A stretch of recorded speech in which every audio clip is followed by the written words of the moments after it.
Ooh. Oh, hello, hello. It is time to read the patch notes. Hello, Bunny. Hello, Baron. Bunny sends her regards. What the fuck? Hey, chicken. Hello, Beyond. Hope you guys are all doing well. Rookna is being asked. Won't load stream. Oh, shit.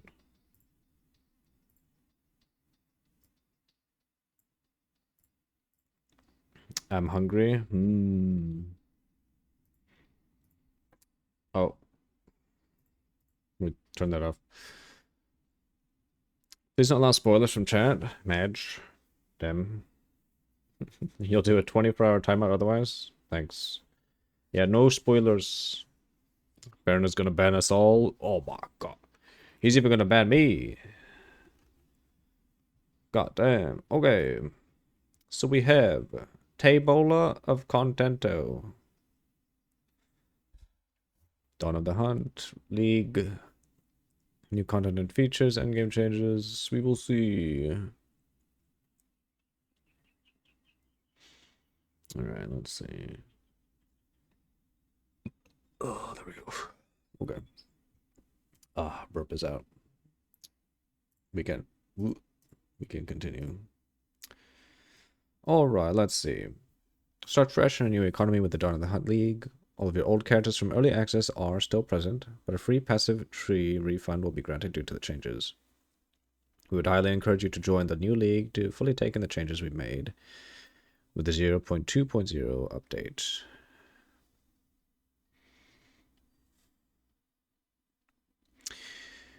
There are standard, hardcore, and solo self-found variations of the Dawn of the Hunt League available.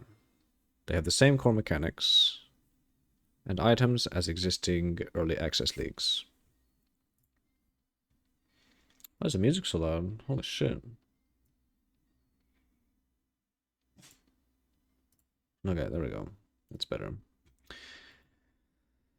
For more information, open that. Okay, new content and features. Yeah, Jarvis is back to normal. It only took him like a day to get back to normal. Added a new playable character class, the Huntress. Added the new Amazon and Ritualist Ascendancy class for the Huntresses. Added the new Smith and Kitava Ascendancy and class for the Warrior. Please highlight where you read, okay? Oh, sure. No problem. Added the new Tactician Ascendancy class for the Mercenary. Added the new Lich Ascendancy class for the Witch. Added over 25 new skills. 25 new skills, primarily spear skills. Okay. Wait.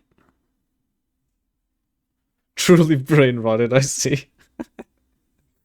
Your dog too, back to normal. 1 day after surgery, going crazy. Wow, 1 day. Holy shit, that's really fast. That recovery time is insane.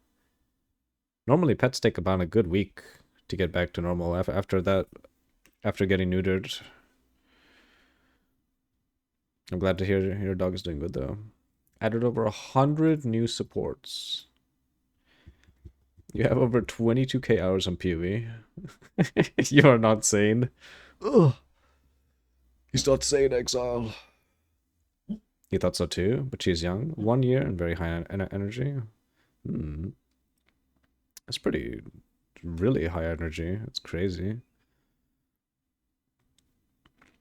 Added 2 new item classes, spears and bucklers. Out of 100 new unique items. Added 8 new endgame maps, each with new encounters and new rewards. 5 unique strong boxes, special chests with unique encounters. 12 rogue exiles, others like you have been exiled and are openly hostile. Each one have their own skills and personalities and are much smarter than the average monster. These exiles use unique items that will drop if you successfully kill them. Health insurance paid for the whole surgery. Good to have dog insurance? God damn. That's pretty nice. The whole surgery. It's free. It's free real estate. Introduced as Marion Wisps. Spears can be found throughout both the campaign and endgame. As you approach these wisps, they'll flee, leading you past monsters. Any monsters come in contact with are infused by spirits, making them more powerful and the spirit more rewarding. Let them get away for too long and they'll dissipate and return to the woods. 2K! Woo! Good God. That's a costly surgery. Added 15 new socketable items with new modifiers that you can craft onto your items. 2K, yeah. Good God. Introduce the Twilight Reliquary Key. When consumed at the Reliquary Vault, it grants you access to a vault with a chest that drops a special foil version of the unique item selected by our supporters. They can contain any unique found in Path of Exile 2, though if the selected item is a pinnacle boss drop, then only special keys dropped by the relevant content will be able to provide these items. The Twilight Reliquary currently has 453 options for foiled unique items that it can yield. Good God. She got that endoscopic single tunnel surgery. Endoscopic single tunnel surgery.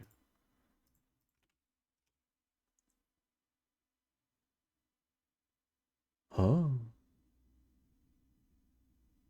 Carpal tunnel? Wait, what?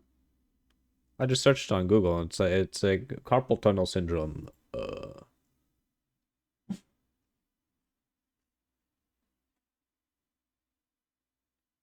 One small 10mm hole into her belly button. Camera goes in, no big cut. Oh.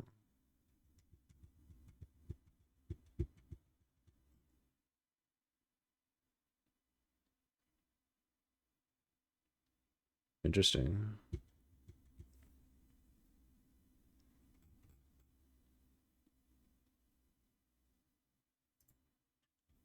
God damn. Okay, essences now have Val orbs. Can now have Val orbs applied to them. Yeah, but we know this. Greater essences are possible to be upgraded to 4 new corrupted essences. Continue to incrementally improve the sound artifacts and environments. Okay. End game. The place that we care about. Continued. Might as well get the best that the insurance pays for, and it's less risk. Anything for the dog. I mean, if it's free, yeah. Why the fuck not? That's good. Areas of corruption on the Atlas now have a central corrupted nexus that is the source of the affliction. In the areas leading to the nexus, corruption will split out from the slain monsters and amalgamate into powerful monsters. Wow. It's literally just beyond. Wait. Beyond, or was it a... It was the demons in Path of Exile 1. It's B. Jarvis, no spoilers. Oh my god. Jarvis. Shh. Upon reaching the Nexus, you'll begin the task of cleansing the source of corruption. Complete this task and receive crystalline shards that you can use to obtain Atlas passive skill points. Okay. Time out, Jarvis. A boss for each faction has been added. These appear in the corrupted Nexus. Why is this a possessive S? What? Is this correct?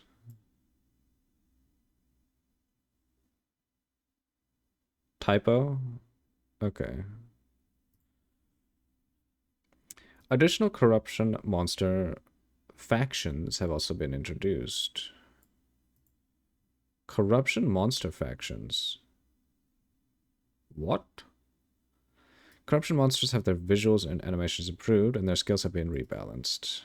Okay, corruption areas no longer implicitly have +1 to area level, but are much more likely to have modifiers, and the modifiers can be more powerful. Some new corruption modifiers have also been added. Huh, what would this mean for Atlas progression then?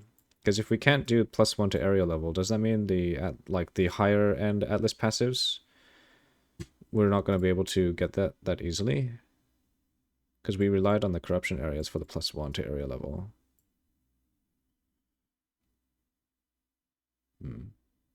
Can't say. Continue reading and you'll see. Okay. Cleansing a Nexus will cause surrounding maps to become cleansed maps, which have their own set of monsters and rewards, including the newly introduced Fracturing Orb. Nice, nice. Fracturing Orb randomly. Yeah, we know what Fracturing Orbs do. In order to open a corrupted Nexus map, the waystone placed in the map device will need at least 4 modifiers. Okay, so you can't open blue maps. Reading snoozers. This guy. Hey, Dennis. You can now respawn and return to a map if you die. Upon first entering endgame, you will get up to 6 total attempts per map. As you add more modifiers to a waystone, the number of respawns go down. Oh, so it's not based on the tier of the map, it's based on the modifiers that you have.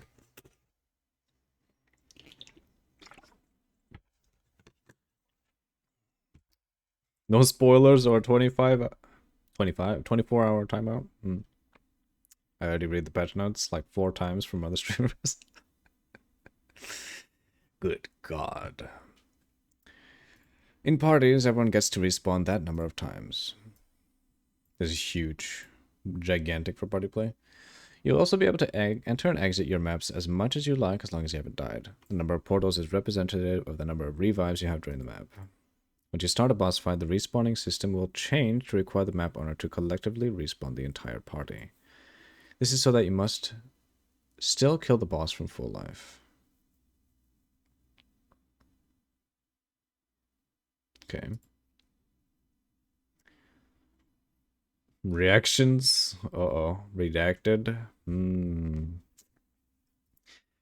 If you decide to rush the map boss without interacting with any of the other content and then die, you will respawn at the boss checkpoint and only the map boss will be present. All the other monsters and content will be removed. This is to prevent cases where players would like to farm multiple copies of the same reward by dying on purpose. Oh, interesting. Huh. The number of towers on Atlas have been reduced drastically, but each one is more powerful. Tablets, except Overseer tablets, inherently add twice as many mechanics to towers, using higher tier waystones in towers, and also now increases the number of mechanics applied by tablets. Doesn't this technically inherently mean a nerf? It only adds twice as many mechanics.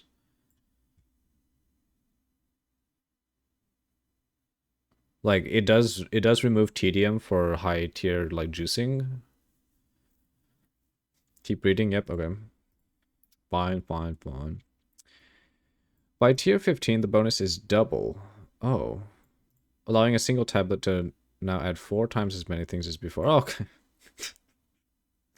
Literally the next sentence. Tower maps can now spawn with all extra content, mechanics, including bosses.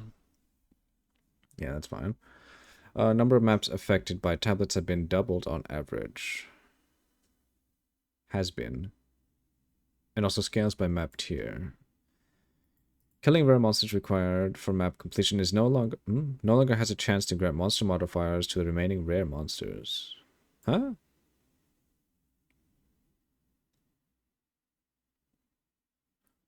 This was a thing?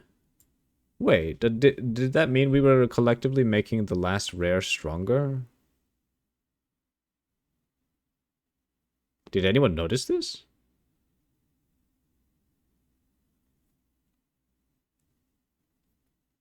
Push-ups after this section of patch notes? Wait, how long is this section? Holy fuck. It's a long section. We're gonna have to do this now. I did? What the fuck? I never noticed, like, at all. Because as soon as you see a rare, you just kill it.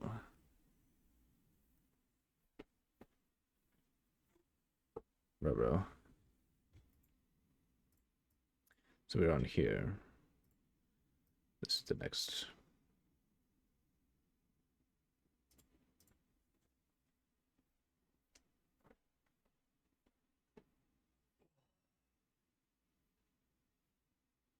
Oh, shit.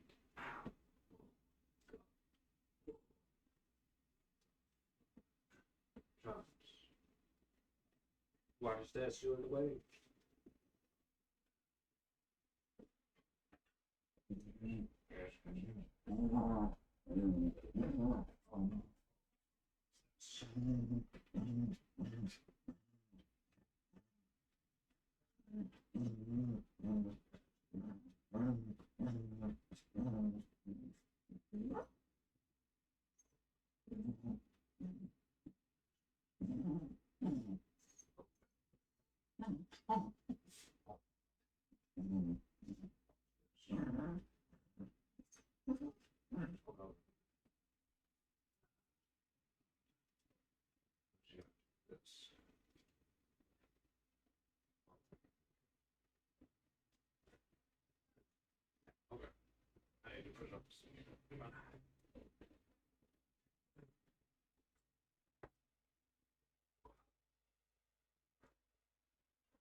With your reading speed, it's long. Oh, true. It's not fast. What the fuck happened? What the fuck happened? To be honest, my fucking wrist. I put my wrist, like, down on the fucking floor and it fucking hurts. So I had to push up on my fucking knuckles. Ugh. Is Jarvis happy or ripping ass? He's happy. Don't talk about fish like that. Whoa.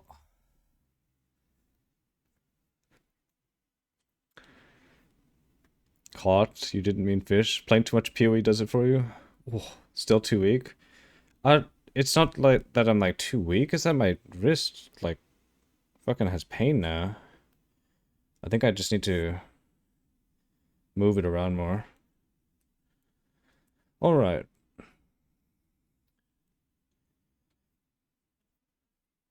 Increase the chances of rare monsters to have 3 or 4 modifiers in maps.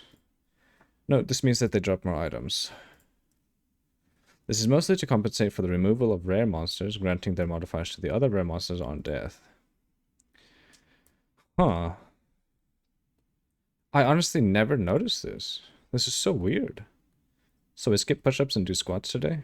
No, we can do more push-ups. I don't mind, because I can still do them on my knuckles instead. We would just do it like this. Put my knuckles on the floor instead. 3 modifiers by default is insane. Ooh. A checkpoint now spawns when the last available optional content in the map has been completed. Oh, just on you? Just a checkpoint on your ass? You just poop out a checkpoint? It's kind of weird.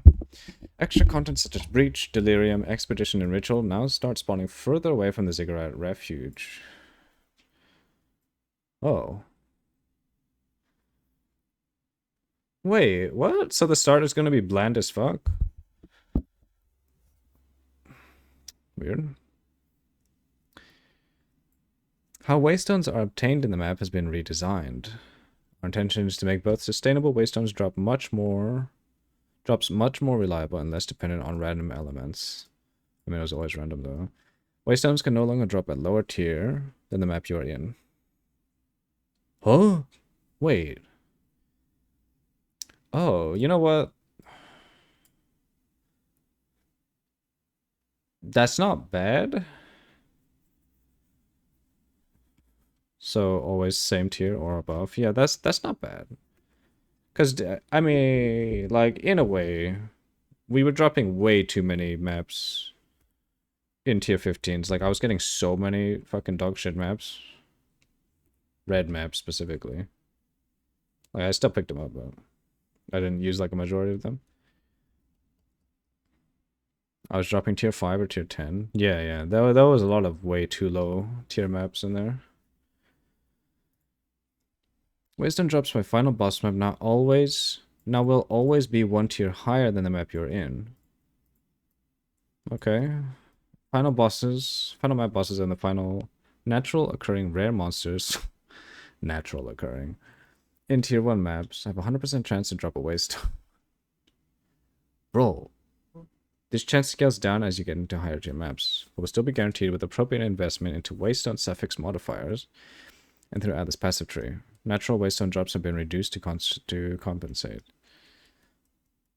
Doesn't this just mean like you get Well, I guess that just makes map progression way easier, like into higher tiers. Wait, okay. Here's a scenario. What if someone's like, okay, this is not to say they're not already trying to compensate really fucking hard to bad players, but this feels like it's actually gonna fuck bad players over. What if they're playing and they're like, yes, I'm getting maps, and then they're getting too high, and then they can't even do that tier of map because their build is just bad. And then they can't get lower tier maps because they're in higher tier. And they used all the low tier maps. So they're just they're ostensibly bricked because their build sucks. And they're just bad, I guess.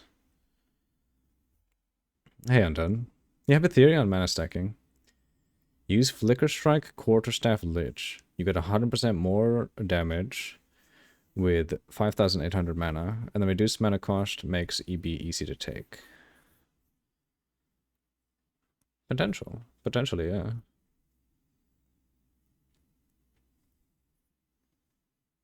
That's not really a that's not really a what's the word? That's not really a spoiler. Like we already know what Lich does. He just has a theory. The reduced base cost of attacks makes it possible. Yeah, they did say they would reduce the base cost of attacks, which is nice.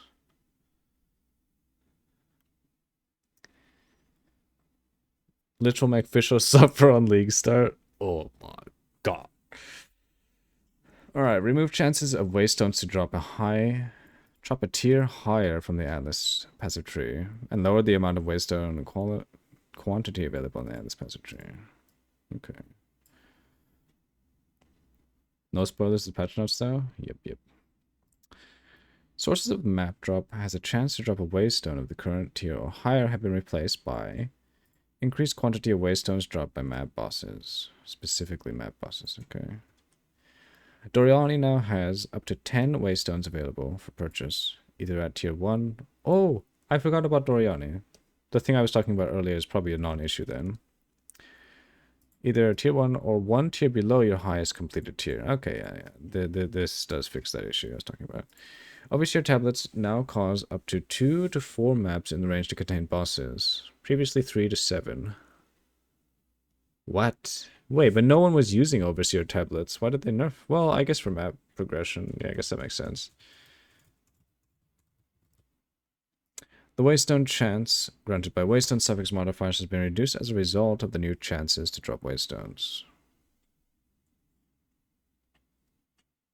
Huh.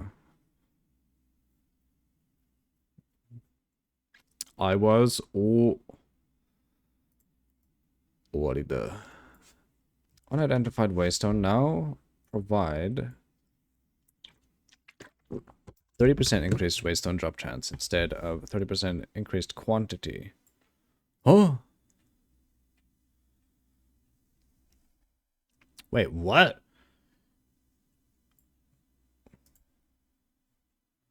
Wait, these had quantity?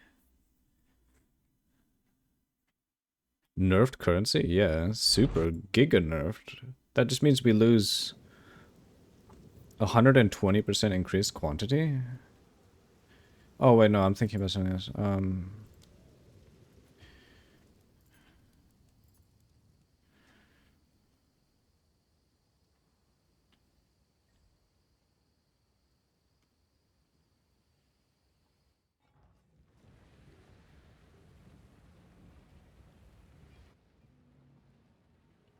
Waystone?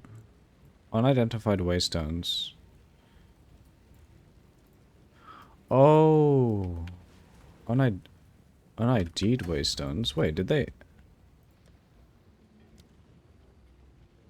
Eh. These actually provided quantity? Remember when maps in POE gave 20% increased quantity when unid'd? Yeah. So it did the same, but better? It gave 20%? I mean 30?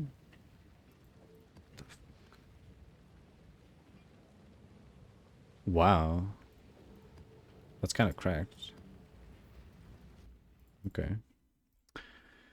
Okay, the first 5 different unique maps you complete each now grant 2 Atlas passive skill points for a total of 10. Okay, so we're gonna have to be doing these unique maps. The specialities of some map. Oh, I see. I see. Okay, so that's the progression. The unique maps. Specialities. Yeah, run unID'd map for fun. Yes, yes. And then get fucking blown the fuck up because it's a reflect map.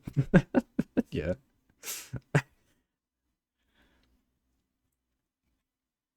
So if you had a really good map and it turned unID'd, it was really, really good thing. You don't read your map anyway? True. True.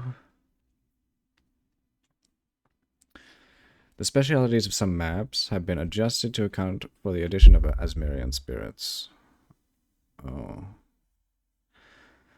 Added new map modifiers relating to Asmerian spirits for Overseer tablets. New modifiers related to Asmerian spirits for Rogue Exiles for Precursor tablets. Oh. The Untainted Paradise now has a 200 to 400% increased experience gain, previously 150 to 300. Wait, did that map fucking read? I mean, did we even have this? We had this map in POE 2? I don't think I've even ever seen that. You got it? What the fuck? This reads like a 10-year-old? Hey, fuck you. I got it really early on, actually.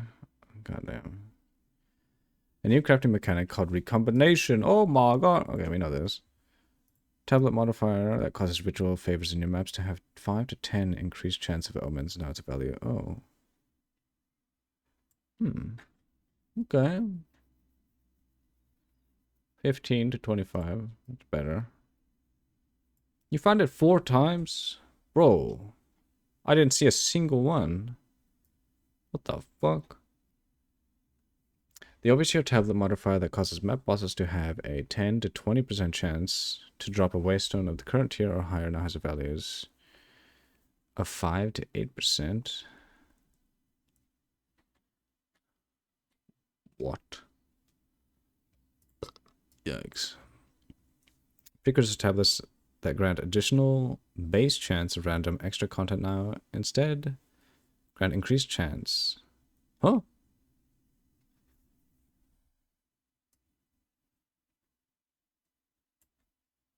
What? Okay. Increased chance of what? Huh? Is it increased chance of extra content, I assume?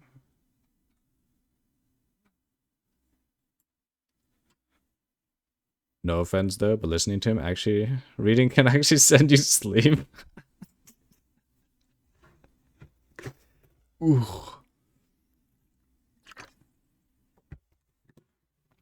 Instead of additional base, now increased. They grant additional base chance.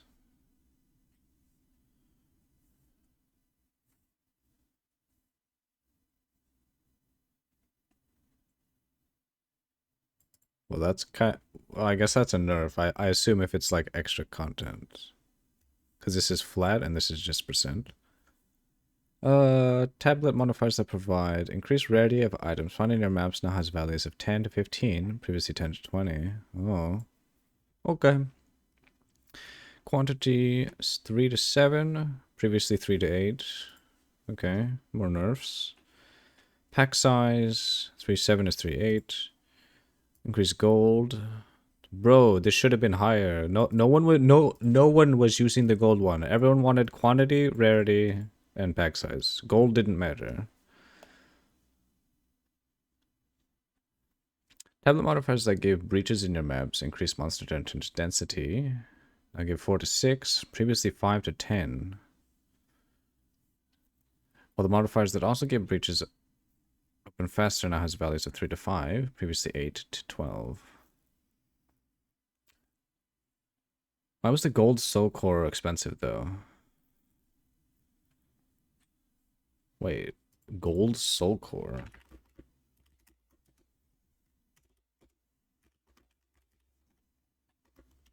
Huh?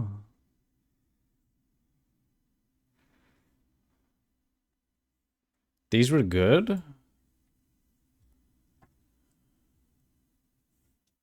Was it expensive?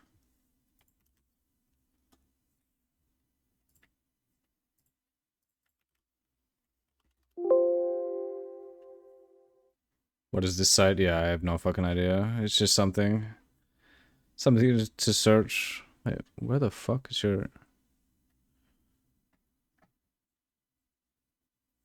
Which soul core are you talking about?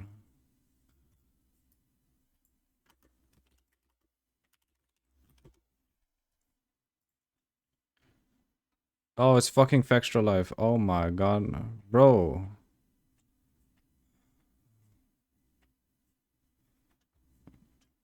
Was the most valuable one apparently? It's probably the spirit one you're talking about? That's Kappa? That yeah, that's the spirit one. It's not gold at all. I'm pretty sure. I honestly don't remember any soul core that had... God, where? Oh, it's rarity. Yeah, rarity and spirit. We might just play Rue build tomorrow. Uh-oh. Is it a Lich? Because if it's not a Lich, I'm not playing it. It's trash.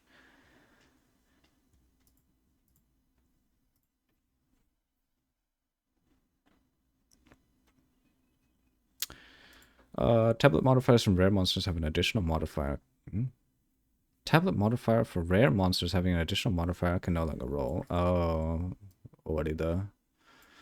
Modifier in Simulacrum for rare monsters have an additional modifier no longer appears. Woo! No, but hear me out. It's one button build. Oh shit. That sounds pretty good. That sounds pretty good already. Fuck. Various endgame quests that lead to the Arbiter of Ash encounter have been consolidated into a single quest.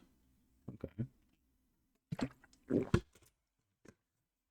All bosses that are affected by difficulty and Simulacrum can now drop all of their specific unique items in any difficulty. However, rare uniques are even rarer at lower difficulties. This also applies to the drop chance for reliquary keys from this content. Okay. Pinnacle boss content now takes roughly half the amount of time to unlock compared to before. In addition, pinnacle bosses have been made much easier in difficulty 0 as well. It's also our intention to allow you to face difficulty 0 of this content much earlier, while still preserving the difficulty of difficulty 4. Okay, we heard this one. You can generate 3 power charges and 3 frenzy free, and turned into cold infusion. So it's already a 2-button build? Early, yes. Oh. But when you get the body unique and boots, it's 1 button. Wait, what is the skill? What is the skill we're using?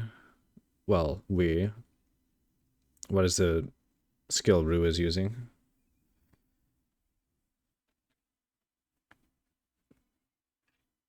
Galvanic Shard. With passive.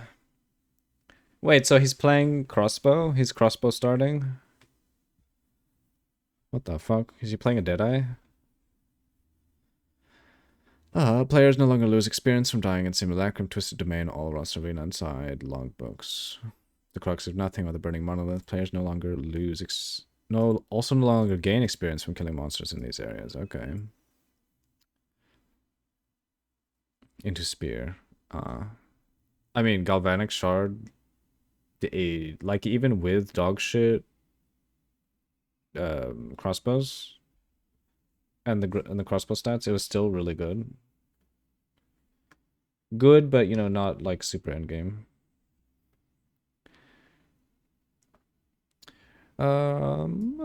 Move the location of stash in Simulacrum to make it harder to accidentally start the encounter when trying to open the stash. What? Wait, you can just open simulacrums by clicking on the simulacrum key? I thought you had to enter the key into the portal. Am I retarded and I was using it the wrong way? Yes, you can? Oh my god, bro.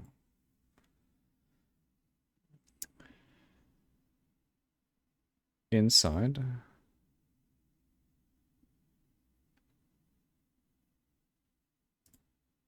Wait. What the fuck? It was near the god. What? Holy shit, it's 25C outside? Masaka.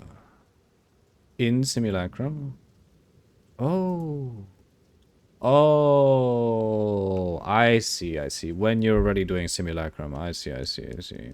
You're right, you're right. I'm dumb. I was reading that wrong.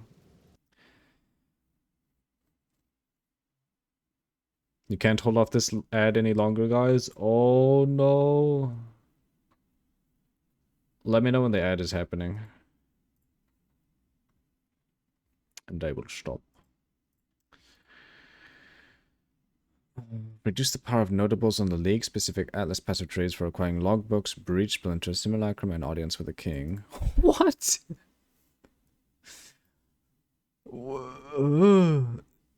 Bro, it was already so fucking hard to get an audience with the king. What the fuck is this? I'm pretty sure they said in like interviews that this stuff should drop better. So maybe this is why it's just dropping more easily, so they're just reducing it here. You're gonna farm logbooks so you can do recoms. Ruh-roh. Reduced power. Delirium encounters in the map now reward 1 simulacrum splinter each time a reward type is filled.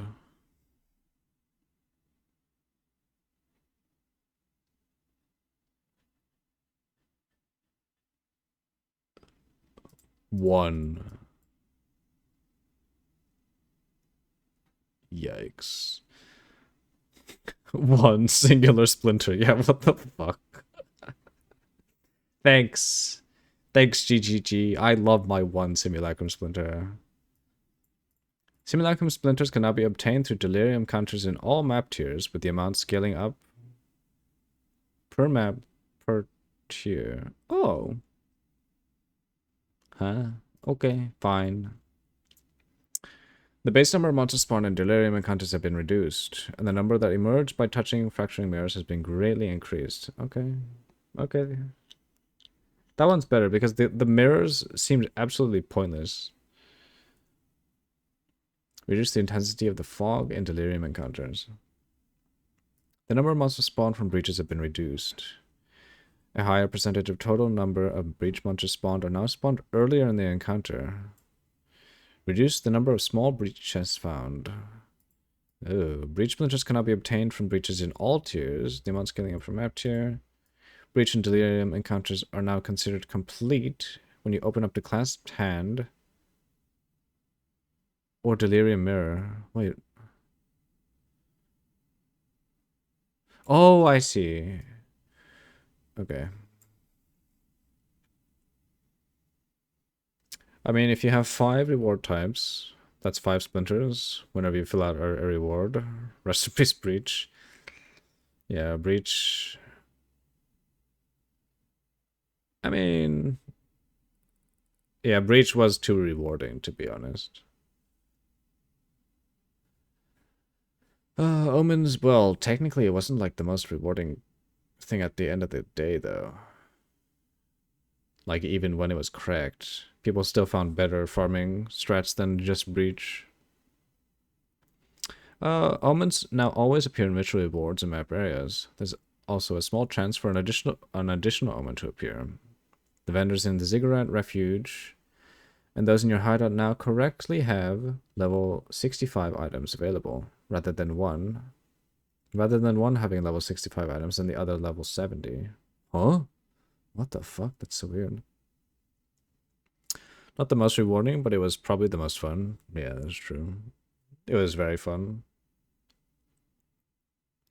If you exit the game while in an endgame map area, logging back into the same character will not place you back inside the map instance if it still exists. Okay. Atlas passive trait changes. Added support for Asmarian spirits and rogue exiles. Okay. Added more notable passives and reworked some existing ones to make the available choices more interesting.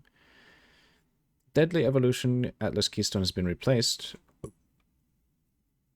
by a new keystone called Ecological Shift, which makes your maps to have a 40% more chance to contain random extra content and 20% less monsters of... Huh? Random extra content and 20% less number of monster packs in your maps. Wait, isn't this actually kind of... Wait, what was the Deadly Evolution?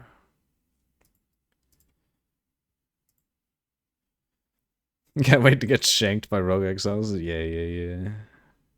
Just one shot. Ad is starting? Okay. We will stop reading for now.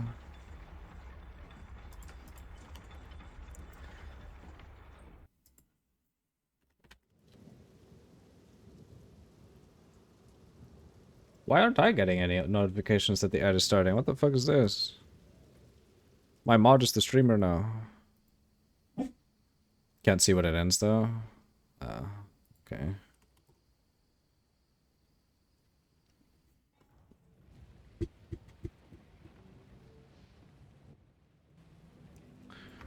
Go on.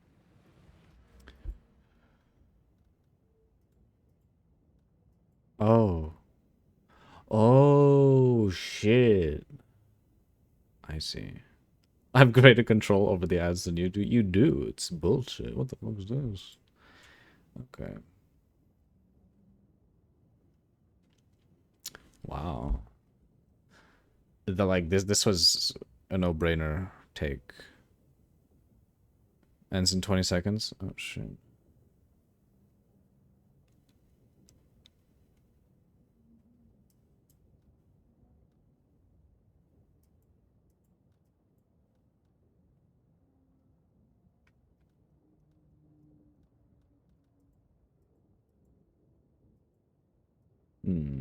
Ad over. Thank you. Okay, so we're losing this Deadly Evolution, which is kind of sad. But Dokuda.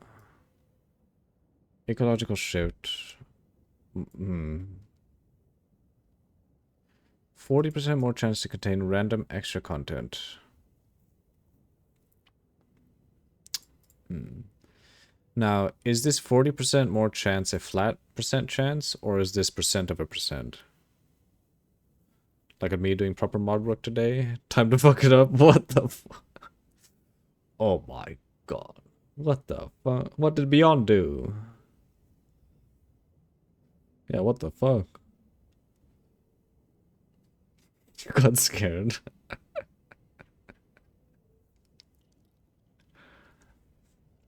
Can now obtain 40 Atlas passive skills, previously 30. Okay, that's correct. The Crumbling Walls Atlas notable passive now has 10% chance for additional breach, previously 15. 3% chance for 3 additional breaches, previously 5%, and 1% chance for 10 additional, previously 2. Wow. Breach is getting further fucked. Extreme Archaeology notable passive no longer causes monsters to spawn with 20% of their life missing. What? Eh?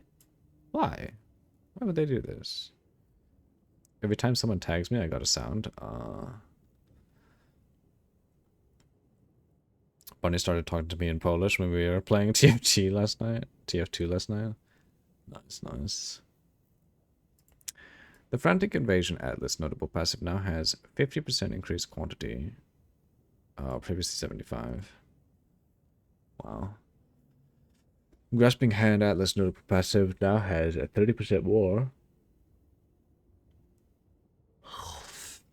Clasp Hand, previously 50.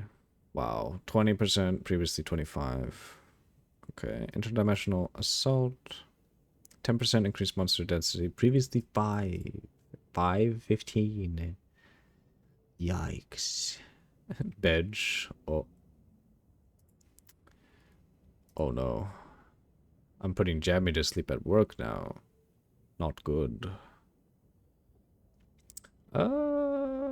Ominous portents. 100% increased chance to be omens. Previously 50%. Hey. Hello. Wait. That's not bad. That's actually good. It's funny as fuck. What the fuck? Ugh. Increased monster density. Previously 40%. To be honest, when they were saying like at breaches were already putting out way too many monsters, isn't this like not even a nerf at all? Unless they nerfed it further. General improvements. Reforging benches in towns have been repositioned to more optimal locations. Thank the Lord. Okay. The most egregious map is this one. Fuck this place.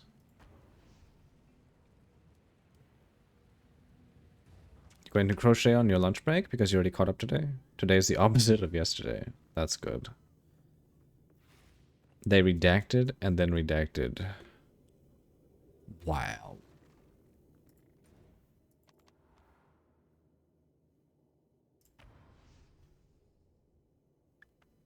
Breach already double tapped in terms of nerf. Yikes.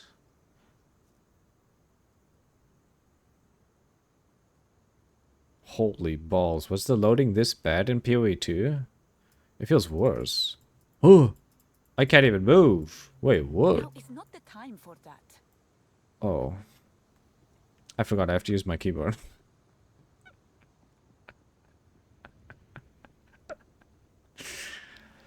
Okay, yeah. Fuck this map. The salvage bench and reforging bench being there is so bad.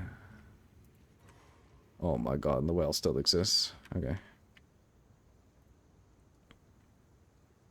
Bonk, wow.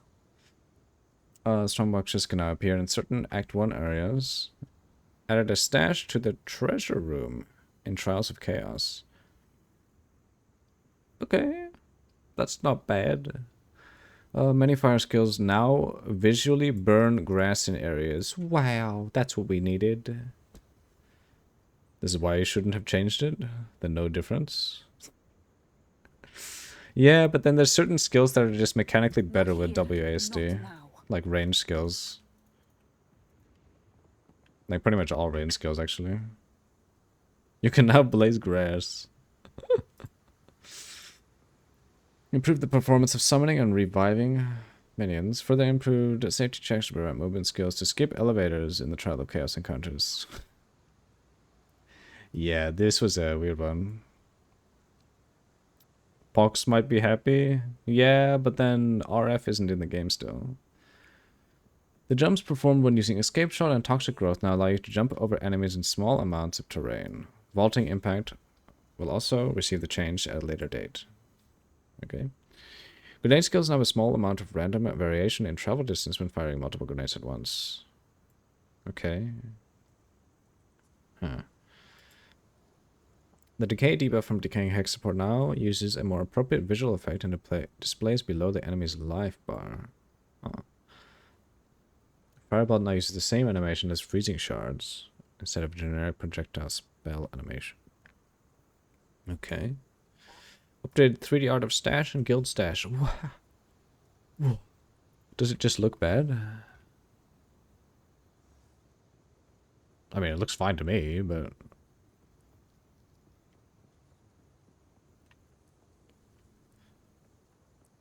Ugh.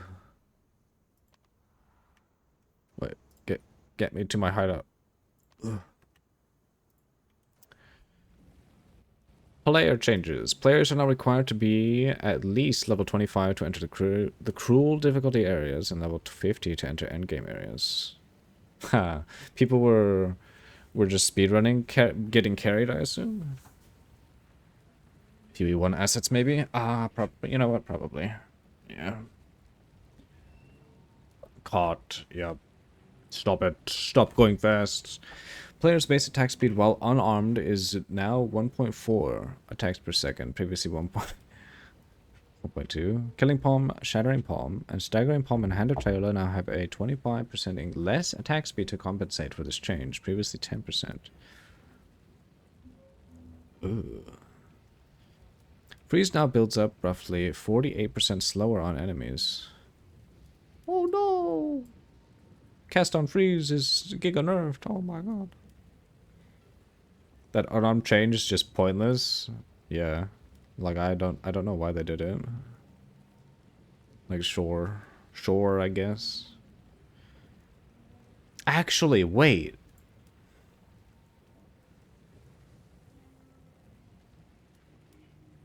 Is this a buff to Poisonous Concoction?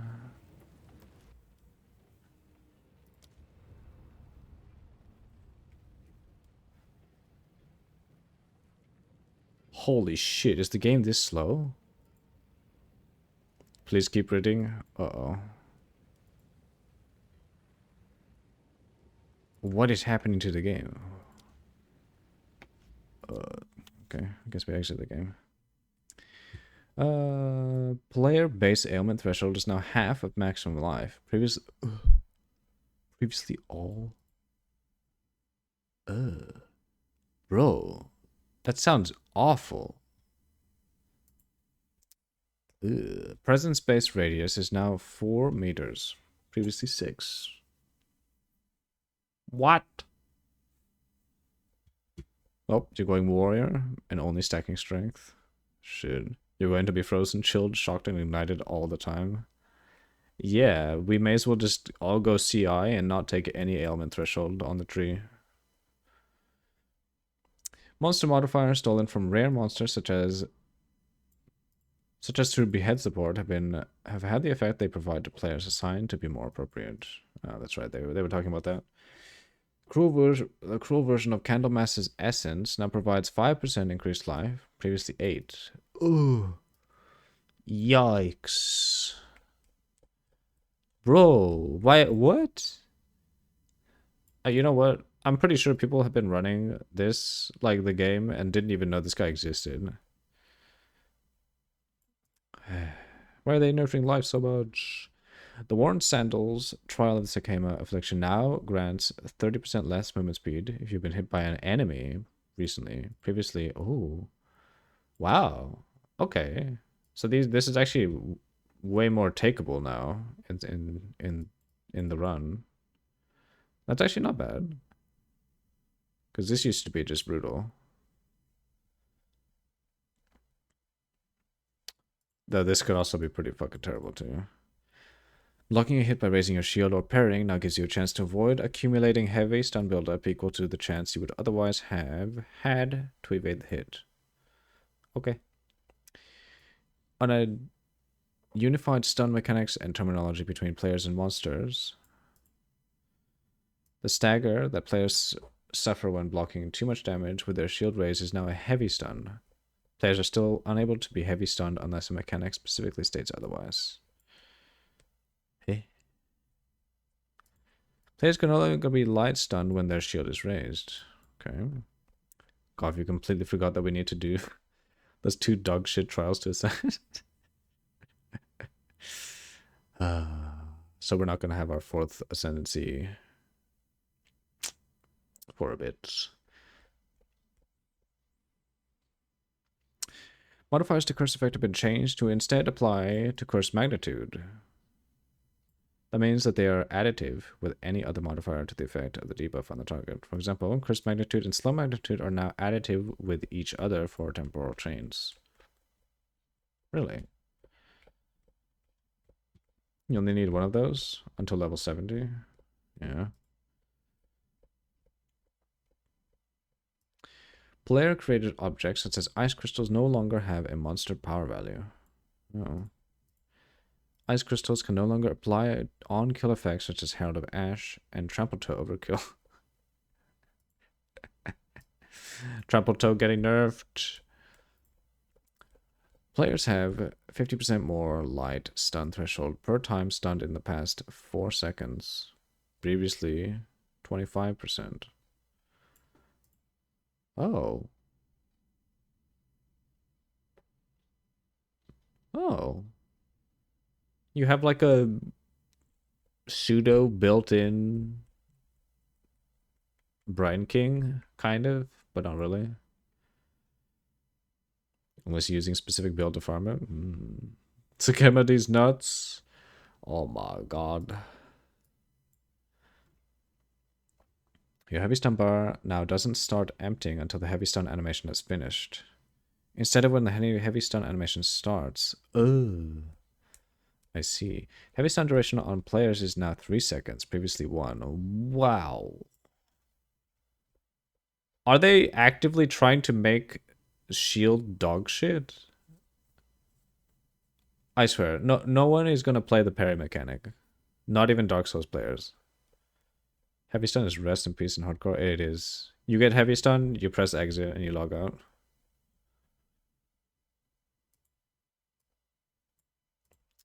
Players cannot block or evade hits when they're heavy stunned. Yikes. Yikes. Bro, they're actually just making the shield, like, active shield mechanic useless. No one is ever going to use it now. Like, ever.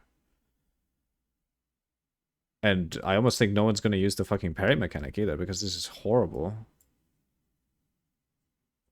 Critical weakness stacks now track duration individually, rather than refreshing the duration of all stacks when a new stack is gained. Oh. Yikes, that's kind of sad, but I guess that makes sense. In a way, this almost doesn't really matter. If you can still put critical weakness with Eye of Winter, because it hits so many times so fast anyway. Pinned targets can no longer evade. Pinning a target now also causes them to be light stunned. The base duration for Endurance, Frenzy, and Power Charges is now 15 seconds, previously 20. Wow. Okay. Fully broken armor now causes enemies to take 20% increased physical damage from hits. Okay. Revivable minions now spawn with their skills on cooldown. Oh. This only applies to newly summoned minions, not minions that have just revived. What? Okay. Sure. An ancestrally boosted slam now has 30% more damage and 20% more area effect. Previously 20 for both. Okay. Buff. That's also for you, right? 20% increased damage taken in 3 seconds heavy stun? Probably. Yeah, because they did normalize it between player and... Oh, fully broken armor? Yeah, I think so. A buff in this economy? True. Well, I mean, it does specifically say enemies, but I mean, players can get broken armor as well. So you take more damage. Who plays hardcore now?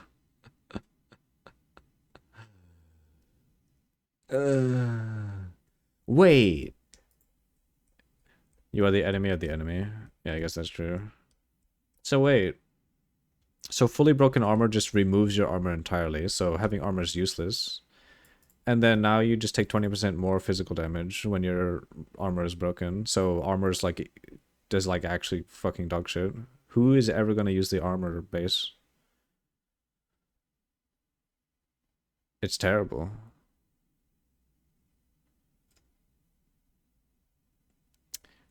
Revivable minions now spawn with their skills on cooldown. Oh, we already saw that one. Persistent minions granted by Ascendancy passive skills will now automatically be summoned when you allocate the passive for the first time. Okay. Look like the kitty is off being a good mama. You don't hear her out now? Oh, shit. Oh, you don't see her out now? Oh, God. Taking care of the kittens. Oh, boy. It's kind of sad to not see her there, I assume. Sad egg. Players and monsters only count as moving while moving. Whoa. Whoa. Really? Rather than the whole length of many animations that have some movement during some part of them. Okay. Setting a stat to a specific stat value, such as Chaos Inoculation setting your life to 1 or Blood Magic setting your mana to 0, now occurs before conversion is applied to that stat, rather than being ignored by conversion. Huh? Wait.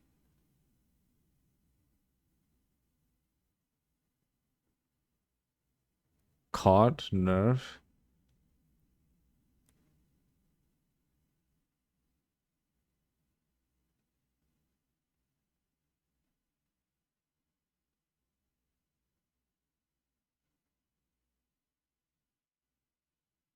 What does this entail? Ghost Drive armor or how it's written? Oh, no Ghost Drive and life to ES conversion stuff for CI? Oh, I see. I see. Oh, what did the...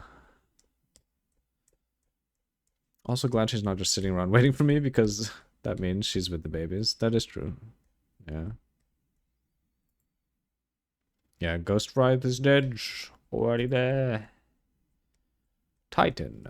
Ascendancy changes. Surprising strength ascendancy. Notable passive now provides 50% more damage against heavy stunned enemies. Previously 40. Wow, a buff. But no one's going to be playing Titan because everyone's going to be playing the something Kitava.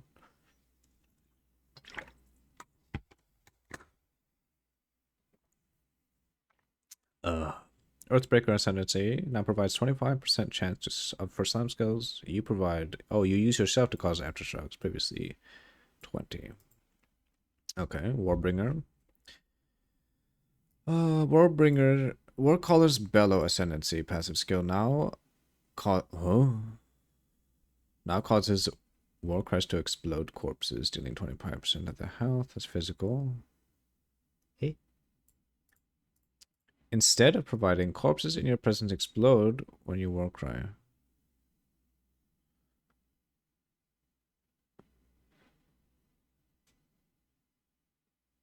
Oh. This allows for Warcry area effect to scale the corpse explosion radius. What? Huh. Whoa, okay. That's interesting. The Turtle Charm Ascendancy passive skill now has 25% less block chance. Previously 35%. Okay. Encased Jade skill has been reworked. It now consumes all stacks of Jade to grant guard based off of your maximum life for each Jade stack consumed. Oh. Wait, does it still root you in place? I assume it doesn't, yeah? If it just grants you guard, that's actually kind of good. This is basically a molten shell, yeah?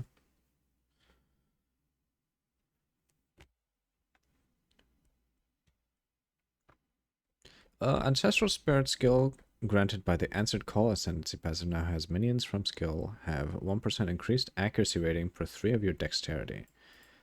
The minions from this skill have 1% increased damage per 3 of your strength. Minions granted by the skill have the following changes. Ancestral Jadecaster pinning skill has its cooldown lowered to 10 seconds, previously 15. Ancestral Jade Hulk damage now has 300% more stun buildup, previously 200. Warcaller's Bellow buff from the Ancestral Warhorn now grants 10 rage on hit, previously 5. And 20% skill increased speed. Previously 10. Okay. Kind of, yeah.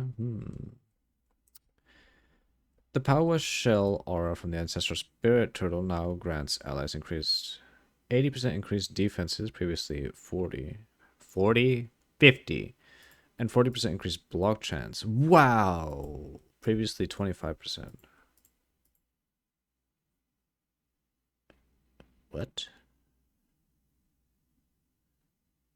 Isn't this kind of not bad? Bonk. Hey. I can barely read as is. Bunny Sensory Guards. Oh my god. Gemling Legionnaire. Oh, stat stacker in trouble. Enhanced Effectiveness Ascendancy passive skill now grants 20% less attributes. Ooh. Integrated efficiency. Ascendancy passive has swapped positions with gem studded. It no longer provides +3 skill slots. Instead, it now causes skills to gain 20% increased damage per socketed red support gem. Skills gain a 6% increased skill speed per socketed green support gem. Okay. And skills gain 20% increased critical hit chance per blue. Oh. That's honestly a buff, because no one cared about the +3 skill slots, yeah? You gonna go bed? See you, lads? Alright. See you, Dennis. Thanks for hanging out. GG's. Hope you sleep well, mate. Everything is still strong anyways. Yeah, that's pretty good. 20% less attributes is kind of sad, but you know. The implanted gem's ascendancy passive skill no longer provides +1 to level of all skills. Instead, it now provides a choice between +2 to level of all skills with a strength requirement, +2 to level all skills with a dex, or +2 to level all skills with int. Wow. Isn't that almost a buff? Well, it depends. Depends on how you're scaling the skill, but still, that's pretty interesting. Witch Hunter. The No Mercy Ascendancy passive now causes you to deal up to 40% more damage to enemies based on their missing concentration. Previously 30. Wow, a buff. The Obsessive Rituals Ascendancy passive skill now provides 25, 35 less armor and evasion rating. Previously 50. What? The sorcery ward barrier recharge delay has also been reduced by 2 seconds at all gem levels. Yikes. Slight buff? Yeah.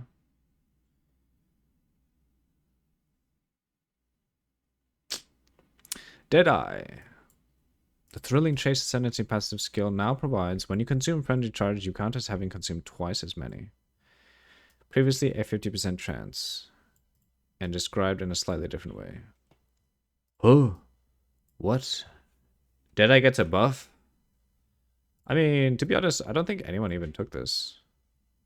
Right?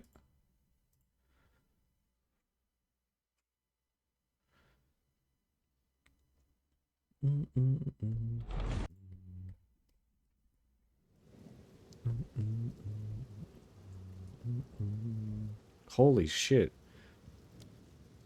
This game never took this long to load, man.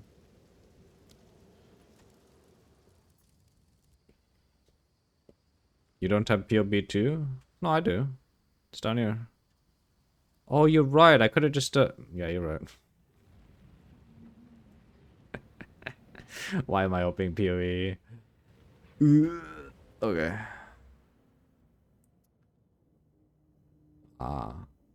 Yeah, no one took this. This is a dog shit.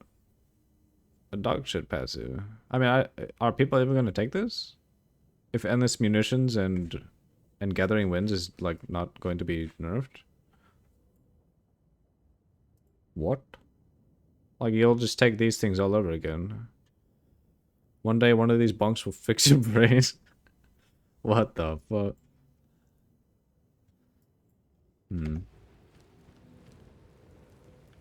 That's right. Oh no, this build is gonna get nerfed. Why you have 6 points instead of 8? Oh. Yeah, I think that character specifically didn't have the all the ascendancy points. Not good. Which one was the PoE 1 one? PoE 2. Oh. Not this.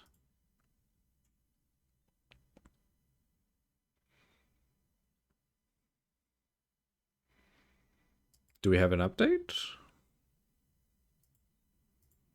Oh, we have an update.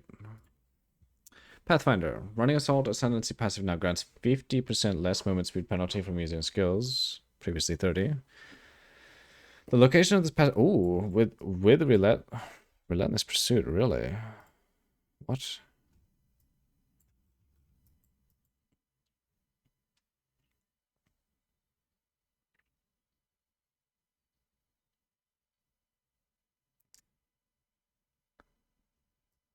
What?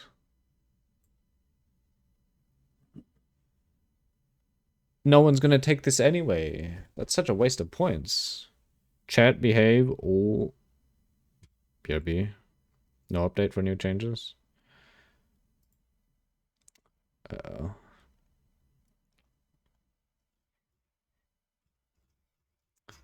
I see.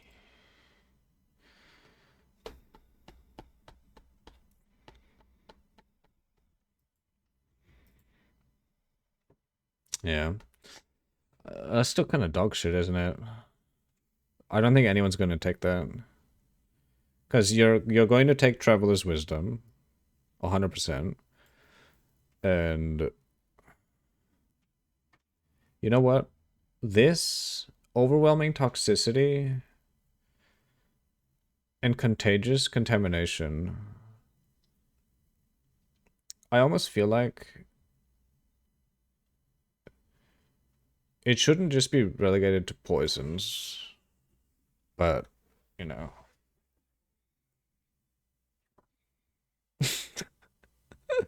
Explosive Arrow Ballista, best build now? No. Well, we'll see, we'll see. Hey, Tenryo. You're not always poison as Pathfinder? Yeah, that's why I think it shouldn't be, it shouldn't just be poison prolif, like poison prolif and poison stuff. Because you have like all these other flasks. Like, and now bleeding concoction should be pretty good, right? Like, you have all these other flasks, and this is just poison. You're like, oh, okay, I guess I just use poison concoction. Well.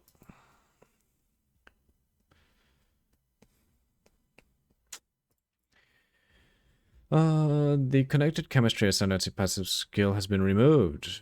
Wait. Really? Enduring elixirs no longer has a prerequisite. Oh. Well, what the hell was it removed by? Added a new multi-choice practical remedies ascendancy passive skill that can provide the ability to allocate grounding stick, dousing vial, or thawing campfire. Oh. Which provides immunity to shock, immunity to ignite, and immunity to freeze respectively. Huh. Interesting. I mean, that's not bad. You gain immunity to freeze.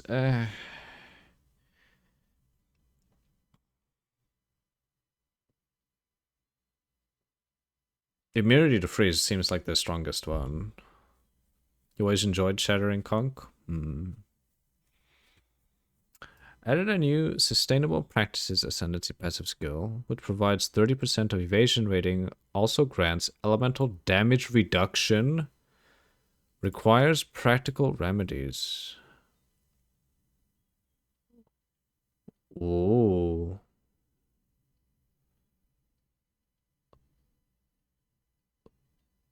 Wow.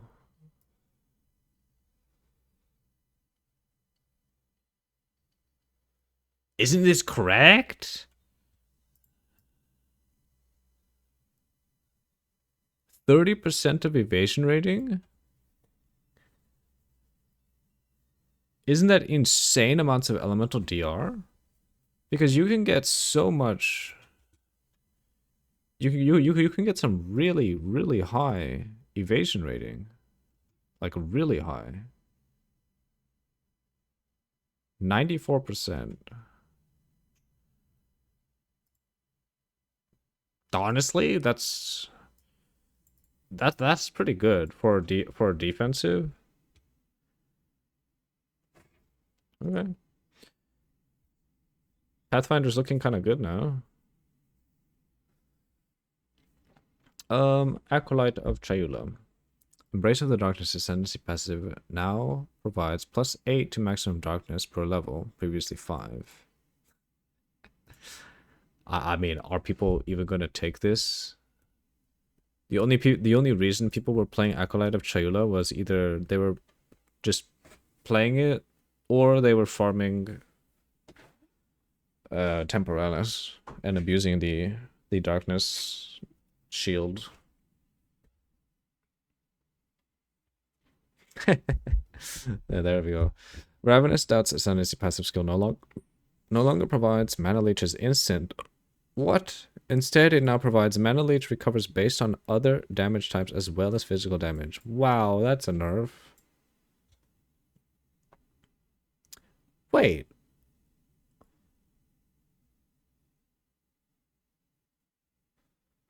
Wait.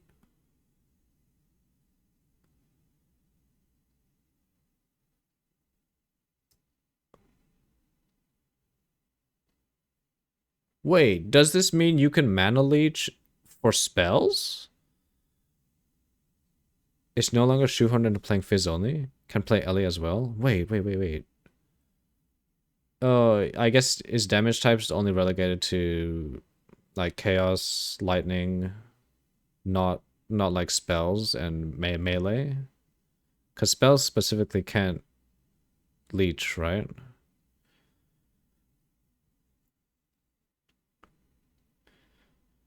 Can play Ellie as well. Probably. Ooh. Interesting. Honor lost during Trial of Sakemas is now taken before the Acolyte of Chayula's Darkness. Invoker. The ... and protected from harm ascendancy passive skill now provides 50% less evasion rating. Previously 40.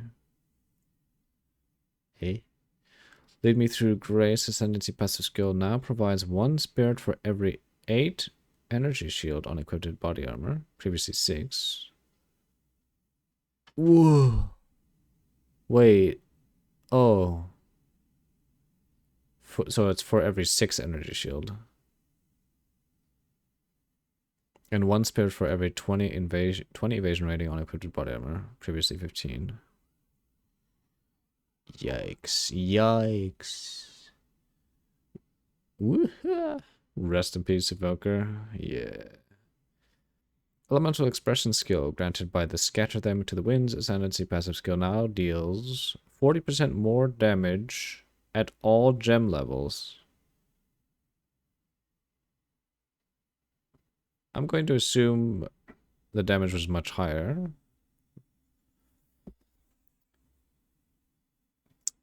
Sarge 2 set Invoker is still the best defensive ascendancy in the game. Really?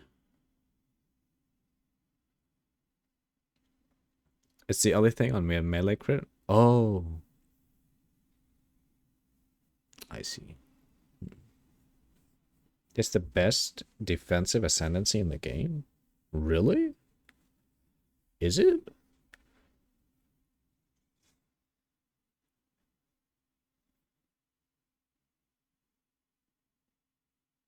I'm trying to understand how.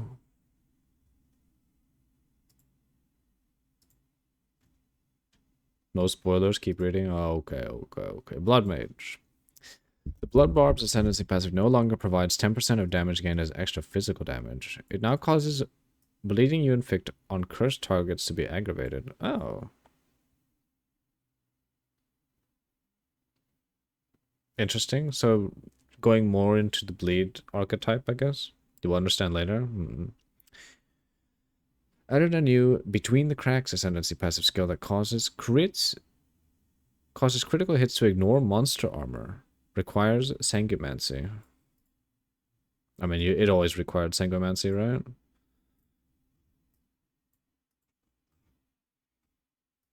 Yeah, it always required Sanguimancy. Huh.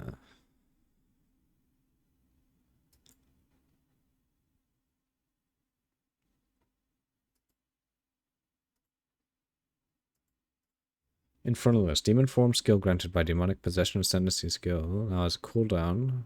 Wait. 15. Previously 20. That's fine. And maximum demon flame of 10. Previously You will now lose a flat amount of life per second per demon flame, scaling with skill level, rather than a percentage of... What? No! They deleted my build! You now lose a flat amount of life per second per demon flame. Wow. Wow, they killed demon form. It's dog shit. The dodge roll while in demon form has also had its distance reduced. No. What?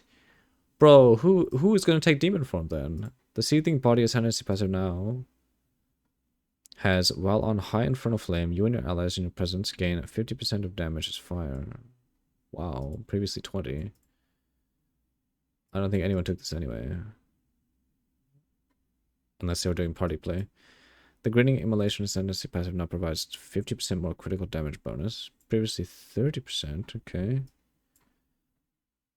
Infernalist play rate dropping. Yeah, it's dropping real hard, especially demon form. Holy balls.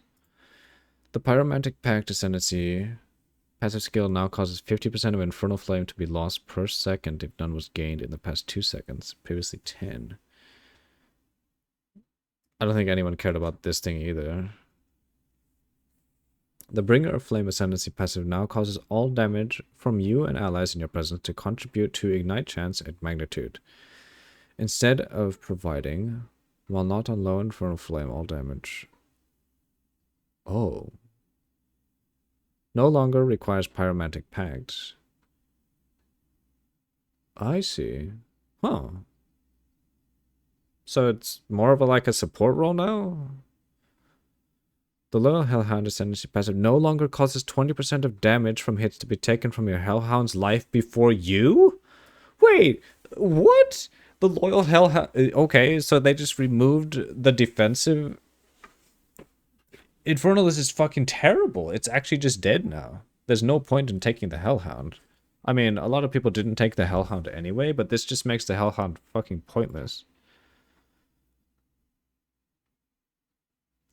The Master Darkness Ascendancy passive now grants Demon Flame has no maximum. Ah. Oh, okay. So they're making it so... Okay.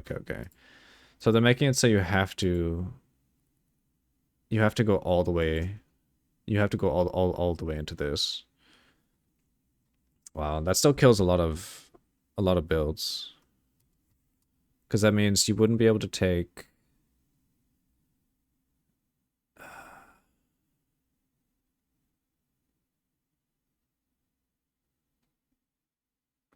Yeah, you wouldn't be able to take...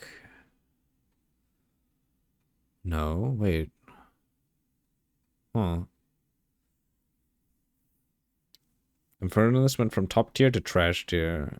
It's dog shit. Because you have to take 2 points to make the demon form good now. And to be honest, Master Darkness was fucking dog shit. It kind of needed a change because this was never taken. Like, no one would use demon form ever with 10 max demon flame. From 100 to 1. Yeah, it's not good. The small mana ascendancy passive now provides 3% increased maximum mana. Previously 4. What? After allocating the Pyromantic Pact Ascendancy passive skill, you will now have at least 1 maximum Infernal Flame. Even with 100% reduced maximum mana. Ah. They're stopping people from fixing their mana with Pyromantic Pact. Understandable. Using Blink while in demon form now plays an appropriate animation instead of landing to blink. Okay. I mean, no one's gonna do this anyway. Chronomancer. The circular heartbeat ascendancy passive skill has been removed. Wait. Where was it? Oh no, I'm looking at the wrong one. 30% of damage taken recrypt's life has been removed? Ah, wow.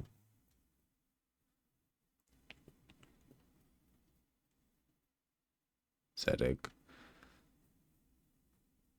I mean, were people taking that? Rapid River no longer has a prerequisite. Ah,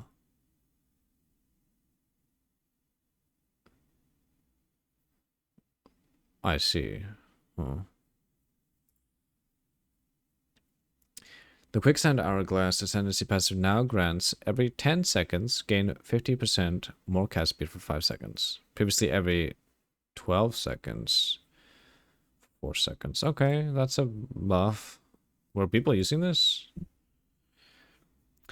Added a new flood of echoes ascendancy passive skill that grants the unleash skill. What? Is that a thing? Do I understand unleash correctly? So it's a support gem that recasts your skill for 50% damage depending on how many seals you have. Oh! Oh! Wait. It's, but it's a skill. Wait, what? But unleash is a support. Do we know more about this? That's potentially not bad. We'd have to know more. Because isn't unleash a passive?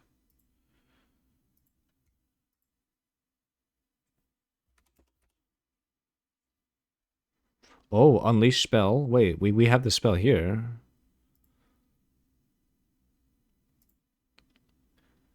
Grants 2 seals to the next unleashable spell you cast. The cooldown of this skill is 650% of the total cast time of the spell that the spells are granted to.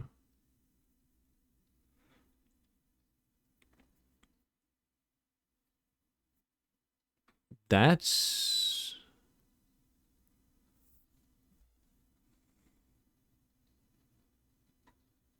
I wonder.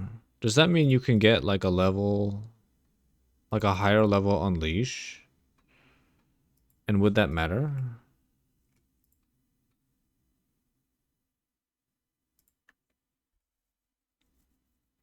I don't know. Stormweaver. Force of Will Ascendancy passive now provides 1% increased effective arcane surge on you per maximum 25 maximum mana. Ooh! Previously 15. Yikes. Stormweaver getting the banhammer. Oh. Holy. Scouring Winds now causes exposure you inflict to lower the effective resistance by an additional 12. Previously 20. Ooh. Oh. Really?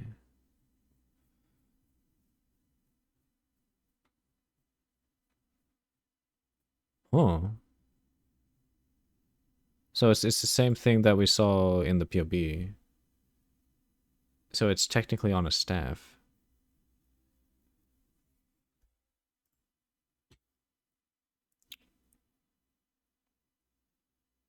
Empowering the next spell you cast to reoccur. That's honestly, it could be pretty good.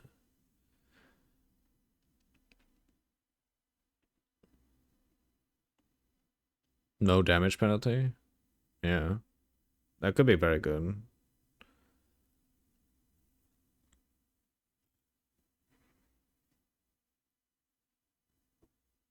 No damage reduction. You can swap the spell, yeah.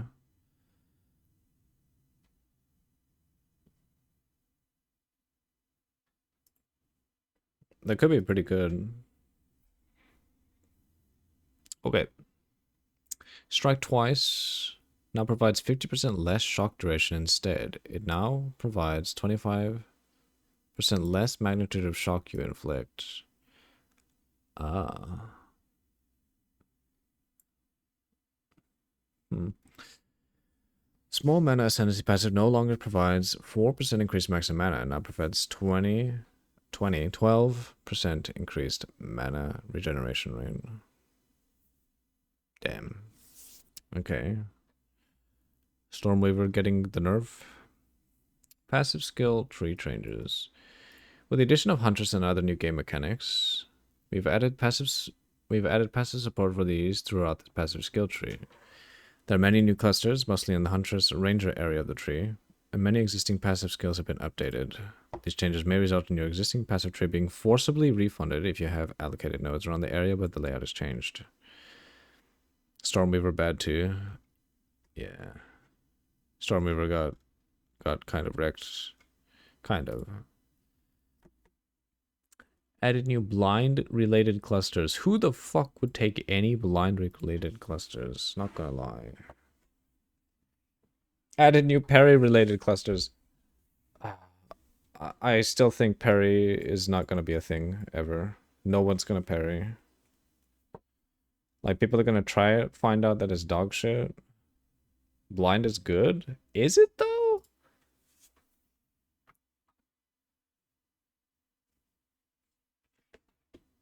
I don't think so.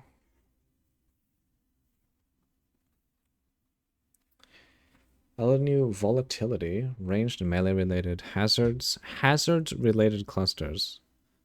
Does this mean like ailment threshold related? It's good if you have good evasion. Yeah, but that's just evasion being cracked in PoE 2. It's not blind being good.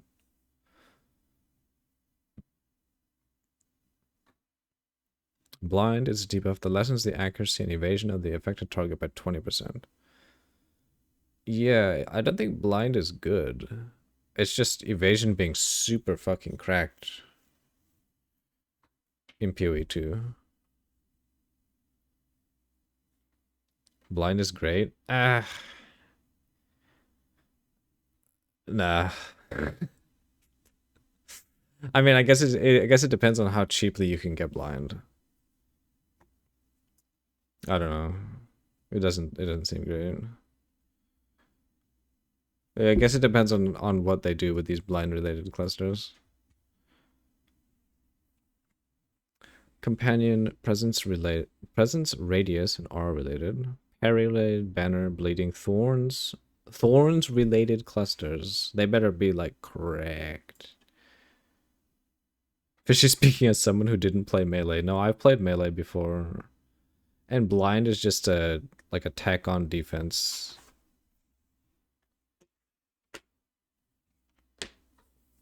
Well, I guess that was mainly for mines, not melee blind. And I mean, if you're playing melee, you're not going to be playing like evasion. I don't know. I just think blind is dog shit. In PoE 2, that is. Actually, even in PoE 1, blind was kind of meh. What the fuck are you talking about? There might be something like deal increased damage against blinded enemies in those clusters. That's possible too.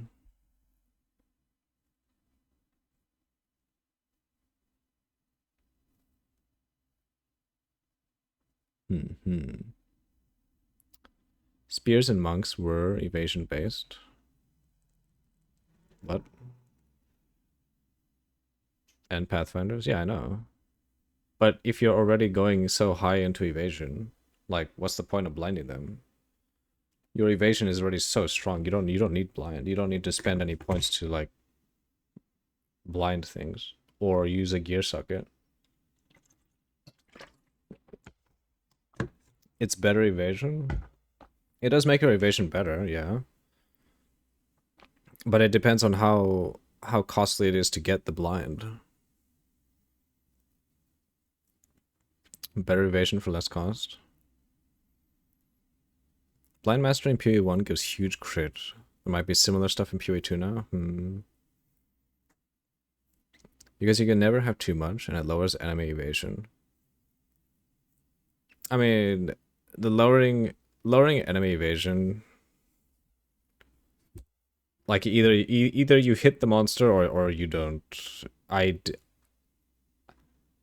Like you're gonna cap your hit chance as much as possible. And I think lowering the evasion is it's just pointless. But that's just me. I don't know. I just think I still just think blind is kind of dog shit. Maybe I'm a peg, but we'll see. Okay. Oh, added new quiver related cluster. We know evasive monsters fucking suck ass to fight. You're on Pepega here. Am I though? And are evasive monsters even? Do they suck ass to fight? Just go resolute if you can't hit. Uh, like yeah, but even then, like you don't even need resolute to 100% hit evasion monsters. Evasive monsters. Like evasive monsters, it almost feels like that mod just doesn't exist. Even when I didn't have resolute technique, but I am talking about POE 1, I guess.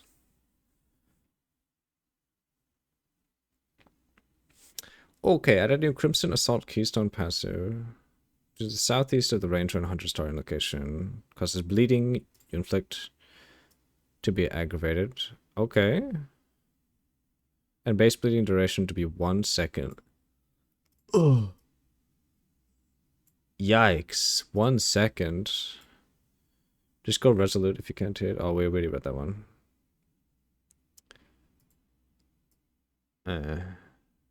Base bleeding duration of 1%. Is there anything?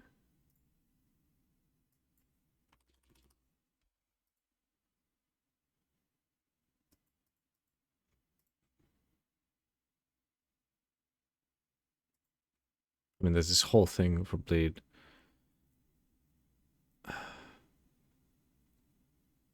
Oh, wow, wait, is there no bleeding duration on the tree? Wait, there's only magnitude? What the fuck? You don't like 1 second bleeds? That, yeah. They have to add more, like, bleed duration things. 5 to 1. Ugh. Yeah, and there's no bleed duration. Like, anywhere.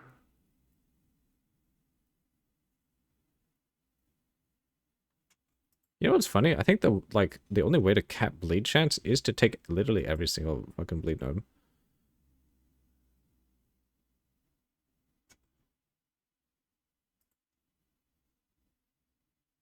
If you're only using the passive tree.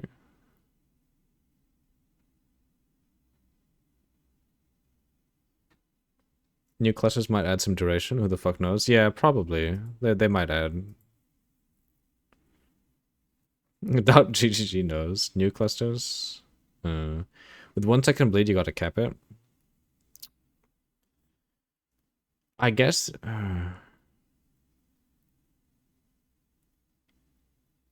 I don't know, that sounds terrible, doesn't it?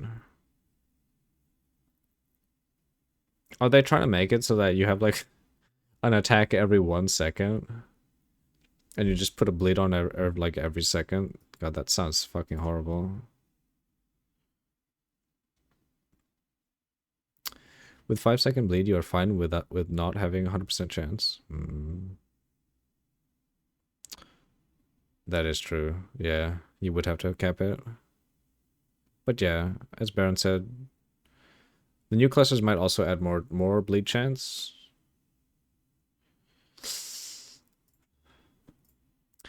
Add a new Trust Kinship Keystone passive to the southeast of the Ranger and Hunter starting location.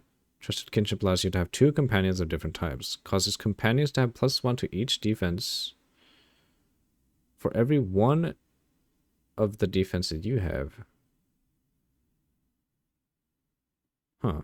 Wait, for every 2 of the defense that you have, and also causes you to have 30% less defenses. Wait, but isn't the companions...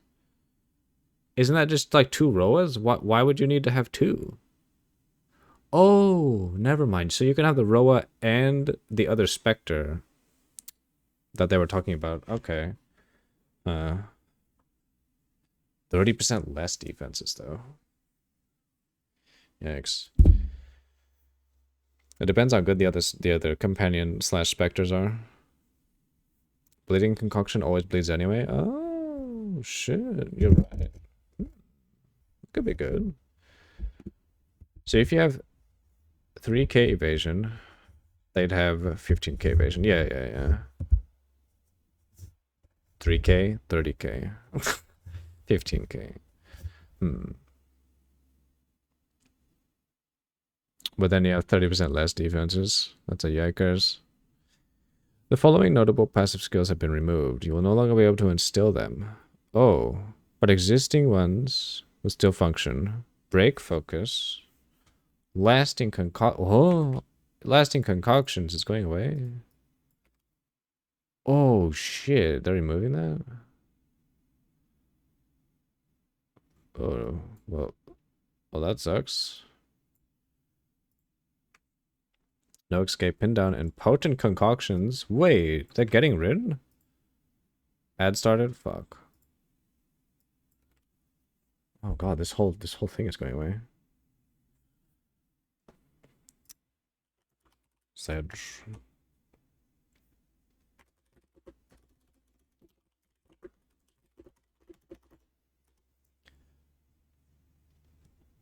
Oh.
Oh, okay. We're back. Ah, I had to chicken nugget Jarvis's ass. He's going too far. Taking his piss break. Okay. Pinned down.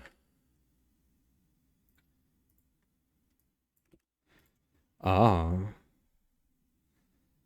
I don't think anyone used this cluster anyway. No escape.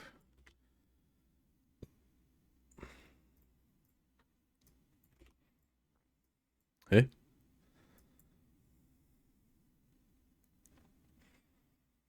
Skill effect duration on marks. Huh, I don't think anyone used this either.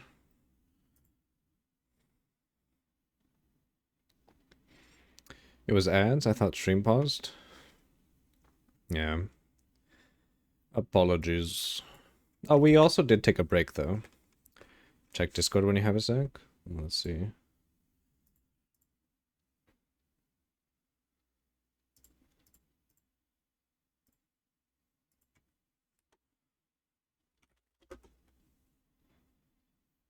Holy. Good God. Break focus. Okay, so they're removing the whole mark area too.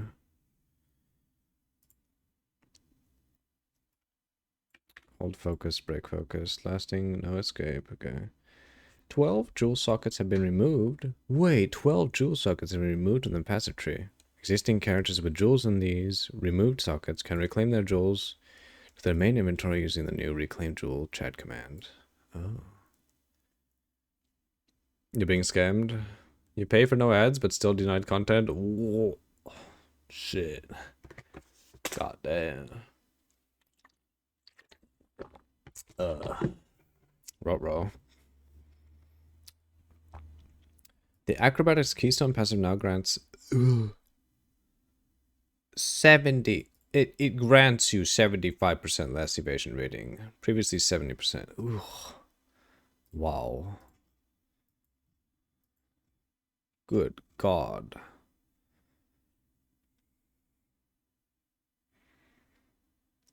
Yikes.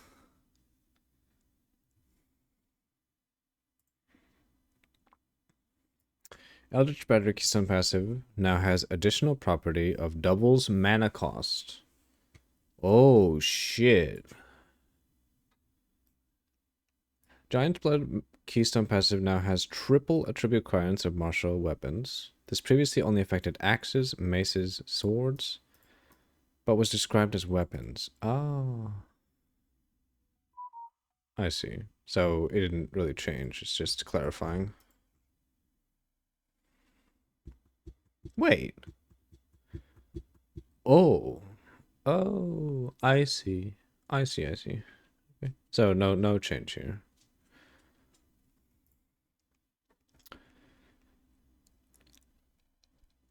Cat-like agility, notable passive, now provides 40% increased evasion rating if you dodge roll recently.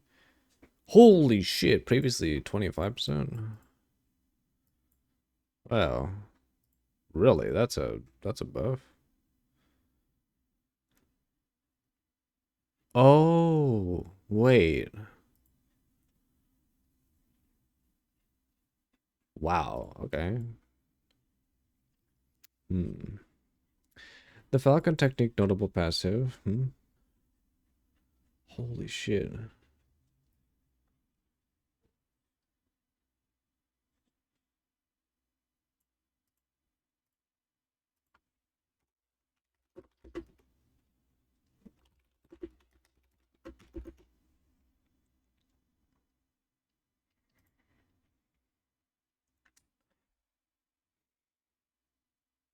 Freedom of movement now provides 10% reduced movement speed penalty for using skills. Previously 30 evasion rating if you dodged real recently. Oh. Oh, I see. Oh.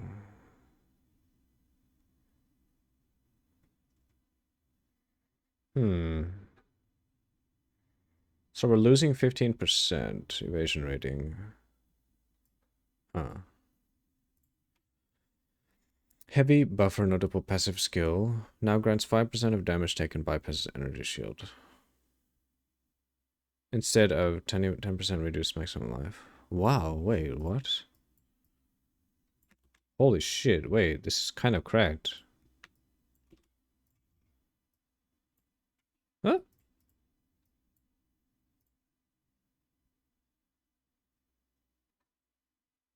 The heavy buffer. Wait, where? Eh? Double that.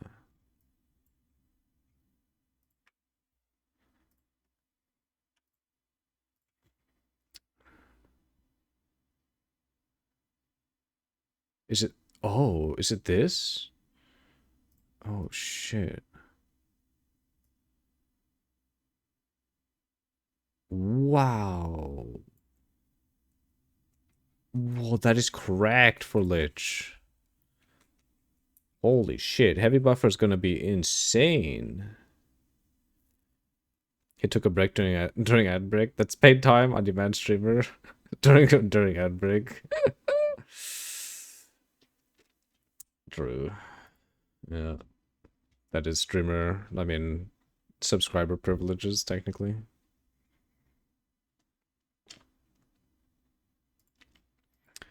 Huh. That's like incredibly strong.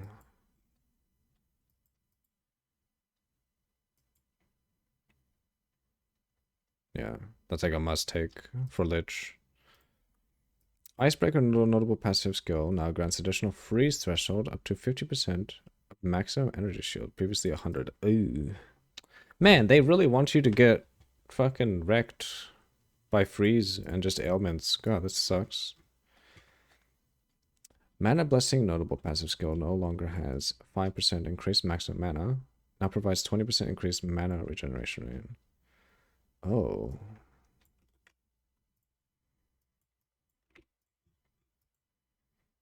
Oh. Okay, so this is the dog now?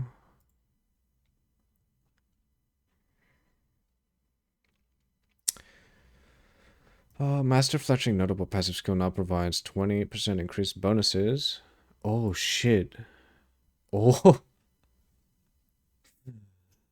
They are nerfing Master Fletching. Oh, shit. Ooh. Wow.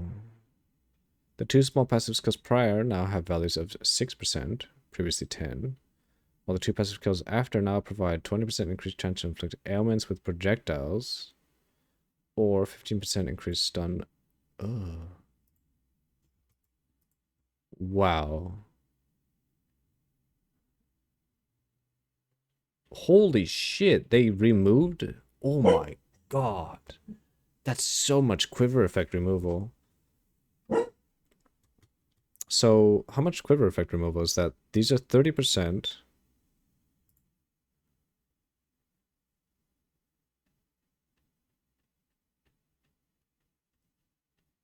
God, that's so bad. So, 30, 40, 40. Holy shit, we lose 48% quiver effect. Oh, good God. That's a lot to lose.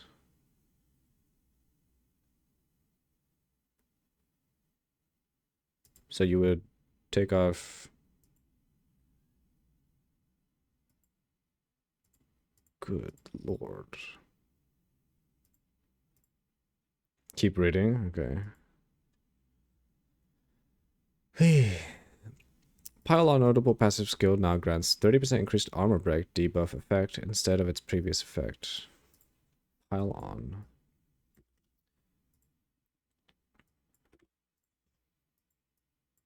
D? Huh? Oh.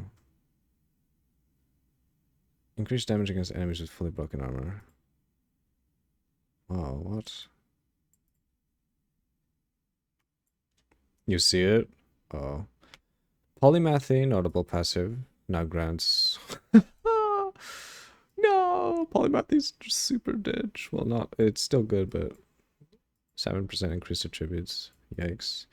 The raw mana, notable passive skill, now grants 8% increased maximum mana, previously 12. Oof. Spaghettification. Notable passive skill, now grants plus 13 to all attributes, instead of 7% increased attributes. It also now provides minus 7% to chaos resistance. Previously, oh. Yikes. Wow, that is an insane nerf. What the fuck? 13, yeah, who the fuck's gonna do 13 all attributes? Bro, and that's deep in there. The downside you take is insane. Stat stacking just nerfed all across the board. Yeah.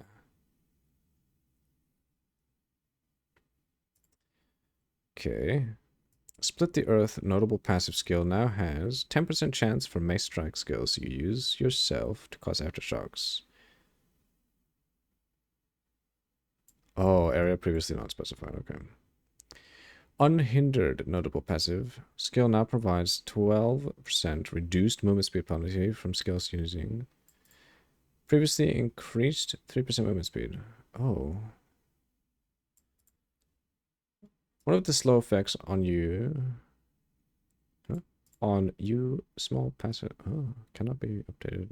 What the? One of. Oh, this reads so weird. What the fuck? This is gonna give me dyslexia, like even further. Holy shit. The unwavering stance keystone passive skill no longer has your stun threshold is doubled. Instead, it now has cannot be light stunned. Oh, so you can still be heavy stunned? Well, I guess that's fine. You just don't wave your just don't raise your shield and you won't be stunned. Unwavering is really nice now. Light stuns suck. It does suck. This is honestly good. Because stun threshold is doubled is kind of pointless. Like, you just don't want to get stunned. That is really good. Oh, cannot dodge roll. Okay, I forgot about that point. Cannot dodge roll is kind of sad, but to be honest, we don't really use dodge roll that much. I found myself like forgetting the dodge roll even existed. Just have a blink skill. Oh, that is true. You're right. But I mean that does cost extra spirit, but yeah. Small attack damage with nearby all with small attack damage with nearby ally passive skill in the Killer Instinct cluster has been replaced with another small passive skill providing 10% increased attack damage. Killer Instinct cluster.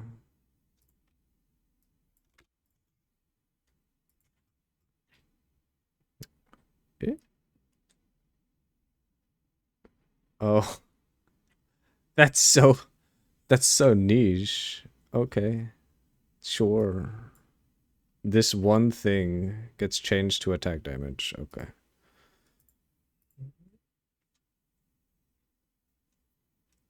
Small passive skills that have previously provided 8% increased effect of auras from your aura skill now have values of 5%. Ugh.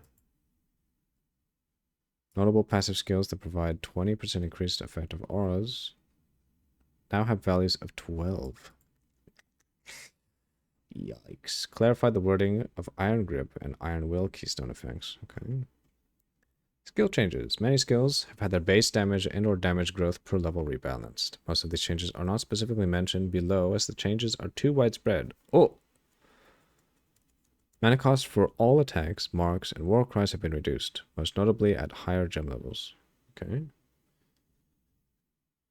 And that sucks. Yeah, this does suck. We don't know about most changes. Yeah. The fact that it's not listed is kind of sad, but I mean, I guess.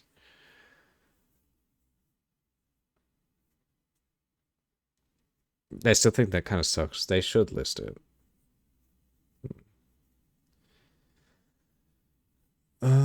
Adjust minion damage and life scaling. General damage in life is the same early game, but lower than before at higher levels, especially past level, gem level 20 plus. Okay. Hmm. Just expect everything not listed to be nerfed too. Basically, yeah. Adjusted the target life threshold for skeletal arsonist's explosive demise skill according with the skill life scaling changes. Adjust skeletal cleric's heal life scaling accordingly. Arc no longer deal. Dennis read this one to me. Oh my god. Like, what did Arc do? Arc did basically no damage anyway. Arc no longer deals more damage for each remaining chain. Like, who was playing Arc? And chain 6 to 8 times at gem level 5 to 20, previously 2 to 5. Like, the chain is a buff, but still. Arc was insane. Was it? I don't know. Quality now provides. Yep, really. Was it that good? There's no way, right? Quality now provides 0 to 2% more damage for each remaining chain. Previously 0 to 5. Yikes. Archmage now causes non-channeling spells to gain 3% of extra damage as extra lightning damage for each 100% maximum mana you have at all gem levels. Previously 5 to 6. Wow! Wow! Oh my god. Just cut right in half. It's not enough the Stormreaper's dead, Archmage is dead too. Whoa. Hey Nor, hello, Pepego reading.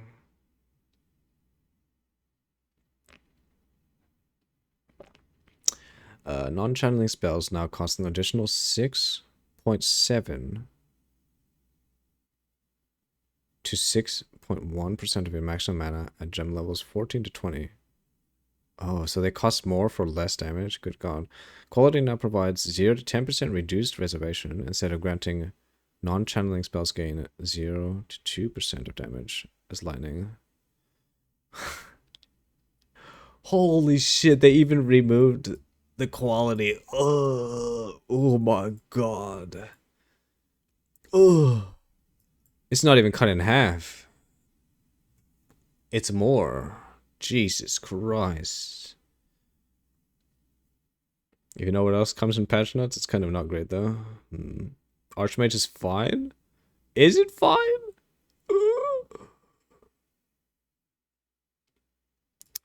Armor Breaker has had the armor break amount lowered by roughly 20% at all gem levels.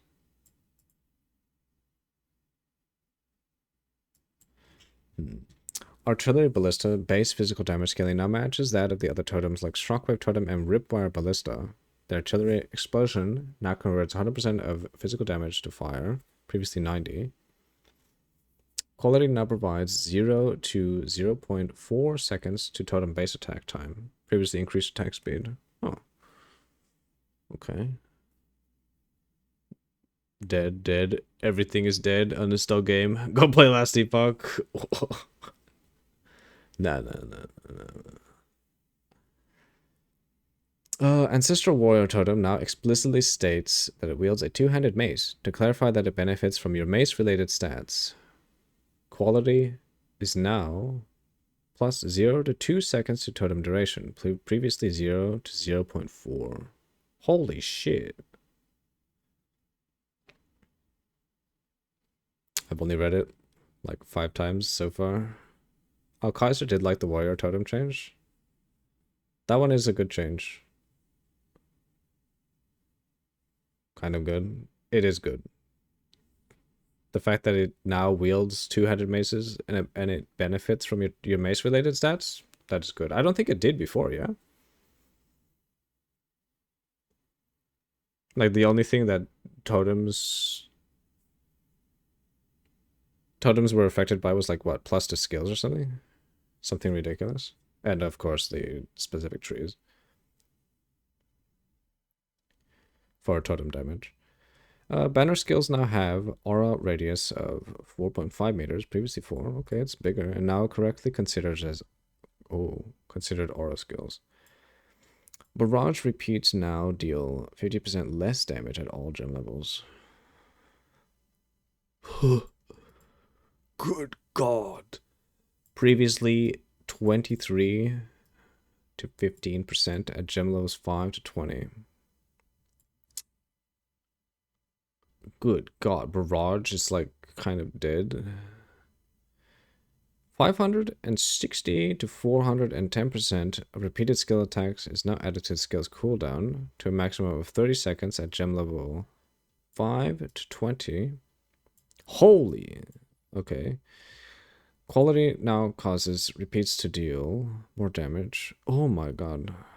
Good God, Barrage is like super gutted. Barrier Invocation now only builds energy from enemies, from enemy hits to energy shield rather than all hits to... Oh.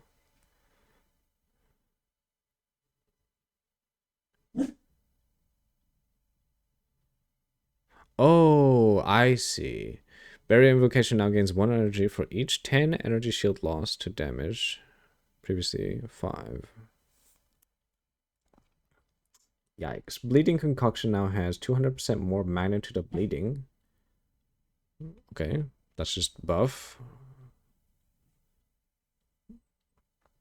Bleeding Cock seems to be good.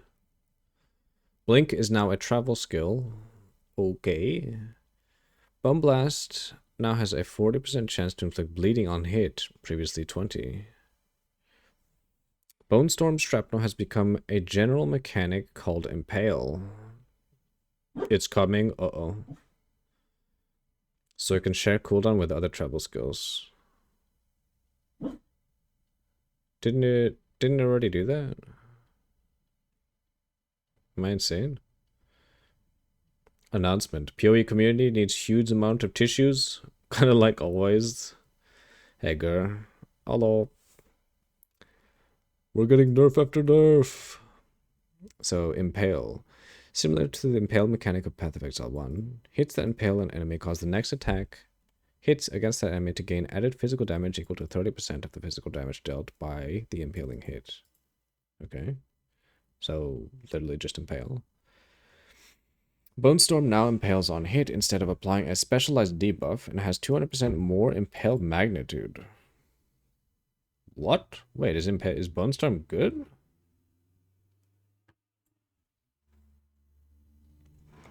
Cast on minion death now only gains energy when persistent minions are killed. Additionally, minions that are created by very underleveled minion skills now grant less energy when killed. So they're targeting the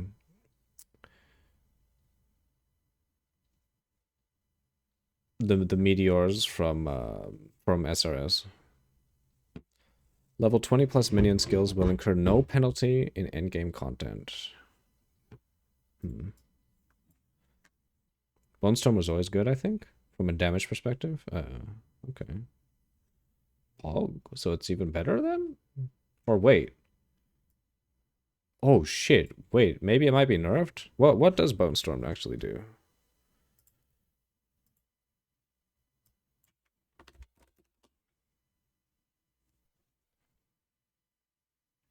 Oh shit. Debuff enemies take flat additional physical damage from next attack. Wait.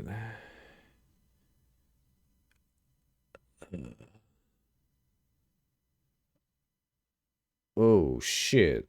Isn't that a nerf to Bone Storm?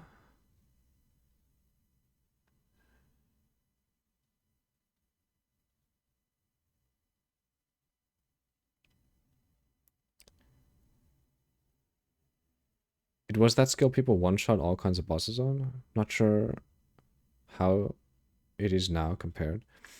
I almost think the old effect is better because it's flat. They take flat additional fizz damage. Is that flat fizz scalable on something? Oh, oh my god, it should be scalable with supports, yeah. Like the debuff if you add like a more fizz damage support or something. So I would almost, well, 200% more impel magnitude.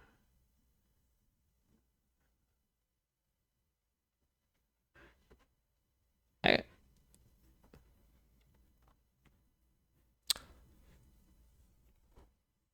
oh, wait.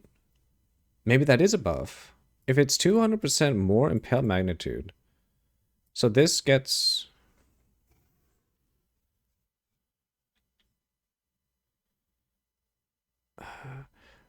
I guess it depends on how many impales you can have. Because if you can stack multiple impales, then it's pretty good. I guess that's a buff, depending on if impales is only one or multiple stacks. Okay, cast on shock now grants 1 energy per power of enemies you shock with hits from skills, previously 2. Woo! Cast on shock nerf. Cluster grenade, mini grenade explosion radius is now 1.4, previously 1.2. Oh. Combat frenzy now has gain a frenzy charge when you freeze. Electrocute or pin an enemy. No more once than every 5. Ooh. Holy shit, what the fuck? Ugh. That's so bad. Oh. Concoctions. Oh. Concoction skills now require an unarmed weapon set. They no longer deal your base unarmed damage. Instead of dealing only attack damage specific from skill like marks, they now consume 5 mana flash charges. Oh, they reverted the change. Oh, concoction skills are dead. What the? So wait, you cannot use... You can't use Widow Hill. So do you care about the quiver effect now? Yeah. Because we can't use... You're playing Pathfinder Peaconk? Oh, yo. Use a shield? I mean, yeah, that's good. You can use a shield. I guess you do get more defenses from that. But you lose so much damage. Good God. They no longer deal your base unarmed damage, instead dealing only attack damage specified from the skill, like marks. Ugh. This though, I think this is the killer. This is gonna feel so bad. Ew. I assume that the 100 new support gems will clarify for you why these patch notes look like that. Let's see.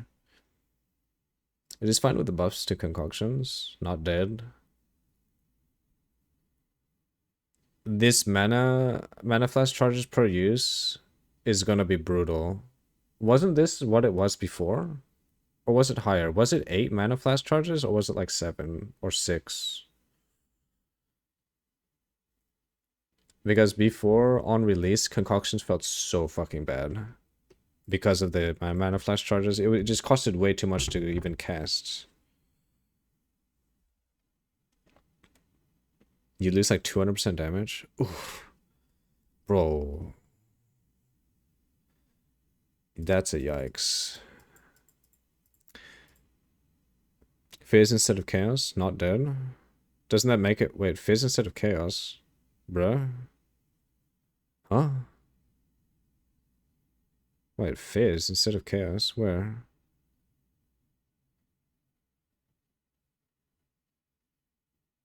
Now it hits armor. Instead of resist.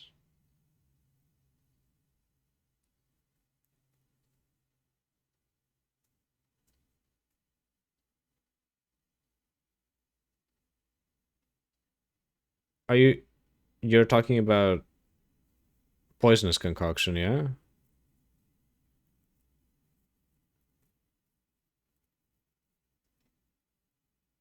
Where?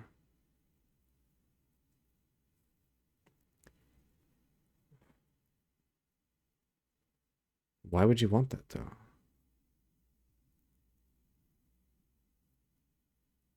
Because... Wait.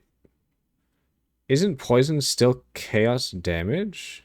And you're still going through chaos resistance? So you have to scale both fizz damage and chaos? Wait. I mean, well, actually, no, I guess it's... Wait, what the fuck? Isn't that dog shit? Because, so if you're saying it's a fizz instead of chaos, you can't use... where was it? You can't use this. You can't use the +1 to level. Is there a +1 to fizz damage?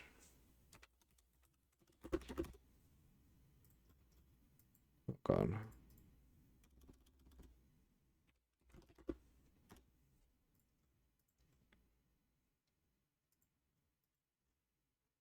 Oh god, it's like way too far away if it's anywhere. Because I know there's a +1 cold skills, and then there's chaos skills. Is there +1 to fizz anywhere? Peacock still has tag chaos, so it gets +1. Oh, it does? Okay. Okay, never mind. So it does keep this. That's still good damage then. Wait, so... Oh, I guess these small nodes don't matter. That might be... That might not even be that good then. Just in terms of cost. Because you're going to have to spend 4 points just to get +1. Oh, we'll keep reading. Conductivity now causes cursed enemies to have -25 lightning resistance. Previously 32. Ooh, at gem level 7. Scaling up to 29%. Previously, ooh. Yikes. Wait, you just keep it at level 7 then. Poison equals chaos. Poison. Ooh. So you are going to want some form of wither then. Cold Snap now has an explosion radius. Oh. Wow, that's way bigger.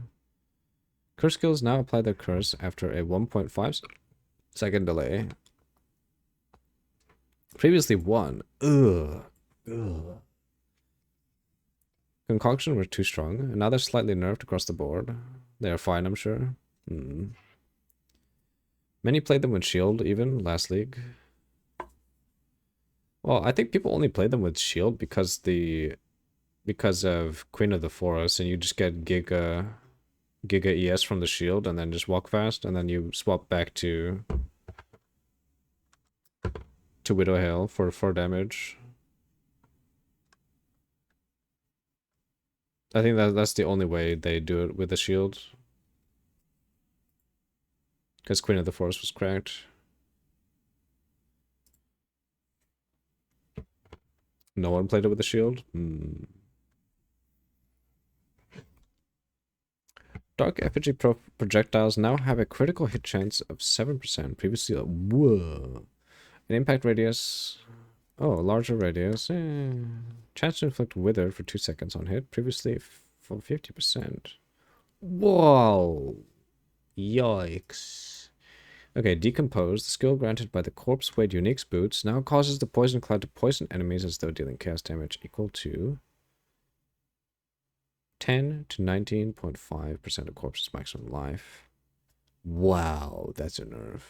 Yikes. At gem levels 1 to 20. Previously 30 to 39%. Yikes. That is a big, big nerf. Let's see. Scepter Shield was played.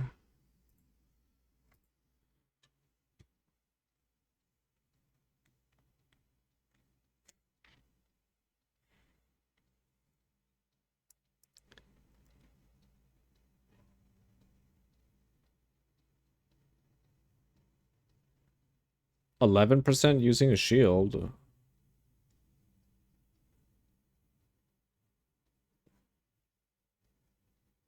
121 people.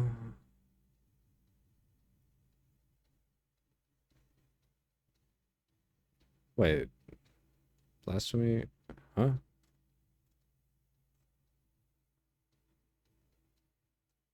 Shield, but this doesn't tell us anything about the skill. Yeah, poisonous concoction. 49 players.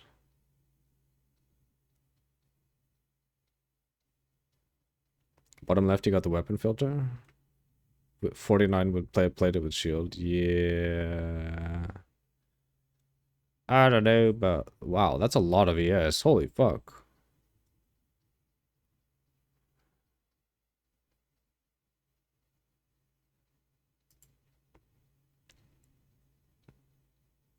You got no choice now than to play it with shield. Yep. Wait, what build is this?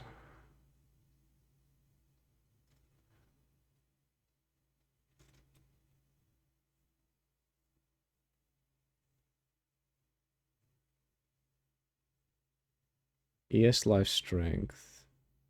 Allies? What? Why would they use a scepter and shield? It just seems so bad. All minion skills. I guess this is only for decompose?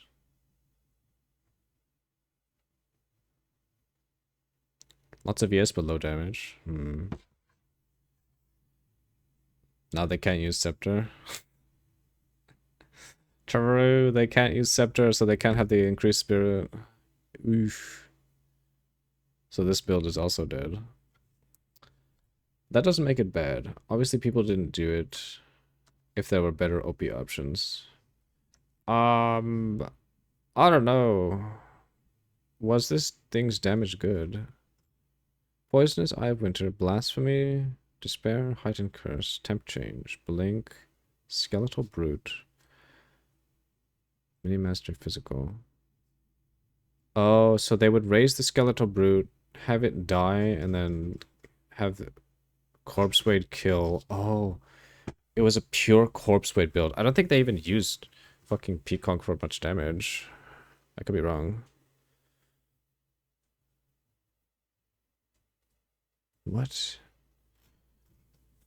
Yeah, this isn't even a fucking Peacock build.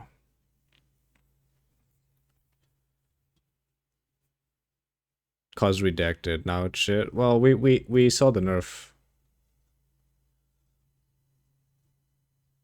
We saw the nerf to decompose. Yikes. 20%. 20% of corpse's maximum life. You gotta make one then, but use a shield. Bro, this is maximum disparage for concoction builds. Decompose got obliterated. Yeah. A whole 20% just removed from all tiers.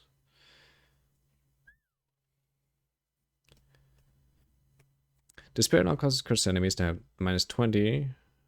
Wow. Okay. DD now deals physical damage equal to 8.8 to 10.7 of corpse's maximum life. Previously 20% at all gem levels. Whoa, DD got fucked. Holy shit. Oh my god. Scales further past gem level 20. It also deals 41 to 61 fire damage. Oh, that's also nerfed. Fire damage nerf. Ooh. Scaling up to... Okay. Detonating arrows, explosive radius. I mean, DD did have like one-shot potential for, well, quote-unquote one-shot potential for some things. DD has a history of getting fucked and not dying. Yeah, weirdly. Detonating arrows, explosion radius is now... Ooh. Oh, shit. A buff for 10 real. Oh my god. Direct minions now has a 0.5 second cooldown. Elemental invocation now gains 10 energy per power of enemies you freeze with hits from skills. Previously 10. 2. Stop bonking me! I need to keep my brain cells. Bunny sends her regards. What the fuck?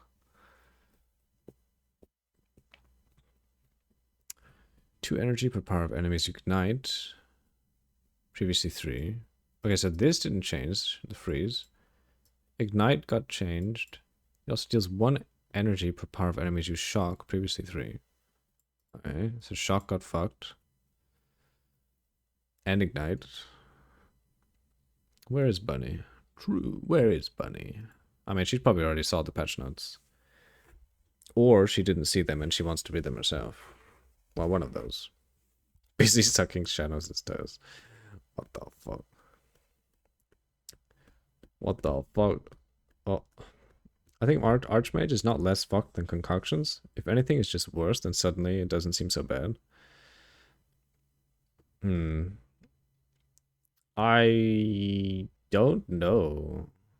The fact that you can't use Widow Hell with Concoctions means all damage is like giga fucked for Concoctions. And Archmage got like what, 60? Is it like 60% nerf? Around 60%? Keep reading then? Okay, we'll keep reading. Oh! Explosive Concoction now has 200% more magnitude of effect. I assume this 200% effect magnitude of effect is like across the board for the ailment inflicting ones. Like 200% less damage. Then I don't see this. Well, we'll see. Escape Shot scales freezing buildup with gem level up to 585% more. Previously 300% at all levels. So, was this even good? Unless they buff it internally, and they don't tell us the numbers. Sorry, you were about to show up anyway since you got your tea. But hello, I guess. Hello, Bunny. Sending my regards. What? Baron already did that. Explosive grenade cooldown is now 3. Oh, 7 seconds from 3. Now has explosive radius of 2 to 2.4 meters at gem level 120. Okay. Now has a detonation time of 3 seconds, previously 2.5. Oh. Eye of Winter now gains 75% of damage as damage of the corresponding type when passing over an elemental ground effect. Huh? Previously 50%. The skill also no longer incorrectly states the projectile applies the past overground effect to nearby enemies. Okay. So Eye of Winter is still fine, I guess? If anything, it's buffed. You appreciate Baron doing the bonk for me? But I had to do my part too, now that I'm here? Wow. Remember crossbows got huge boosted, like twice as much? Yeah, because of the now two-handed effects versus the one-handed effect, and it gained like the implicit, which is good. It needed it. It was fucking terrible before.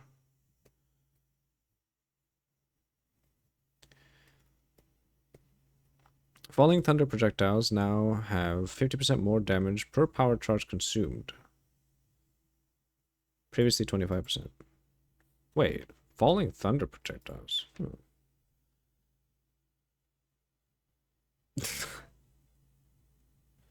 Wow. Bonking beyond like that, what the fuck? Fireball no longer bypasses the Raging Spirit limit. The secondary fireball projectiles are no longer affected by additional projectiles. This was mostly to prevent performance issues when used with wild shard supports. Now people can't crash the servers. Fireball now has a maximum downward tilt angle against closer targets, making it harder to hit enemies with multiple explosions. Oh. Crossbows are in top 3 choice for patch. Ooh. Firestorm's improved bolts now have a critical chance of 7%, previously 14. Flame Blast now has a 15-second cooldown, previously none. Huh? What? It now has 75% more damage per stage, previously 2. Good God, Flame Blast just got fucked.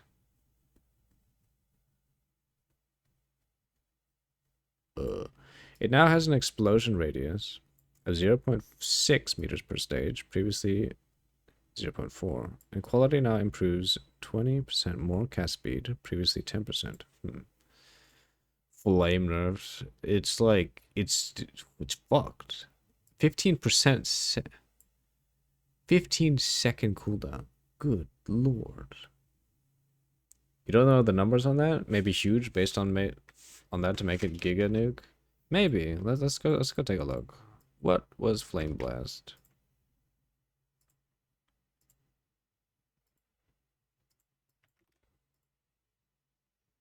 Eh?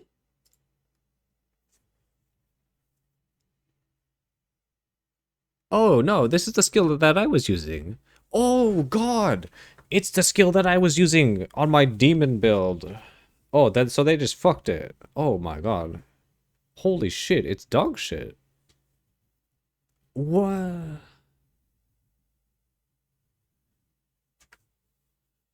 Wow. It's so bad now. Maybe a spell version of Hammer of the Gods now? They didn't give base damage numbers? No, it's the spell that I was using for on my demon form build. It is terrible. Like it's good, but it's usable. I don't think it warranted a nerf this fucking hard. Knowing GGG quintuple nerf on Flame Blast? Ooh. But they changed the base damage potentially. Maybe? Like if they nerfed it this hard, yeah, they would have to have Flame Blast do like giga flat. Like 15-second cooldown. I would need like fucking 2k fire damage flat on this. It'll be a cooldown nuke? Yeah, I think it would be a cooldown nuke. It would have to be.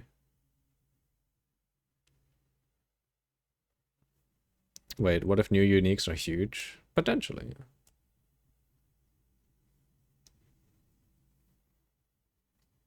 Yikes. Okay. Flame Maul now causes projectiles which pass through the wall to deal. Oh. Yikes, so almost half damage. Good god. While the gem level 1 values are unchanged. More significant reductions have been made past gem level 20. Okay. So Flame Wall getting half nerfed, kind of. Flammability now cause cursed enemies to have. Okay, same as the other curses. Because we don't know uniques. It's possible. Yeah, it could be good. Flash Grenade now has a 500% more stun buildup, previously 400. Frag grenades. Oh, shit. Galvanic shards convert 60% of physical damage lightning, previously 40. Wait, isn't this a buff?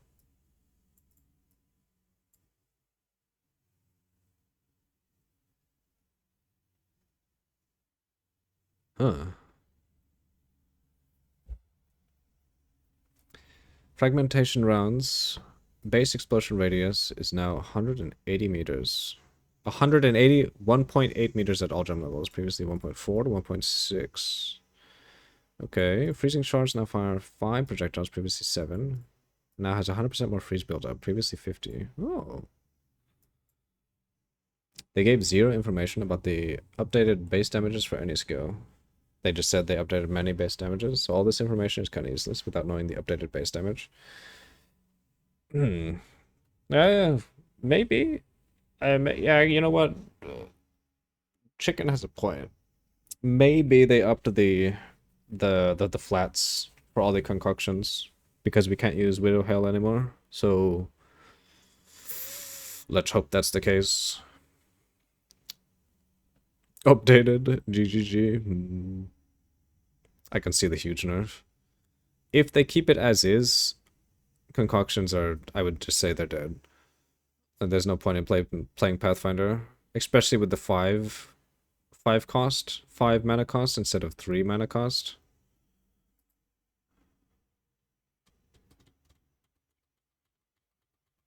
But if they up the base flats, then that's good.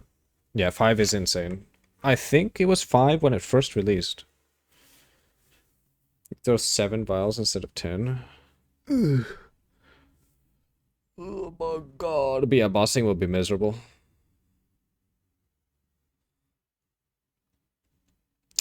Frostbomb now has a pulse and explosion radius of 2 to 2.7 meters at gem level 1 to 20. Previously, oh, okay. Frostball now has a cooldown of 5 seconds, previously 3.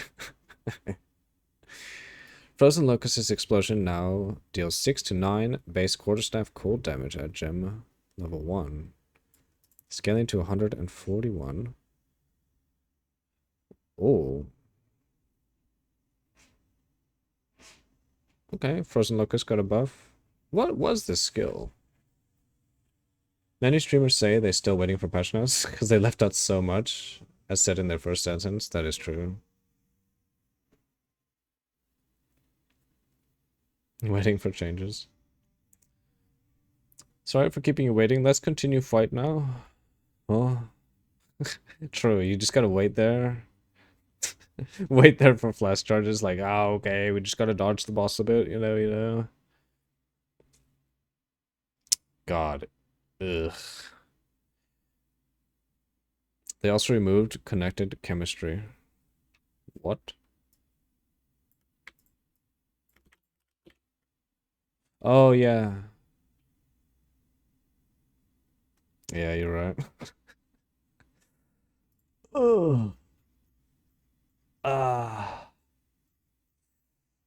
Ah.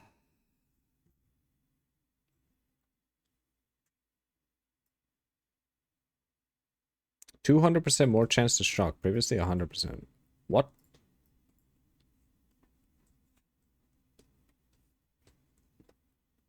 So no charges gained. Not dead, by the way. And then you read the changes in the game. Oh, damn. Peacock just 5 times the base damage now. Yeah, if he did 5 times the base damage... Log in, dude. Peacock, log in. Even with the flask. Actually, would 5 times be... Actually, yeah, if it was 5... No, if it was 5 times the base flat, yeah, it would be insane. It would be... you know what? It would probably be the most correct skill in the game if it had 5 times. There's no way it would be that much.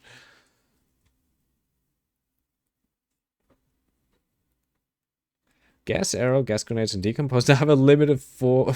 Oh, shit! Of 6 poison clouds. Whoa, gas arrow... Gas arrow's dead. Goodbye.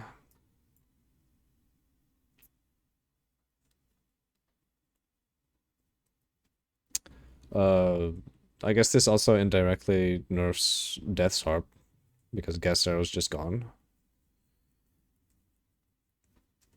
I see the biggest one. Uh-oh. Oh, yeah, are you talking about Hammer of the Gods?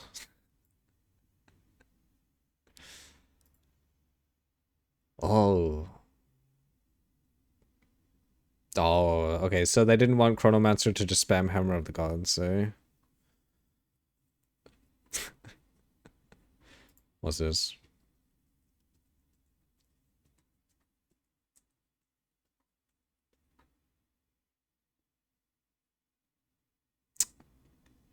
Ew.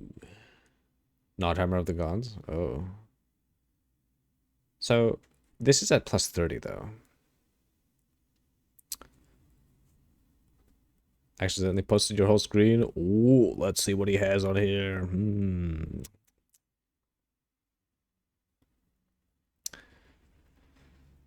Huh. Consumes 3.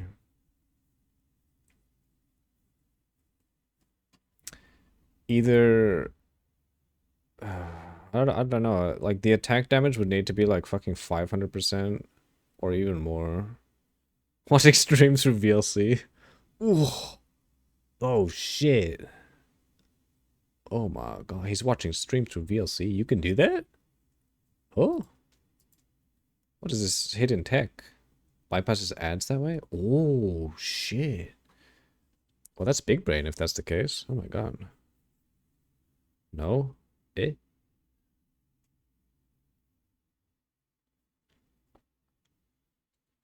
Okay, galvanic shards. That seems like a buff, but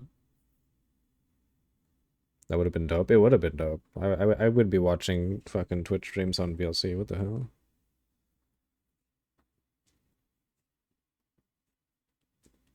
That was a thing 4 years ago? Really? Okay. Glacial bolt walls. Now that's 8 seconds, previously 6. Glacial cascade quality now gains 0 to 10% of physical damage is cold instead of 0 to 10 increased attack speed. Oh. Interesting. Green Freeze can no longer be engraved.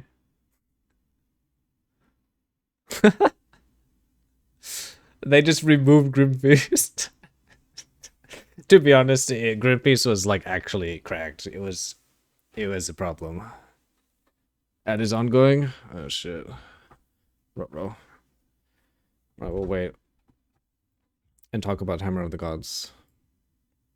Ads. Hammer of the Gods no longer has a cooldown, but now requires 20 glory to use. Glory is a resource that gets built up by heavy stunning enemies. The amount of glory gained is based on the stunned monster's power.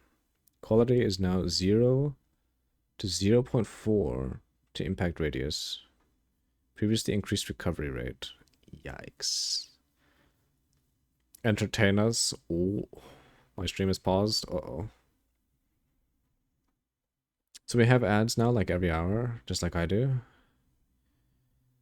Wait, so it wasn't the case before? Am I gonna have to go back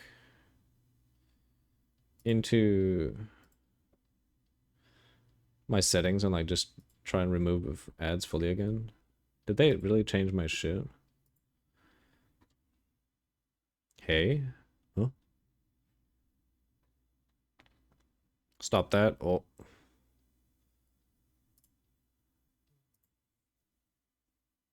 No bonk me, I did nothing wrong. True. Jammy did nothing wrong. What the fuck? Entertaining with bonks? I don't know if that's entertaining. Hand of Chayula now specifies that it triggers socketed marks. This is purely a description change, okay. Herald skills with attacks now properly state their hits can't be evaded. Oh, this is not a functional change, just a descriptive one. Okay. That's painful entertainment. Oof. Herald of Ash's explosion radius. Oh, it's bigger now. What the fuck? Herald of Ash quality now provides additional 5% of overkill damage. Contributes to base ignite damage. Instead of previous ignite, surrounding enemies if overkill damage is at least. Oh. Benefit that was actively detrimental. Herald of Ash's explosion radius is now less, way less. 0.6 meters, previously 0. 0.6, 1.6, previously 1.8. Herald of Plague now requires a martial weapon. Oh! Wait, you... what? Wait, what the fuck?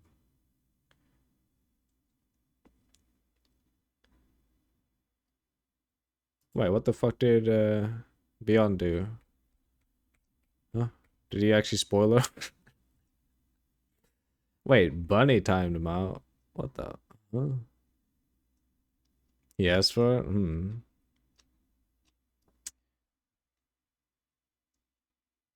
Herald of Plague now requires a martial weapon, making it consistent with the weapon restrictions of other Herald skills. Why?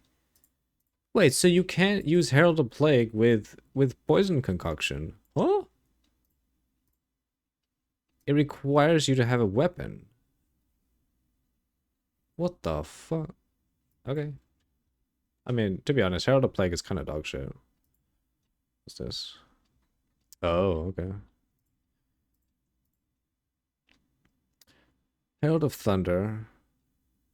Just use bleeding concoction.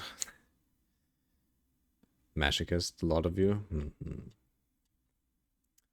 Seems like an oversight still. Oh, are you talking about Herald of Plague being an oversight? Herald of Thunder bolt impact radius is now 1.4 meters, previously 1.6. Okay. Hex Blast can now only detonate curses from which for which at least 50% of the duration has expired. This means it can never explode curses that have infinite duration. Wow, Hex Blast Giga Nerf. Holy shit. Curse orbs will be visually different when 50% of the curse duration has expired if you have Hex Blast equipped. The explosion radius of a Hex Blast has been increased to 2 meters, previously 1.6. And it now has a maximum of 3 explosions per cast, previously... Oh my god! It's dog shit now! Wait, bro, do they hate... Do they hate demon form builds?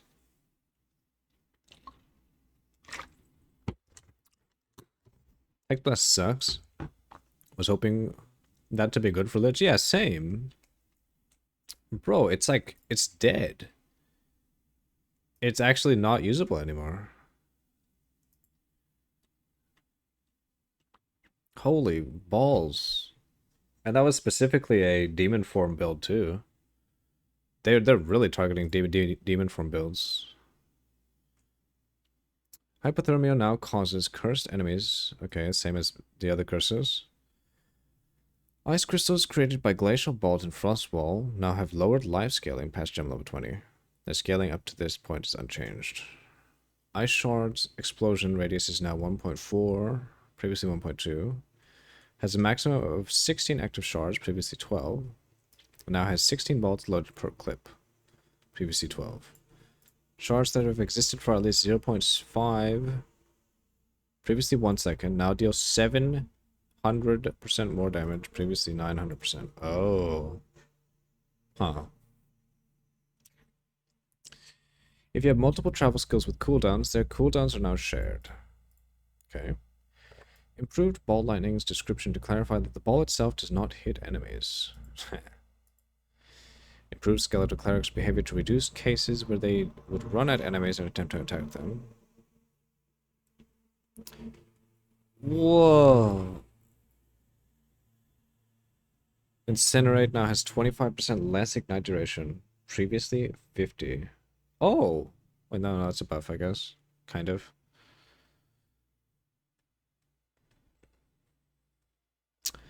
Leap Slam now has a 62% to 88% more stun buildup. Oh. Oh. Wait, so you just keep Leap Slam at the lowest level possible. I mean, you always did that anyway, but... Lightning Conduit now performs an extra lightning... A number of extra lightning bolts have consumed... If it consumes shock from an enemy, these bolts are distributed among targets at the skill area, but can hit the same target multiple times if few enough targets were hit. Okay. Wait, is this a Lightning Conduit buff? Wait, is Lightning Conduit just cracked still? Lightning Bolt now has a 200% more chance to shock. Previously, 100. Whoa. Lightning Conduit has 20% more damage with hits. Oh, per 5% shock on enemy. Previously, 100% more damage. Oh, okay, so it did get a nerf. Okay. It is a nerf, but it almost seems like, depending on the extra number of lightning bolts it consumes, it might be negligible. That is an 80% shot, like, damage nerf, but Lightning Conduit can now work for single target. Yeah, it always has. It was correct. If you did it on cast on shock for spark builds, it was like insane amounts of single target. Now it's shit. Really? Is it actually shit though? Like, it is an 80% damage nerf, but how many numbers? It says it performs a number of extra lightning bolts. Is this actually a nerf? I guess it would need a lot more extra lightning bolts to make up for this loss of damage. Remember, you can one-shot bosses without any investment. Yeah. If you get +4 lightning balls, you'd break even-ish. Kind of. Yeah. So if yeah, if it is 4, it's still really fucking good. Because in single, if anything, you know what? If anything, this makes lightning conduit. If it has 4 lightning bolts, as Baron said, this is just better because it also means you can use it for clearing, not just single target.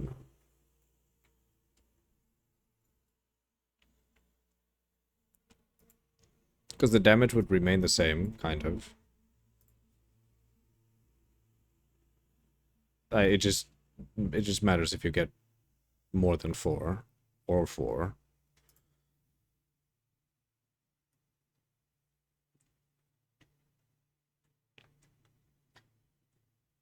Lightning rod arrow now disappears after being chained to 6 times.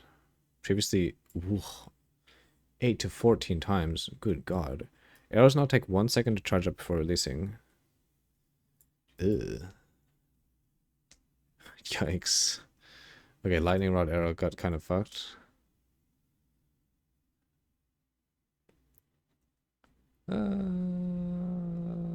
Arrows now take 1 second to charge up before releasing a lightning burst when chained to. Lightning arrows that chain to lightning rod cause the pulse to happen instantly instead of needing to charge up. Okay, that's fine. But this, oh my goodness. 6. Previously 8 to 14. Woohoo!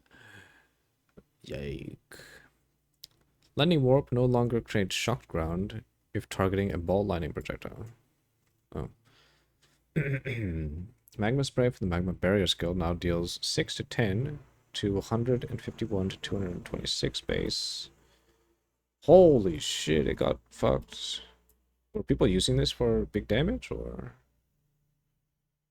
Whoa. Well, it's not that big of an effectiveness nerf, but magma spray was broken. Oh shit. Magnetic salvo now deals 100 to 140% of attack damage. Magnetic salvo. Is that the one I was using? Oh, wow, it got really nerfed. What? Wow, magnetic salvo got kind of fucked. Mana Tempest quality now grants additional damage based as lightning, instead of causing its effects to linger after you exited the Tempest, which is not actually functional. Oof. Mantra of Destruction's Purple Flame of Trailer now has a duration of 8 seconds, previously 6. Does that even matter? Malice now applies critical weakness every 0.52 seconds at 19, previously 0.64. Molten Blast now has, while dual wielding, fires twice as many projectiles with 15% less attack speed. Previously 30. Okay. Pain Offering Aura now grants minions increased damage rather than... Oh, okay, so it's more damage. The aura also grants minions 22 to 58 increased attack cast speed. Previously 30 at all levels. Wow. Pain Offering got giga buffed. Holy shit. Huh? I'm kind of wondering why they would even do this when they know that specters are going to be a problem. Good God. Perfect Strike no longer ignites. It now has an attack speed of 35% of base, previously 45%. Sad about the Perfect Strike no ignite nerf. It does kind of suck. Having the ignite was nice. Quality now provides 0 to 20% more ignite chance. Previously, 20% increased magnitude in ignite. Wow, that's too bad. Perfect Strike now also deals damage in a wider area closer to the player, making it less likely to miss enemies standing next to the player. Thank you. You know what? The only thing that needed to happen for Perfect Strike was this.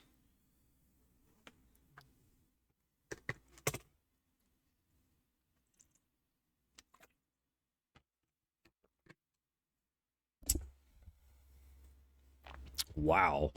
Permafrost bloods now scales freeze buildup with gem level up to 186%. Previously 80 at all levels. Wow. Plague Bearer now stores up to, well, 15k poison damage at gem levels 20. Yo, what?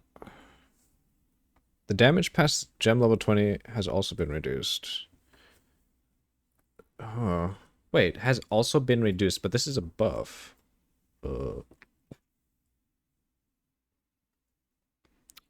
Okay.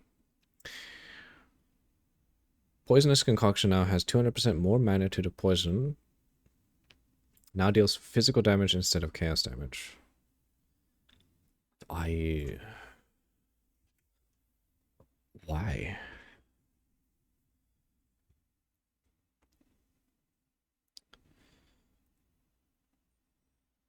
That's so weird. Because it poisons, sure, but then it does physical damage. I mean, it could be good, but how the fuck?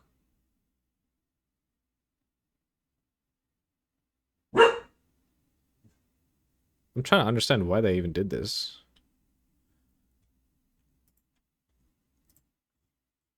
Is it a good thing?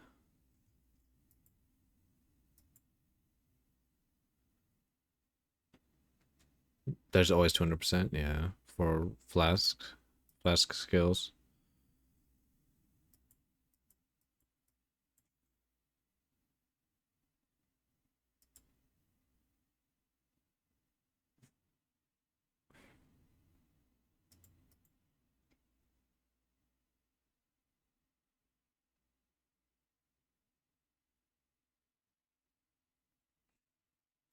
Are they gonna add more unarmed stuff?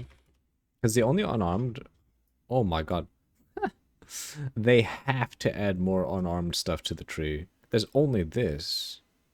There's no way.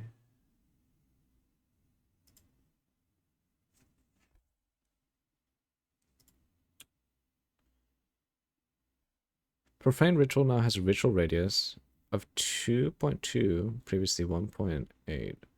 Raging Spirits now has a spirit duration of 5 seconds, previously 4. And a maximum 2 spirits summoned per spell cast, previously 5. Oh. The description of Raging Spirits has also been updated to make it more clear that triggered spells will not summon spirits. You can't summon SRS with triggered spells. Uh-oh. Improve the performance of spawning very high amounts of Raging Spirits. If you spawn a large number of spirits at the same time, the spawning of them is now spread over a short duration. Huh. Oh, thanks for the ban. Improve the performance of spawning very high amounts of Raging Spirits. Okay, wait, no, we already read that. Rain of Arrows landing frequency is now affected by projectile speed modifiers, meaning that, for example, increased projectile speed causes the same number of arrows to land in a shorter total time. Okay. That's technically a DPS increase, right, for Rain of Arrows? Kind of. Reaper's Invocation now grants 15 energy per power of enemies you kill with melee attacks. Previously 10. Whoa. Ripwire Ballista Bolts now pins enemies as though dealing 400% more damage. Wow. Oh, it's pin. Fuck my life. Uh-oh. What happened?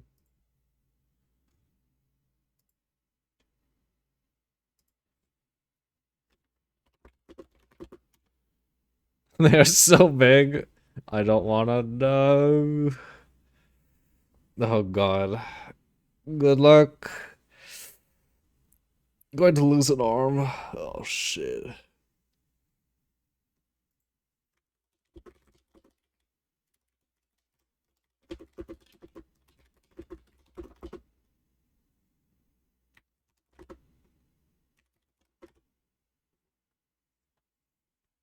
Probably just the boobas. Ugh. 700 LBs for just the booba. Good God.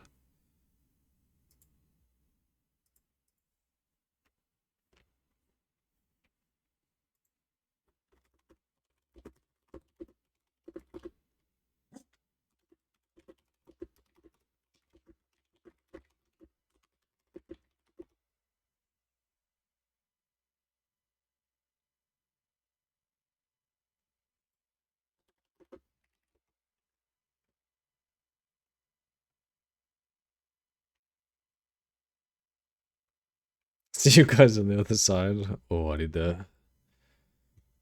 Rolling Slam now has a plus 1 second to total attack time. Huh? Oh, previously... The manic... Okay. Bro. Previous... no one's gonna use Rolling Slam. It's so dog shit. It's fucking terrible. Sacrifice now has minions revive 66% more slowly at gem level 14. Wow, previously 37%. Scaling to 60% more slowly at gem level. Whoa. Yikes. Seismic Cry no longer has increased warcry speed. Shard Scavenger instantly reloads your crossbow upon consuming freeze, shock, ignite, or fully broken armor. No more than once every 7.3 to 6.1 seconds. Previously 9 to 8. Shattering Concoction has 200% more freeze buildup. Okay. Shattering Palm explosions now have an additional random delay. Huh? Shards of Ice. Now, the Shard of Ice now cannot be applied to targets if the Shattering Palm damaging strike broke an existing ice shard on them. What? Ugh. Shield Wall segment life past gem level 20 now matches that of ice crystals from Frost Wall, for example. This is a reduction in total life. Explosion radius is now 4 meters, previously 3. Shock chain arrows can now chain up to 8 meters away, previously 4. Okay. Siphoning strikes shockwave radius is now 2 meters, previously 1.8. Skeletal Arsonist Explosive Demise skill deals additional fire damage equal to 12% of minions' maximum life, previously 15. Really? It now has a 2.4 meter explosive radius. I just realized Steam activity is showing up on screen. Awkward. Ruh-roh. Yeah, we're looking at... You know what? I wonder if I can turn that off. Here, I'll just exit Steam right now because I'm not using Steam. You can do whatever you want. You mean the current game is not a problem? Oh. The previous one was? Ruh-roh. Skeletal Brute quality now causes brutes to inflict more stun buildup instead of having increased maximum life. Okay. Nerf. Nerf to DD. Frostmage Ice Bomb now has 8-second cooldown, previously 6. Reavers now correctly gain Rage on hit when their command. Enrage skill is active.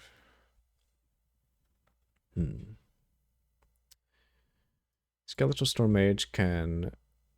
Skeletal Storm Mage chain count now scales up with minion gem level. Up to +4 chains at gem level 20, previously 2 at all levels. Oh.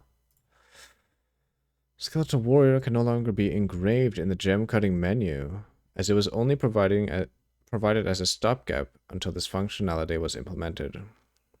Existing copies of Skeletal Warrior Gem have been turned over into Skeletal Sniper Gems. Skeletal Warrior skill granted by some specters now allows you to summon additional skeletons by reserving spirit, in addition to the 2 free skeletons granted automatically. Really? Snipe's attack speed multiplier and mana cost have been adjusted so that the attack time matches the time until a perfect strike. This is mainly to improve description, and the function of the skill is unchanged. I felt Snipe was just not worth it at all. I don't know. Snipe just felt fucking horrible. Stormwave now has 100% more chance to shock. Spark now fires 4 to 9 projectiles at gem level 1 to 20. Previously 6 to 14. Whoa! Holy shit! And no longer has a 0 to 19% increased projectile speed. Quality now provides 0 to 30% increased projectile speed. Previously fires plus... Whoa. Oh shit, I see. Spark projectiles are halved, 9 instead of 18. Yeah. Holy shit. Ooh. Why play that shit? Yikes. Yeah, that is a big sad. Spiral Volley now has 3% more damage per frenzy charge consumed. Previously 2. Well, okay. Spiral Volley, I guess, is buffed. You see bots are going a bit crazy today. But they're going insane. Thank you for banning, Benny. Stampede quality now provides 20% chance to cause an aftershock. Stormcolor arrows bots now have 500% more chance to shock. Previously 800. Whoa! Tempest Spell's impact now deals 146 to 490% of attack damage. Oh, wait, what? The attack damage is more? Now requires 10 combo to use, previously 4. I guess that doesn't matter. And the bell is destroyed after 10 hits. At all gem levels, previously 10 to 19. Oh. Now, causes the bell to be destroyed after +2 hits, previously... Whoa. Wow. Holy shit. Wow, they kind of fucked the quality too. Okay, so how much of a nerf is that?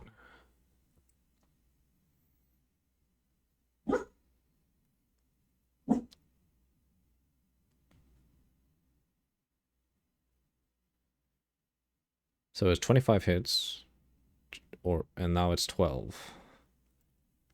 Yikes. Wow, so Tempest Bell got kind of fucked. But it did get the attack damage raised, so...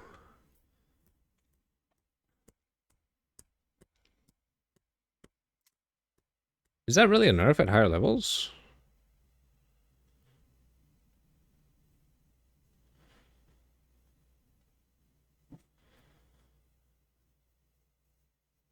I can't math. Tempest Bell Shockwave no longer has deals 30% more damage per element, or 60% of physical damage converted to the corresponding. Instead, it now gains 30% of physical damage as extra damage of each type. Oh, wait, what? It also now deals 60 to 132% of attack damage. Oh. Huh. Tempest Bells can now only trigger a shockwave every 250 milliseconds. This value is a strict limit, not a cooldown. As such, it cannot be modified by cooldown recovery modifiers. Huh? Wait.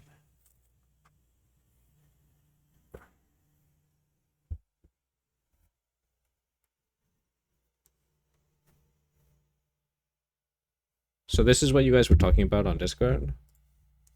Now that we're reading the patch notes, let's actually read what you guys said. For Ice Strike, it doesn't matter as much for Flurry.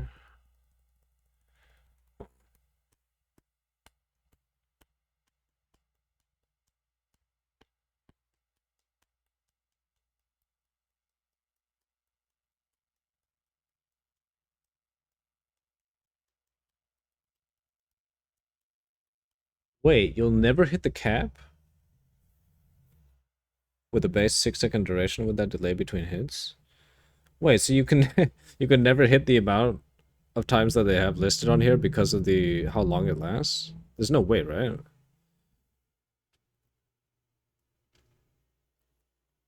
So you have 12 hits before it destroys itself. Can you even hit it 12 times?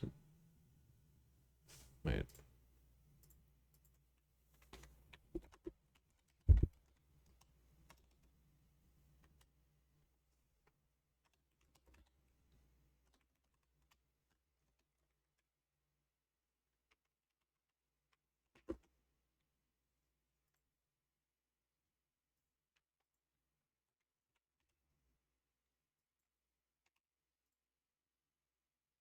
Oh, wait, you have more than enough time. What the fuck?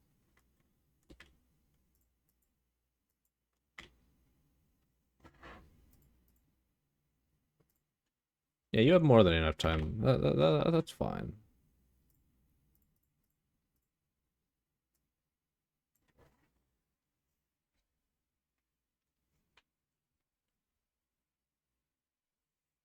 Price strike. I do not understand as a dev. The GGG thoughts. Why add 100% more chance? Instead, tick always do. Wait, what do you mean?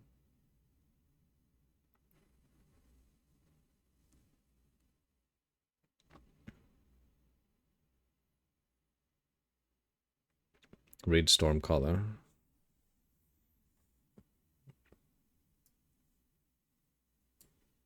500% chance to shock, previously 800.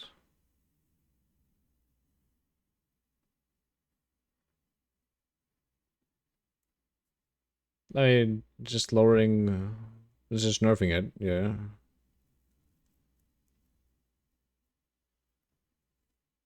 I would still say it's worth using, even with the overabundance for 2 bells, but of course way worse. It's worse, yeah, but it's still, like, it's still usable. I would say Tempest Bell is still fine, kind of. Obviously nerfed, but... Wait, how long is the Tempest Bell duration with overabundance? So, bell duration is 6 seconds. Oh. Oh, shit. I see. So,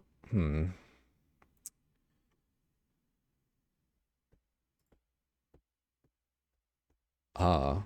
So if you use overabundance, then you would have problems with the millisecond issue. Because you only have 3 seconds to hit...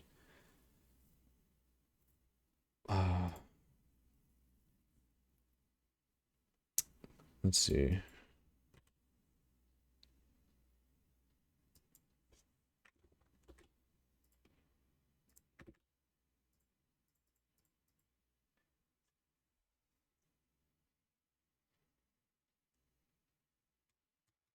Wow. Wait.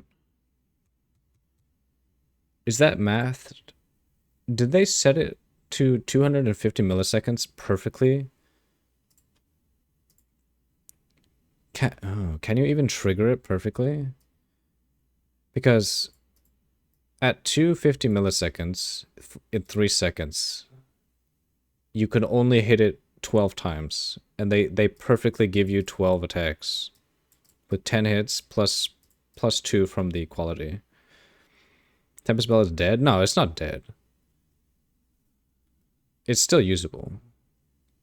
If it adds a little damage, it's still worth, yeah.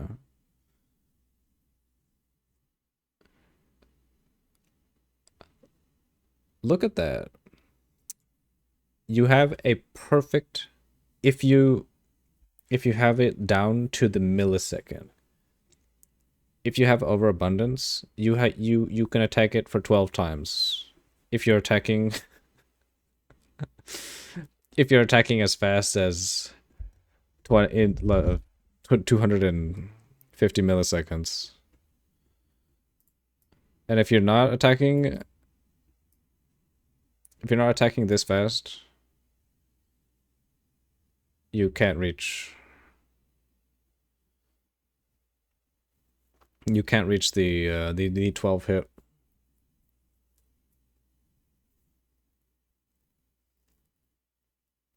You're never gonna have an attack that's perfectly timed to 250. Yeah. So you have 3,000 milliseconds if you're using overabundance. 10 combo as well to pop it. 10 combo is fine. You get combos so fucking fast.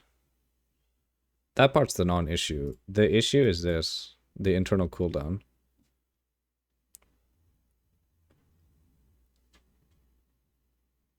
The fact that you basically, it still adds damage, so it's still good to use. But it's gonna be so weird because now adding the quality is kind of useless because I don't think you'll ever have a skill that's gonna hit this fast.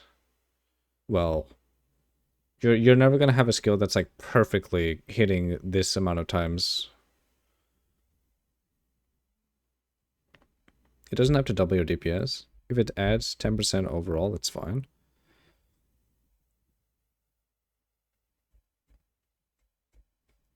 I mean, obviously it'll still be very needed for monks or staff skills to do boss damage. This is so weird though. Like it's perfect. It's down to the millisecond to get 12 off, which they give you, which is so weird. You got Tempest Flurry down to 0.18. Oh shit. You need to perfectly hit it for yeah.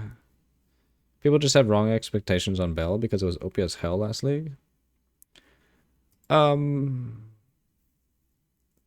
Maybe.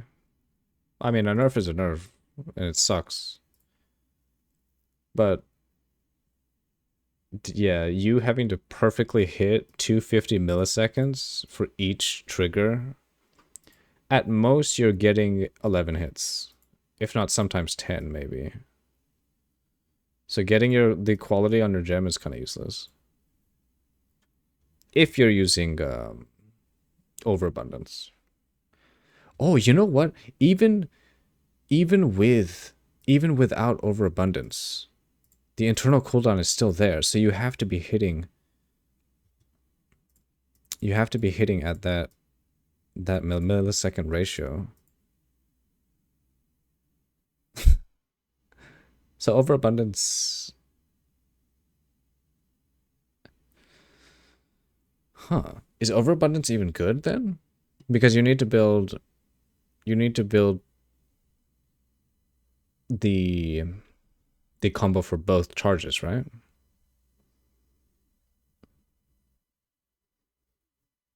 It got 250 milliseconds because of the abuse people did on it with Eye of Winter or something. They could have done it. No, actually, no, I don't think that's the case. Because it had a hit limit, right? It wasn't exactly a time limit.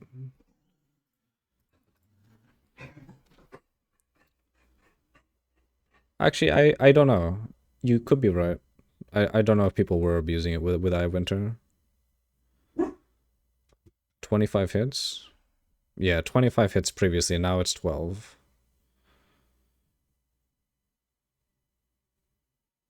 So maybe people were abusing it with Eye of Winter? I don't know.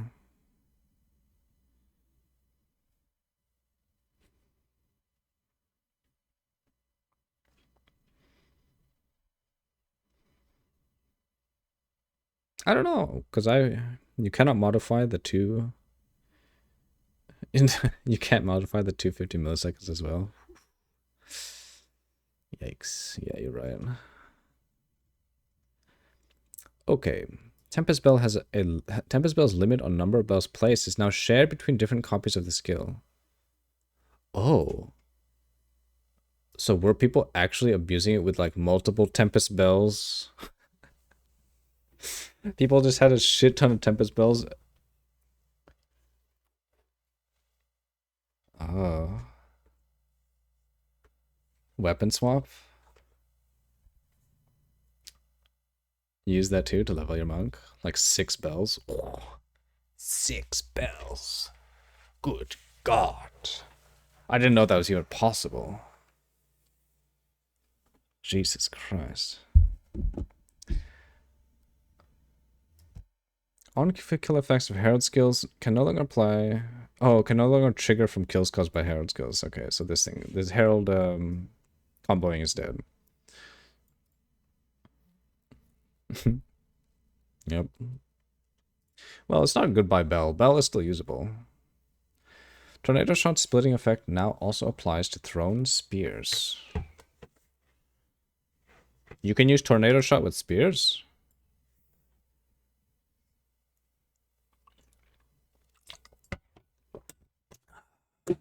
Toxic growth now requires more stored poison to reach maximum radius and damage. The more stored poison to expire, and more stored poison to expire faster. Pustule duration time is now 15 seconds, previously 6. Stored poison now adds up to base explosion. Now fires 6 arrows, previously 8, and quality now provides. Whoa. Now has a limit of 6 pustules. What the fuck? Bro, toxic growth was dog shit already. What? Okay. Wind Dancer? Uh-oh. Oh, shit. Oh, no. Less evasion rating. Wow, that's actually a lot of evasion rating. That's a lot of lost evasion rating. What is that? Like 36% evasion rating gone at the max level? Your build getting taken back, Ellie, and got shot in the back. Yeah, you lose a fuck ton because each stack. I think you can have 4 stacks, yeah? Oh shit. Oh my god. Oh, it's even worse. It's not 34%. Oh. Wow. They fucked it hard. It doesn't have an extra maximum stage, so it's only 3 stages now. Woo. I mean, it's still good, but good god, did it get wrecked. How much evasion rating loss is that? So before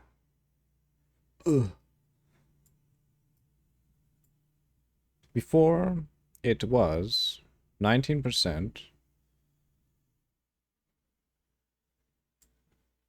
Big loss? Yeah, that's a big loss. 19% times 4. Yeah. Yikes. Take away 30.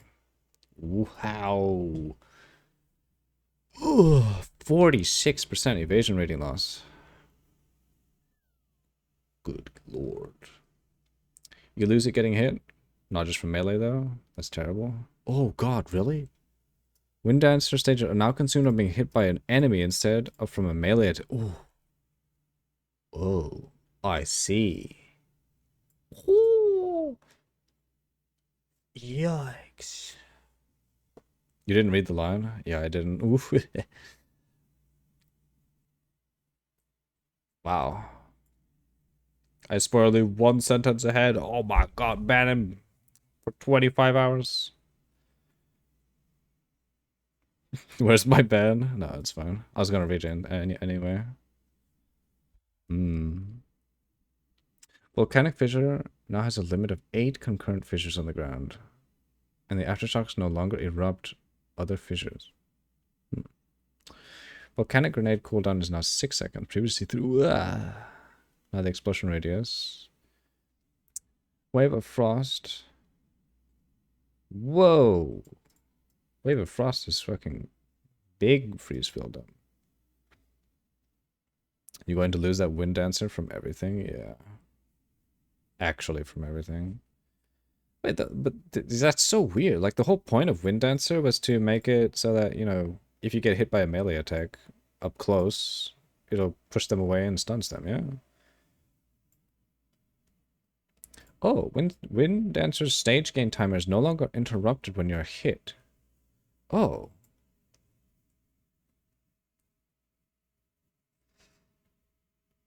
Huh. Withering Presence. Duration is 6 seconds, previously 4. Now withers enemies in your presence every... Oh. It's not bad, but each wither has its own separate, like, counter, so how... Withering Presence got buffed? What was the damage on Chaos skills? He got buffed, yeah. Still gonna be annoying getting hit by a nigh invisible armor.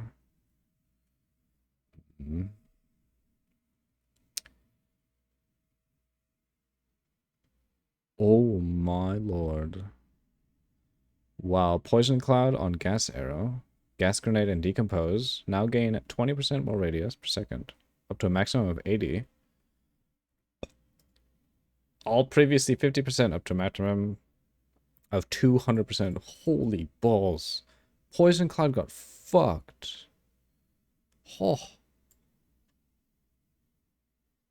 Decompose, Poison Arrow, Gas Arrow, like everything just gets wrecked. Your brain is frazzled today. Who would play Chaos Gales in PoE 2? Me! I want to play Chaos Gales. Fuck. Chilled Ground from Frozen Locust now gains 30% more radius per second. Discipline and Purity auras granted by some specters now apply to the player wielding the specter as well as their allies. Okay. Me. Save. The spread of grenade skills with more than one projectile, such as when using scatter shot support, has been reduced by 40%, except for cluster grenade. Releasing Rage Shield immediately after blocking a skill now performs a shield bash that damages and stuns enemies in front of you, and also dazes them if you're using a tower shield. They're trying to make Rage Shield good. Stop it! It's never gonna be good. They're giving Rage Shield like a parry function. No one's going to use this. You are a special flower official, and you will rot and suffer, just like your chaos skills. Whoa. Expect pain. Oh my god. Surely impending doom will be good, right? Right? Astral projection now causes supported skills to have 25% less area effect. Ugh. Brutality now causes supported skills to deal. Oh my god, nerf. 25% instead of 35. Burning Inscription now has a 110% cost multiplier. Cannibalism now provides 2% of life recovered on kill, while a supported skill is active, previously 4%. This doesn't really matter. You can just have the life on kill jewel, kind of. Capacitor now has a 130% cost multiplier, previously 100. Oof. Close combat. Man, wait. What is this? They're raising cost multiplier. Well, I guess they're raising cost multiplier of everything, but they're lowering the cost multiplier for attack skills. Like, well, not multiplier, like the flat cost. Controlled Destruction. Fist of War, Hourglass. Feeding Frenzy. Impetus. Lockdown Magnified, Mana Flare, Meat Shield. Mobility. Less movement speed penalty. Previously 30. What? Why? Why they do this? Man. Isn't the whole point of like using a non-damaging support like to feel good? Why? Yeah, why 5%? It's like we're sacrificing damage for feels good. And now they're like, fuck you, stop feeling good. I mean, people are still going to use this though. Because it feels good. Neural Overload. Scattershot. Where? Whoa. Spell Echo can no longer support triggered spells. Skills. Yee. That is a nerf. For meteor builds. Spiral Volley now fires directly forward with the first arrow instead of the final arrow. Oh. GGG at the moment. Let's see.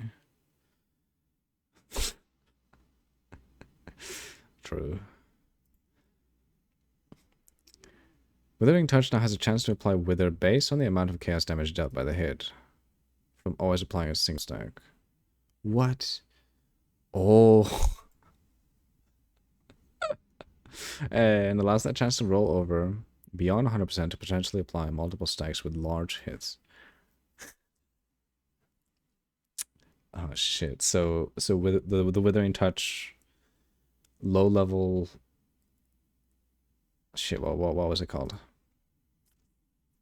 Low level Eye of Winter is dead. Because now it might not even apply a Wither. I mean, to be honest, that combo was pretty fucking powerful. Unique item changes. Alright, just a sec. I gotta take a piss. We will be right back. Piss break.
Okay.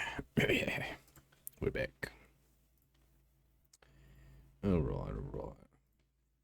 Unique changes. These are the big ones. Against the Darkness unique jewel. Now has a minimum radius, previously large. This change does not affect existing item modifiers that cause notable passive skills. Also grant 2 to 4. Increase specific attributes now have a value of 2 to 3. This existing item can be made worse with a Divine Orb. Why would you want to do that?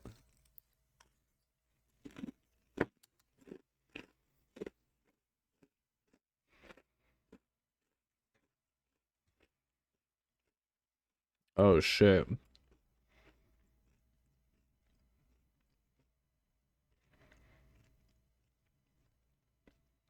Wow. Astrometer's unique amulet now has a 50 to 100 all attributes. Previously 80 to 100. Oh, wow. Okay, so the range of Astrometers is gonna be way worse. Holy shit. Its series Disdain unique helmet now has a 10%. Previously 20 to 25. I think they nerfed this because the Lich is coming out.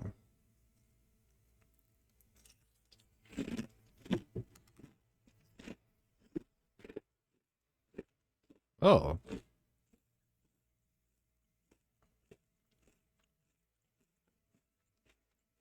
Wow.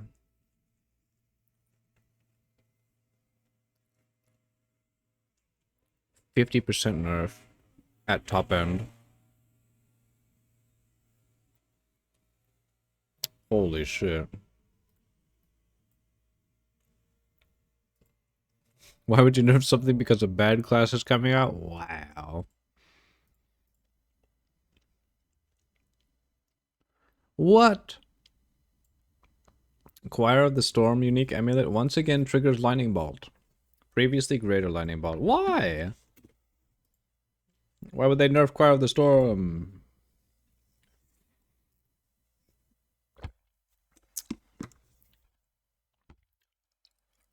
Crown of the Victor unique helmet now grants. What? Okay. Dream Fragment's unique ring now provides 10% increased max mana. Oh, previously 20%. Yikes. Holy shit. Okay, so Dream Fragments is no longer Abyss? Well, maybe it should go.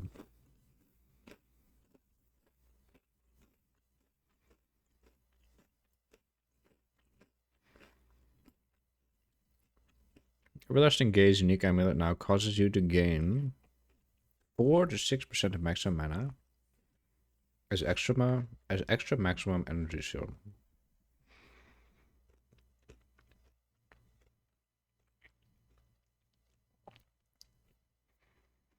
Wait. Holy shit. Previously 20 to 30, it's 4 to 6?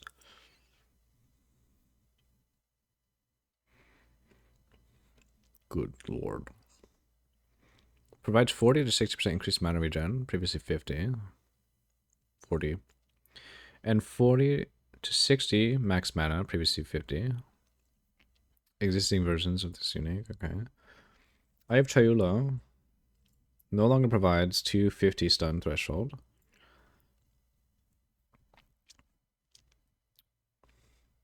It now provides light. Cannot be light stunned. Oh. Oh, shit. It just gives you the keystone. Huh. Dream Fragments, Everlasting Gaze. All mana nerfs. Archmage is fine. Oh, Archmage is fine.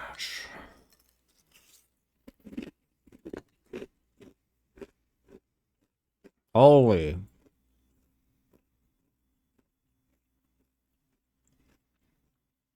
Ghost Ride is fucked. Kind of.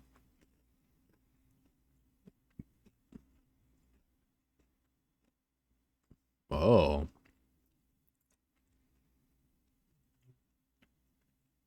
Wow. Okay.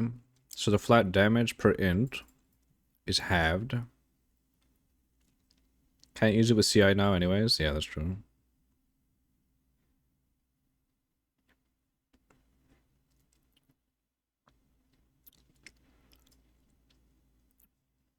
Attack speed is giga nerfed. The per attribute change will affect existing items. Yeah. This unique is now... I mean, Hand of Wisdom in action is still good with these nerfs. Of course, it's much less desirable, but it's still good. It's fine now. It's balanced. It's so good.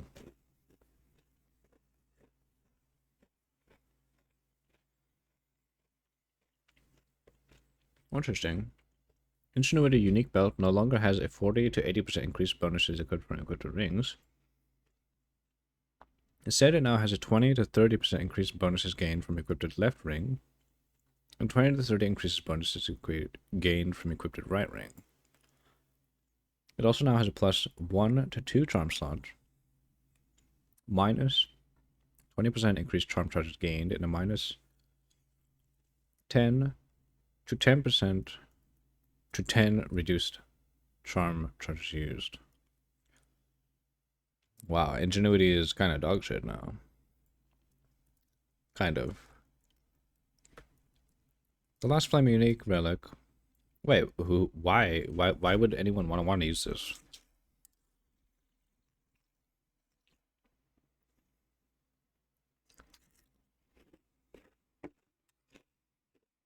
Hmm. The last flame now has damage taken cannot be absorbed. Hmm? Absorption effects include guard. Encased in jade and sorcery ward, existing items are unaffected by this change. Oh shit. Holy. Good god. Mahuzato's got fucked. I mean, it makes sense. They have to do that with a new third ring neck class. Oh, you're right. Left right does not count for the neck ring. Hmm.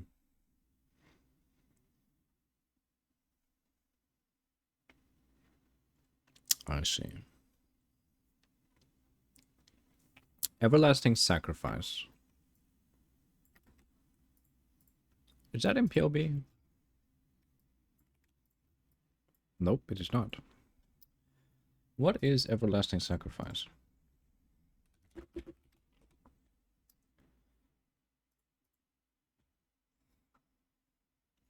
Oh, so it's like the base Mahuzotos in PoE 1.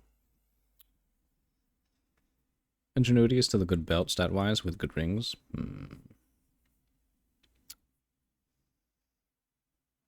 I mean, 60%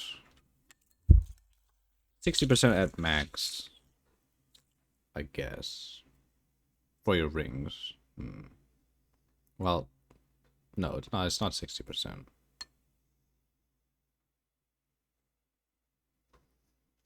I don't know. Is it good? I almost think it's just better to have just a belt.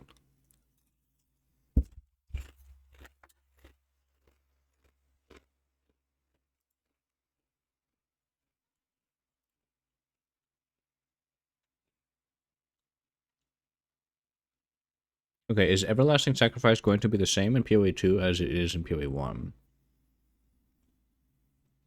Because according to PoE 1, it's when you reach full energy shield, sacrifice all energy shield to gain plus 5% to all max res for 4 seconds.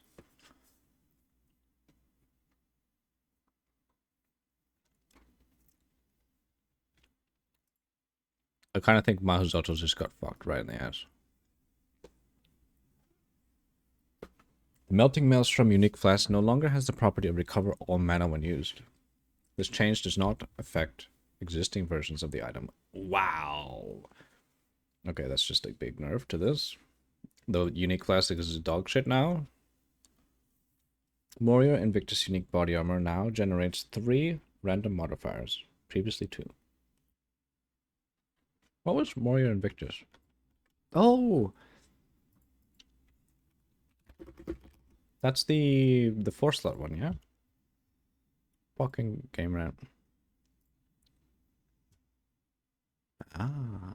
Wow, 3? Holy shit, Warrior Invictus is cracked then. It's actually good. Wow. Stonks. The following random modifiers can no longer roll. Ooh, wait, huh? Oh shit. Oh shit. Never mind. It's Giga nerfed. Whoa. What? Wait. Is it... Rarity. Life is gone. All the tributes. And it's only these?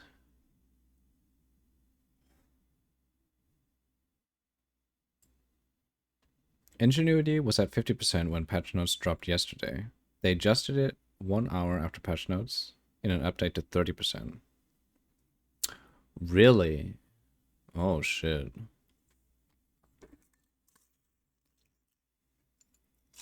Oh. Yikes.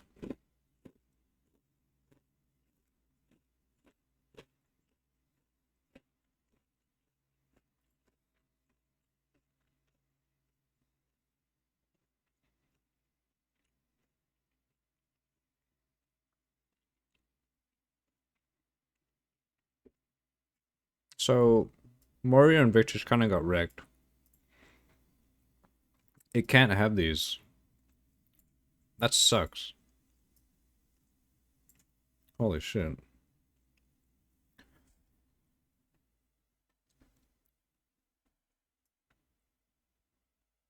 Added 7 new random first socketed rune or soul core modifiers. What are they?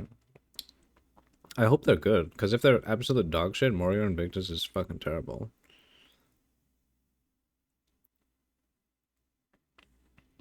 It no longer gives 50 spirit. Woo! Pillar of the Cage God. Oh! Now provides 1 increased attack speed and 1 increased air effect. Previously 2. It now provides 10% increased weapon damage per 10. Oh! Oh, wait. Per 5 strength. Oh, wow. So they cut Pillar of the Cage God right in half.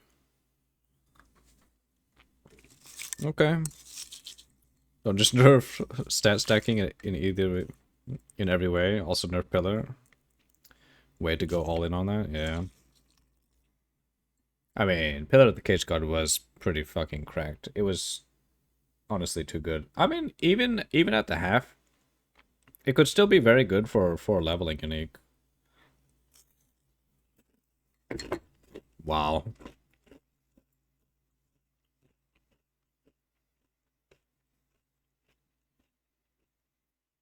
Queen of the Forest gets 1% movement speed per 800 evasion rating. Previously 500. Eggs.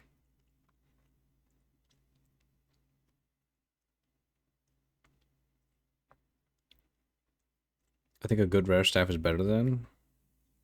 Potentially, yeah.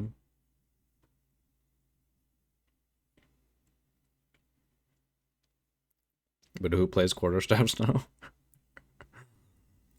Yeah, it's all gonna be spears.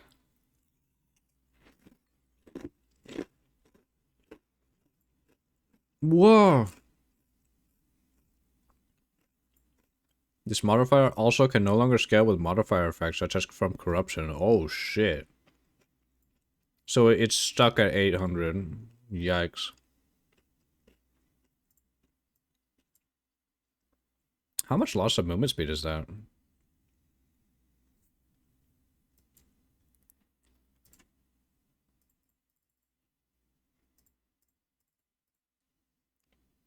Good lord.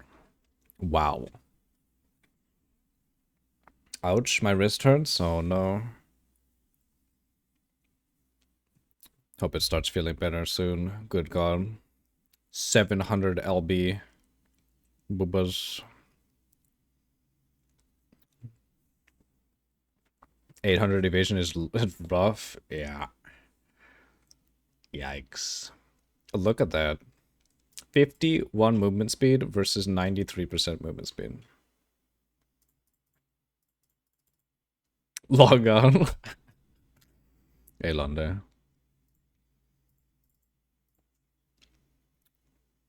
Why is this showing 82?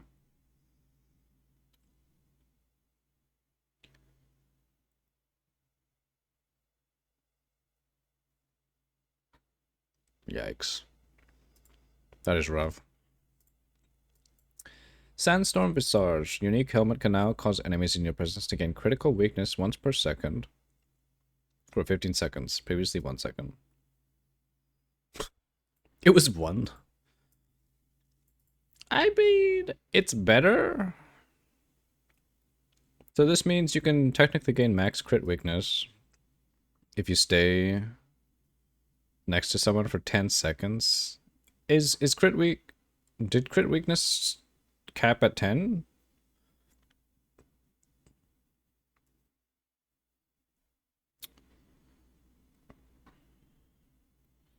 Oh. Temporalis unique body armor now causes skills to have a -2 to 1. Previously 4 to 2. Oof. Wait, didn't they talk about Temporalis and say... I understand why Mark was looking like he was... he was during the death stream now. Wait, didn't they talk about Temporalis and say like, yeah, this is acceptable because it's so fucking rare? And then they're like, nope, let's cut it right in half. Temporalis go bye-bye. I mean, it's still really strong, but... Palstron doing crossbow Amazon? Sarge 2 playing on crossbow Invoker. Crossbows everywhere. I mean, with the crossbow buff... galvanic arrow or shot or whatever that thing is kind of cracked.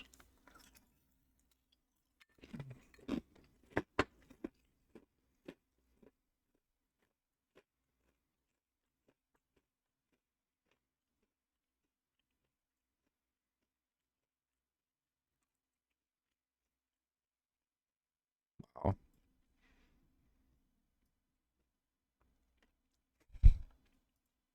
Venture's gamble just got worse. Oh my god. Over the years, you never trust what they say in dev streams unless you get patch notes. True. Break the description.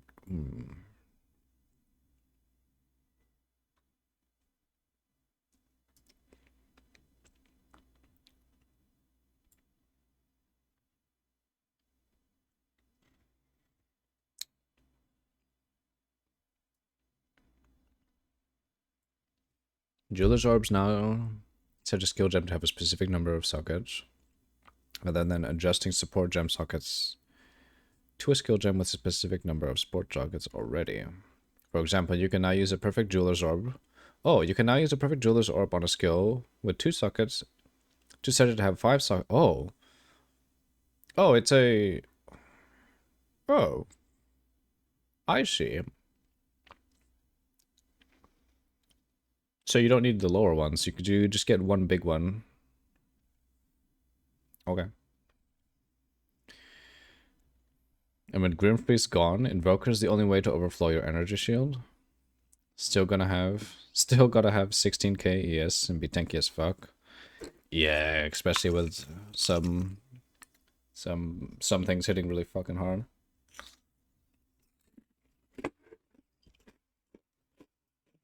What?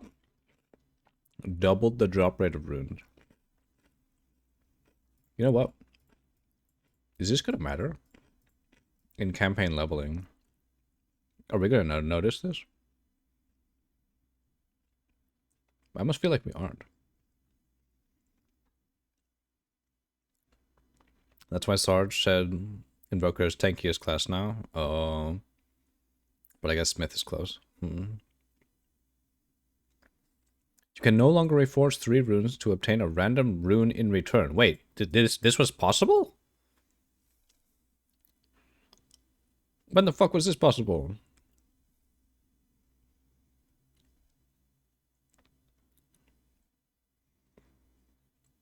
Advanced and expert item bases now have distinctive names.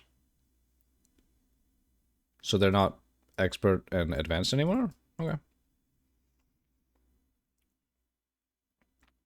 You can know, oh, we already saw that. Never Sync.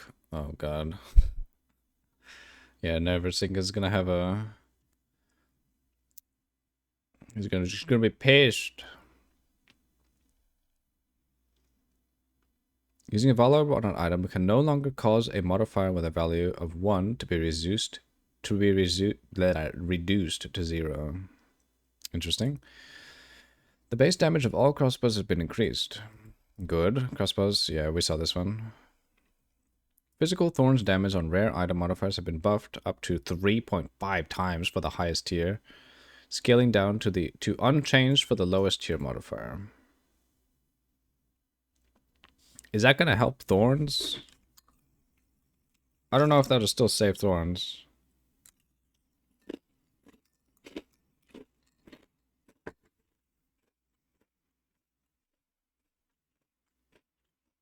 New thorn stuff on tree? Oh. Okay. Thorns could be one way to do stuff. Increased rarity of items found. Modifiers on item prefixes have been lowered at top end. The suffix modifier now goes up to 25% at the highest tier, previously 30. The prefix now going up to 25, previously 32. Okay. Golden Charm now grants 15, previously 20. Breach rings now have an implicit modifier of maximum quality of 40%, previously 50. Okay. Chance for breach rings to drop has been greatly reduced. Well, shit.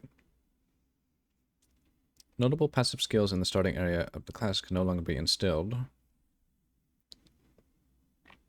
Huh? Or found on unique items like Megalomaniac.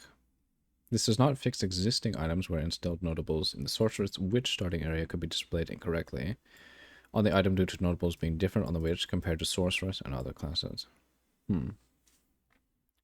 I see.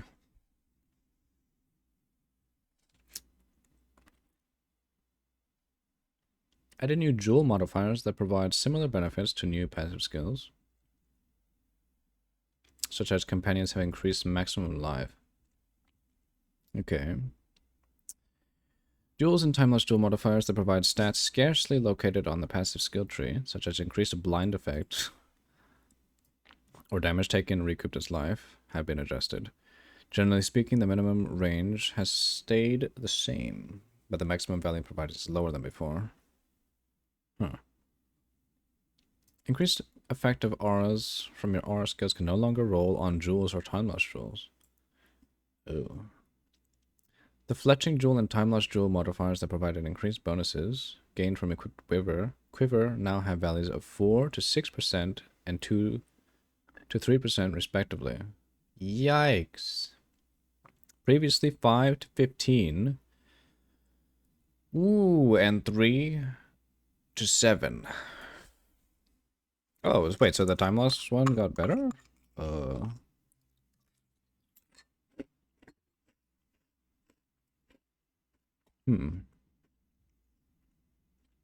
Unrespectively.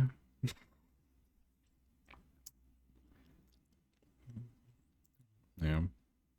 We are fucked there.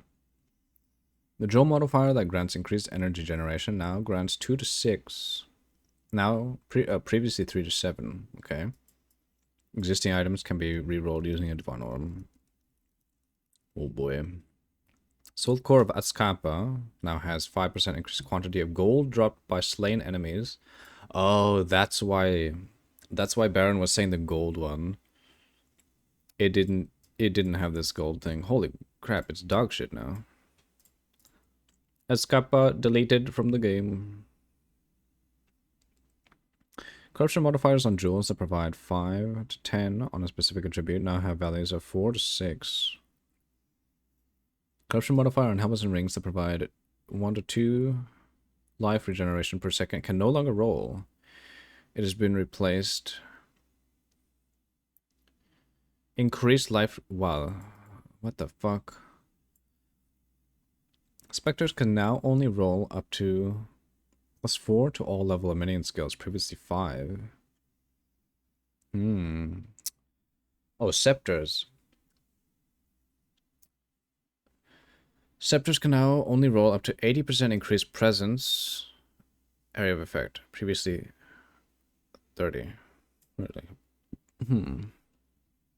Amulet modifiers that provide 5 to 6, 7 to 8, or 9 to 10 increased maximum mana now have values of 3 to 4, 5 to 6, and 7 to 8 respectively. Ooh, wow. Belts, gloves, boots can now only roll up to 105 to 124 max mana. Wow.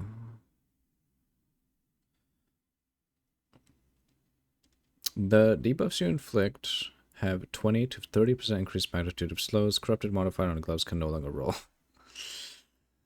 The first 2 tiers of added elemental damage modifiers and weapons have had their values lowered. What? The relic modifier that causes the merchant to have additional options now only grants a single additional option, previously 2 to 3. Whoa. Monster changes.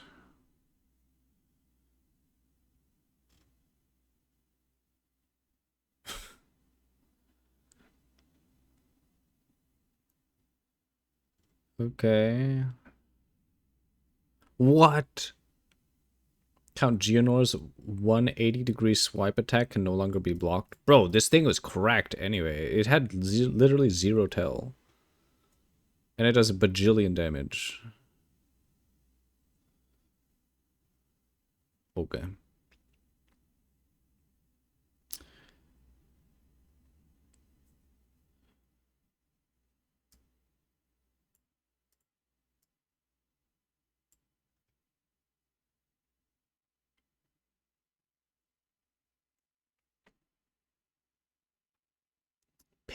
What Electrocute now builds up roughly 44% slower on non-players.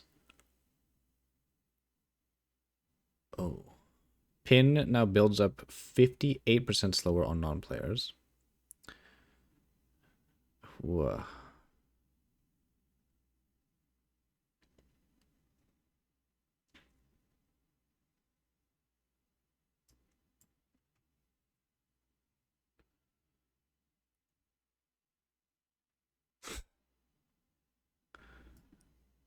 Okay.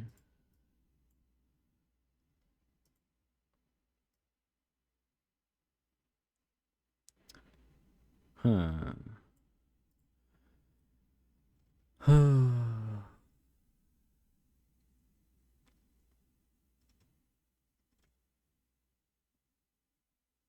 Oh, added ability to spectate party members if you die in combat. That's kind of nice.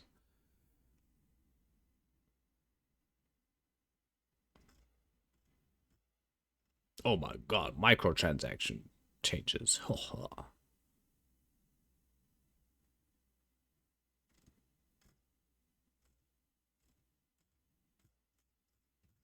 Okay. That is basically the patch notes. Just missed the boat.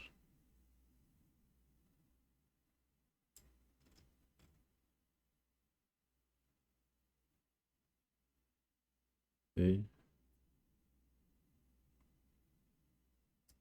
Oh, I see.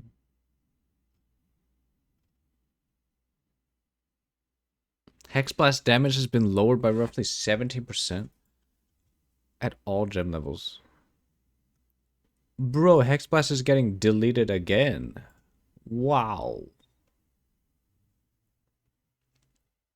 Oh, wait, remove notes. Oh, okay. I mean, even with this being removed, Hexblast is pretty dead. LA login. Actually. Okay, now it's time to go see what the other creators are making for their builds. Let's go see what Postron is doing. Did he make any vid? Oh, his favorite ascendancy. Oh, wait, but this was before the patch. Shit.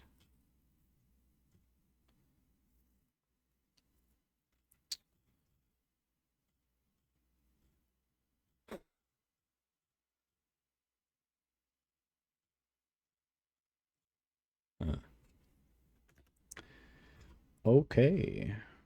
Well, patch notes have been read, so...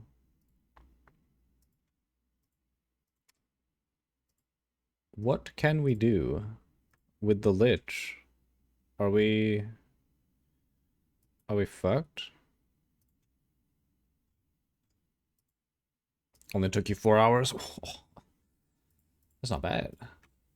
Not bad at all. Yikes, bro.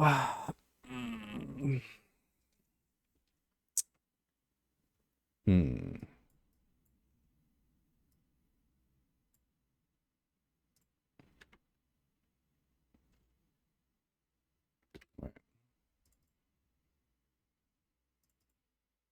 What's this? Yeah.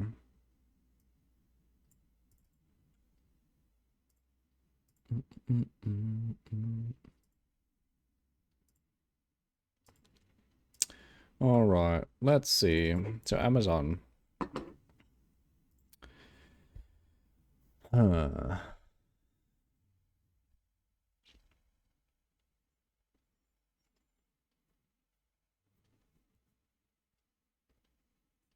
They're working on POB. Ooh. Oh shit. Oh.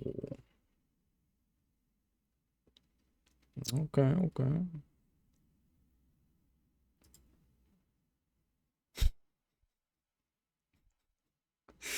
The worst nerves of your life so far. True. Ah.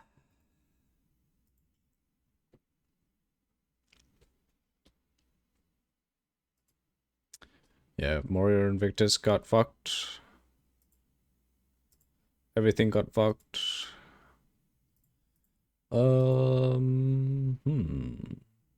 Those were not the worst. So far.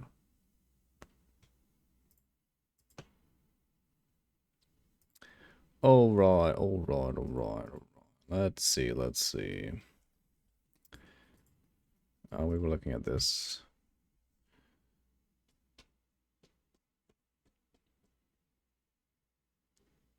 Do we know what infusions do? Still convinced about Lich?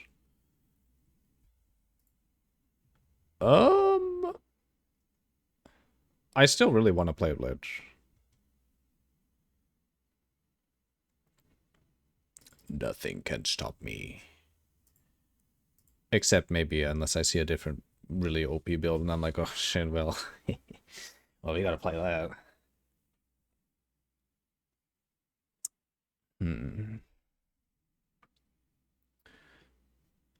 I wonder.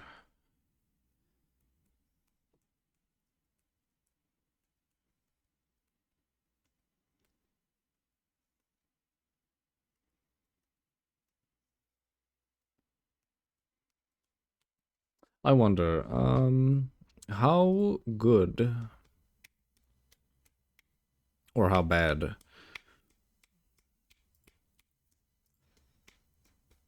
Can you share the screenshot? Oh, absolutely. Wait. Can I even do this?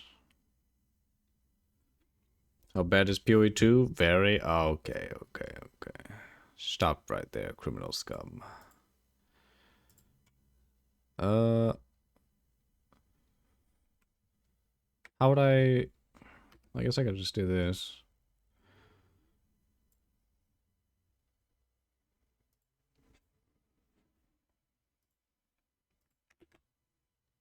Oh, it won't work.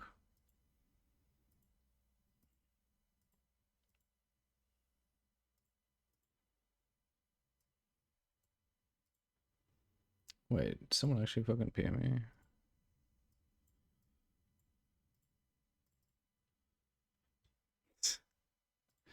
The fuck is this?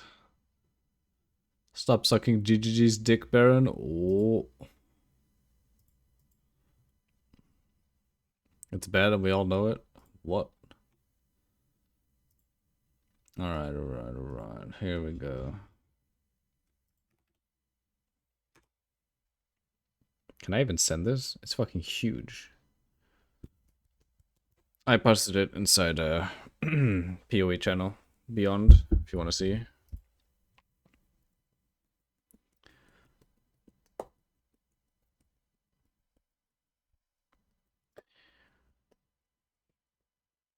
Now,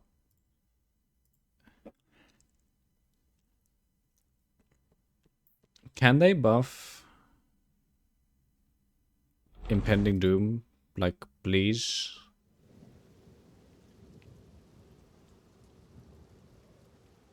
Also, how soon can you get Impending Doom, actually? God damn it.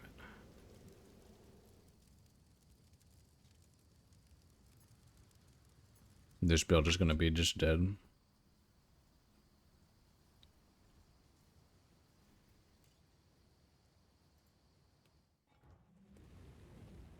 Things you never thought you'd have to write on Twitch chat? True. Hey. Hey. Feast on flesh. Oh no.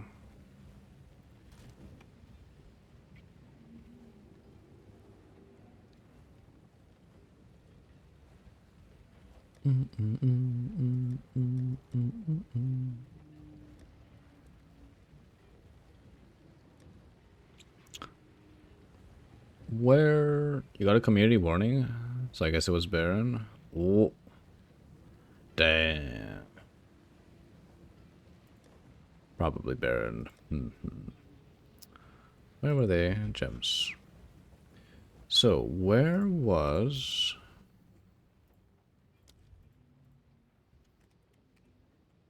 Impending Doom is 1.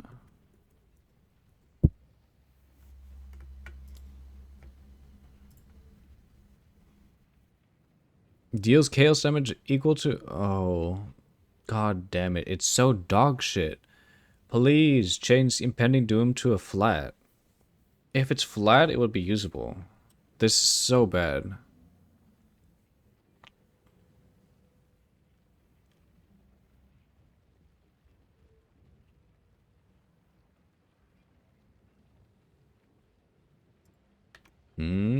What's this?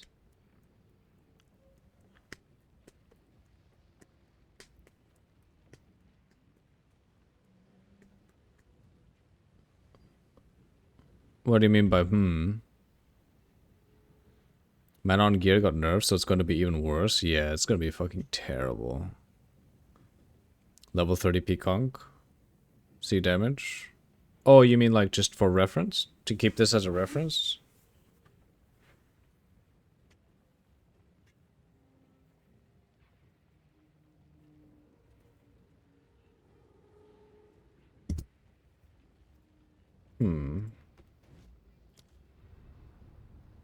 You know what? We should be keeping that stuff as references.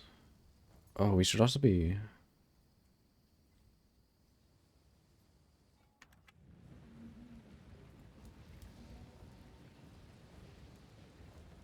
1028 base. Almost 10k as dot. Now, Flame Blast is gonna get absolutely annihilated.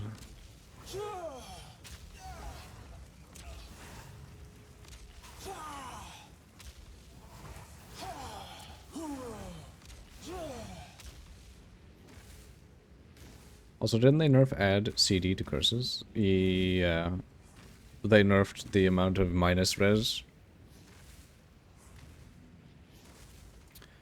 So, Impending Doom is actually just such a bad support. Like, it's just garbage.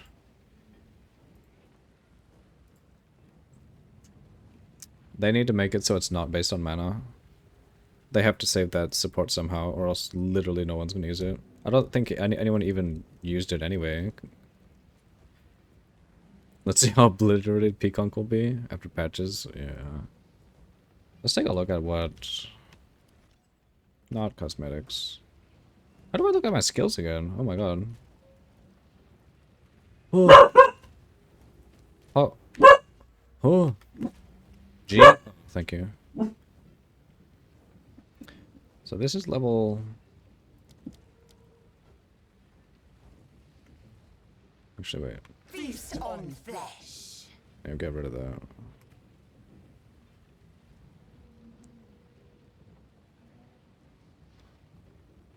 Good lord.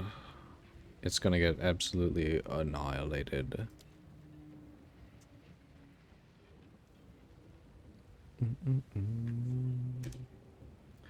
Let's take some print screens.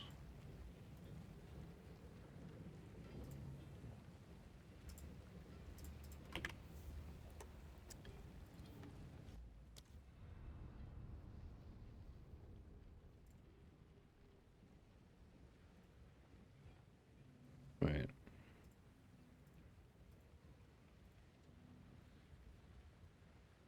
The game is like actually stuck. I can't log into my character screen.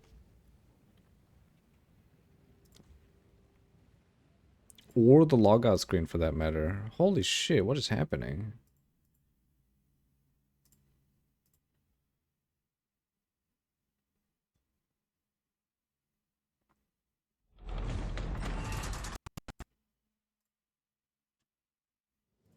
Peacock before nerf. What other notable skills should we look at? Probably Hex Blast, yeah. Cause that the realm is down for maintenance. Huh. Oof.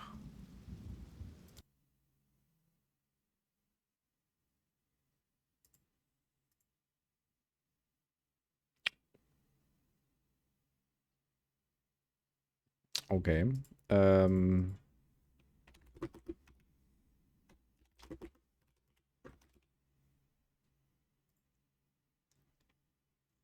where are you?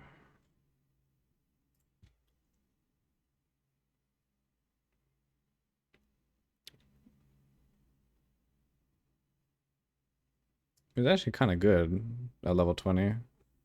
You're online? Wait, what? How?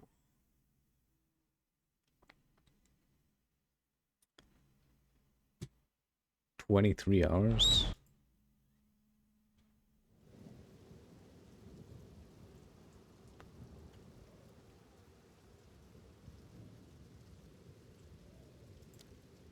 Soon. Oh, we can play.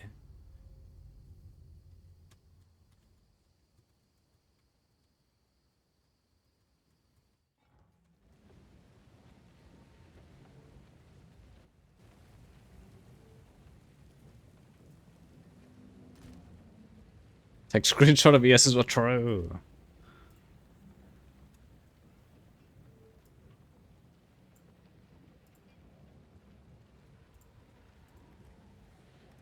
Oh, it's too big.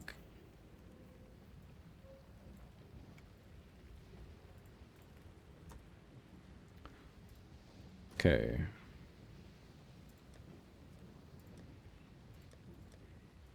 Where was Spirit Gem?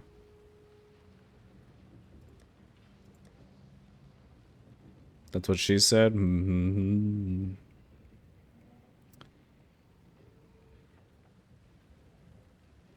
Where's my...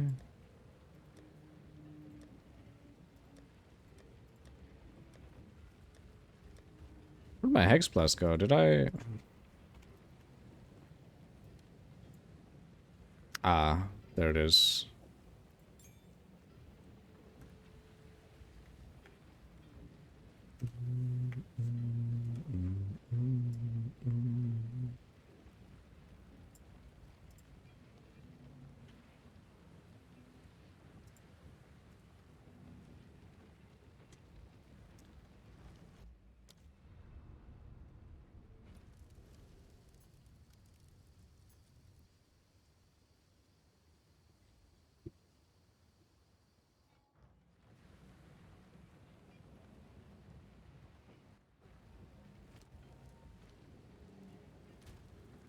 Mm, mm, mm, mm, mm, mm. 75%. Wait, why is it lower? What?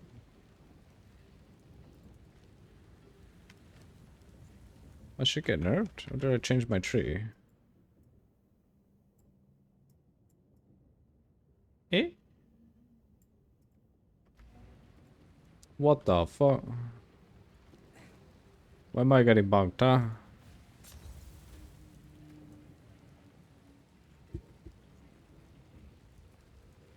Okay.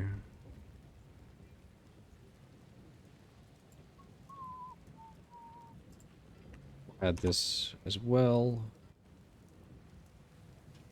So after this nerf notes, there's basically just crossbows and hoping for spears to be good left.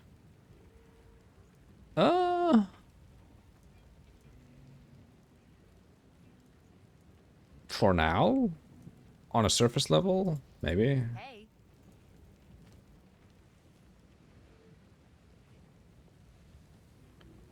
Winter's going to be fucked as well. Well, with Withering Touch is going to get fucked.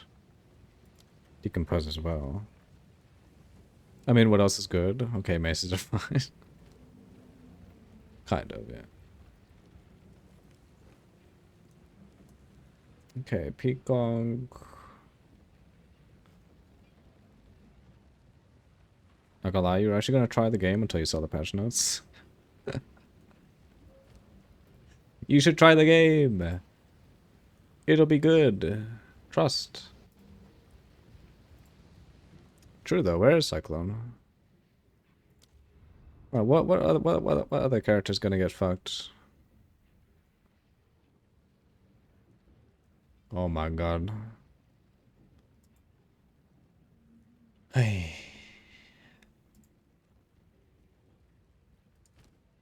I can still access my character. Oh. Wait. Oh, I can't scroll. Oh my god.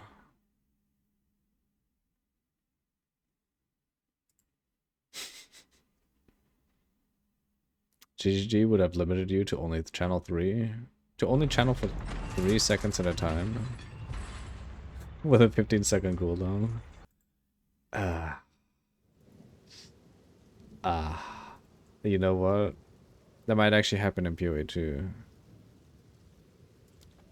Did they fix that god-awful server-side map, Atlas?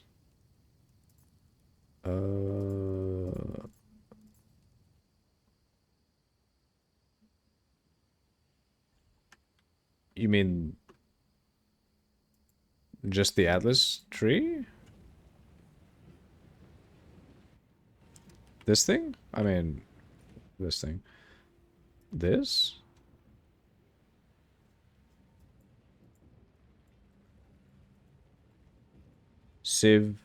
Civilization 6. Hey guys, this is how I built my SimCity. I built some towers here, Pantheon, you know. Different town here, yep. You saw when you release, it'd take a while to load. Oh, it would take quite a while to load. To be honest, some of it actually still does take a while to load, and some of it doesn't even like load properly. At least when I was playing. Like there are places I've been to. Oh my god. Zizaran is doing Smith of Kitava Spectres. Really? What the fuck? Interesting.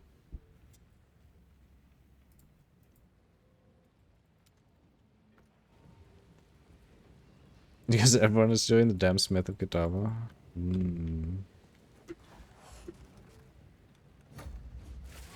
Oh, that's right. This thing's also gonna get nerfed too.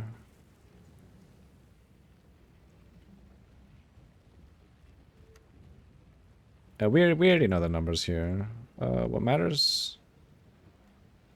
20 projectiles. So we're gonna have 20 projectiles and we're gonna go down to like what? Something ridiculous. But that's kind of flat stuff too. Let's see if Spark gets like a flat damage nerf as well.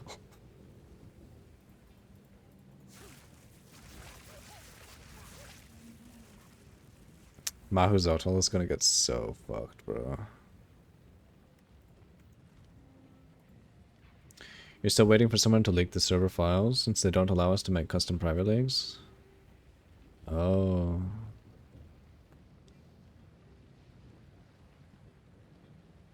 Yeah, not having a private league kind of does feel bad a bit. It would be nice if they allowed it. They did ask that in the interviews.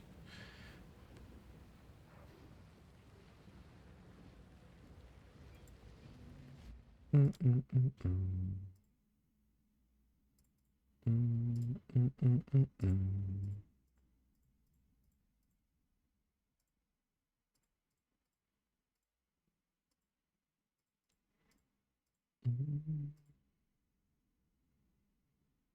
Mm, mm, mm. Rage zone would pop up again. Mm. Well, let's see.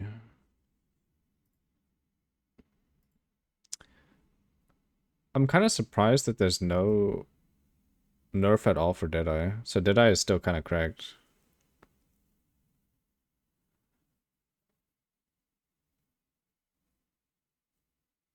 The amount of server files, emulators on there is crazy. Goddamn.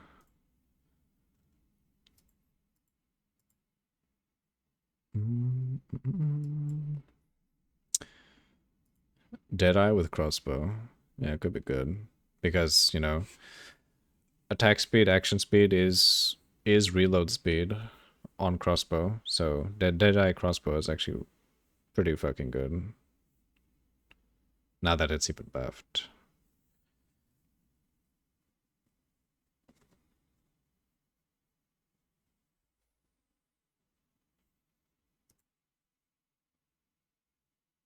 They will never leak those.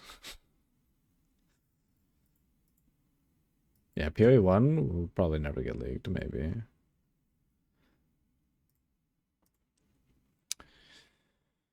Okay, let's see.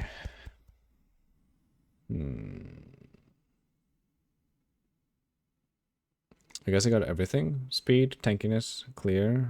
Maybe best thing to start league on. Maybe.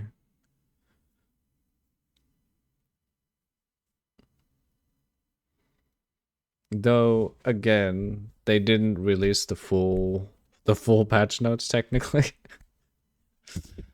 Because the numbers aren't released. They even got Cabal online, Gunzi, server files, repacks. Like just private servers, yeah.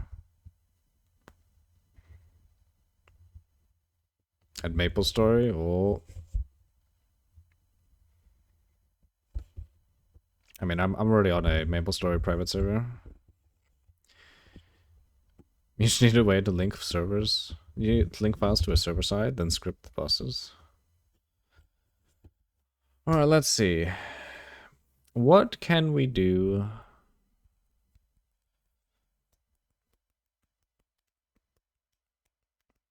Hmm.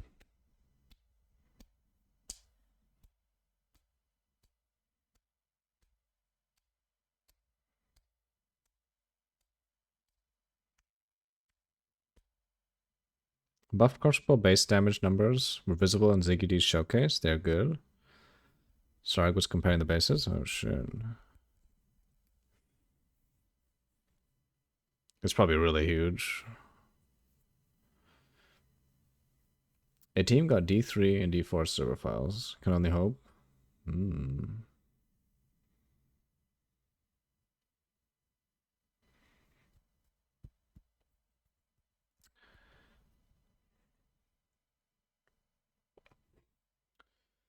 Ah. Curse enemies killed by your allies. Just explode. I assume Blackened Heart is going to be over here instead, and Dominion of Overflesh should be over here. You can apply an additional curse.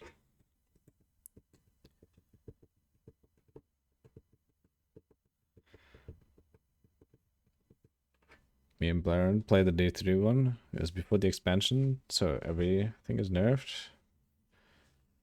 I think Baron joined? What do you mean?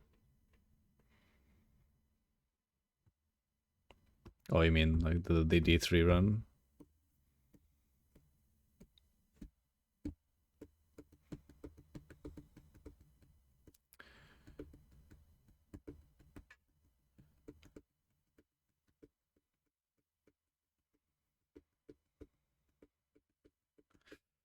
I wonder how this is going to be solved.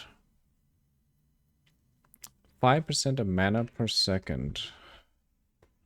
That's kind of a lot of mana to lose per second.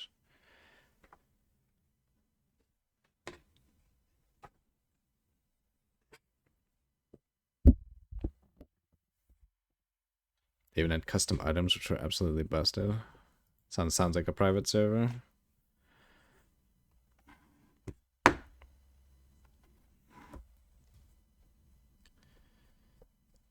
What can we even do?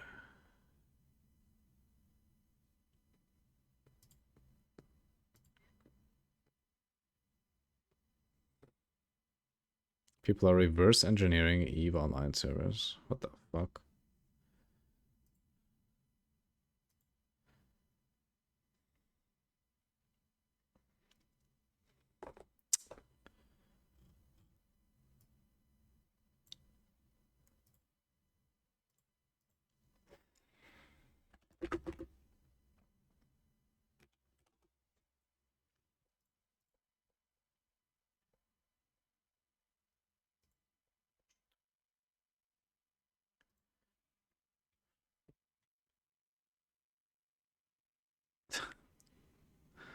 Fucking Hexblast. There's not many. An Essence Drain and Withering Presence is... Wait.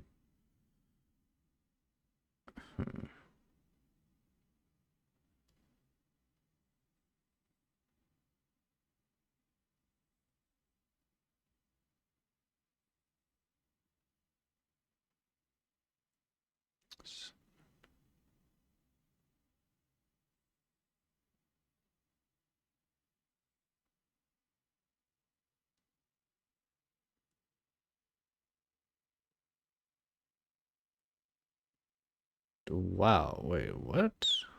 The debuff duration is tiny.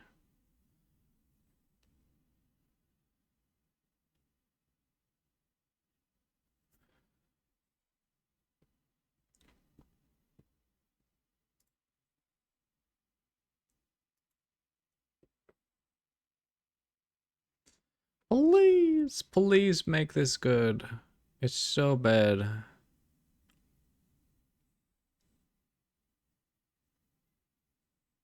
Oh wait, no. Not this. What the fuck is, Oh, these are skill gems.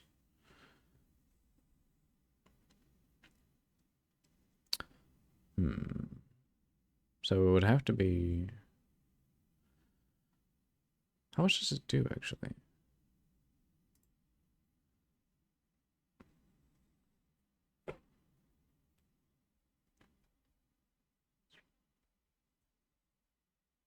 Still not fully functional. They are working on Dead Space Dungeons generation. You're in the Discord learning what they do. Old school RuneScape and RuneScape 3 is server side. They managed to get those.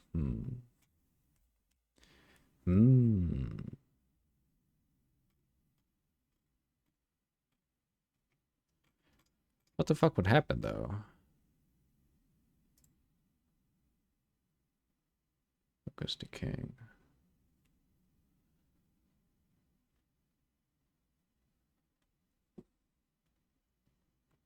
Old school RuneScape is basic as fuck. I mean, it's an old Java game, technically, right?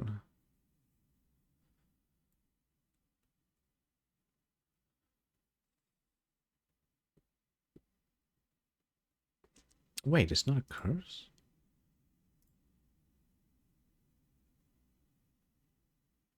Oh.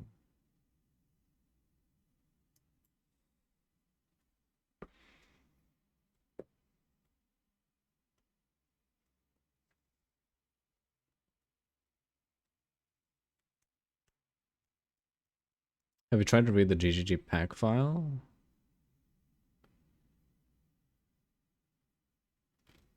Oh.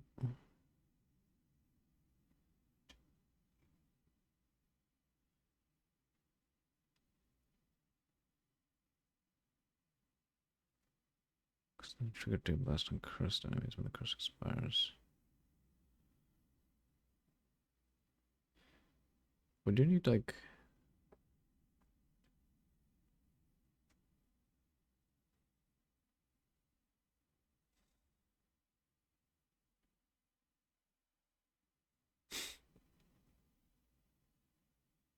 did remove certain stuff like Deli Fog. God damn. Hacker man. Holy shit.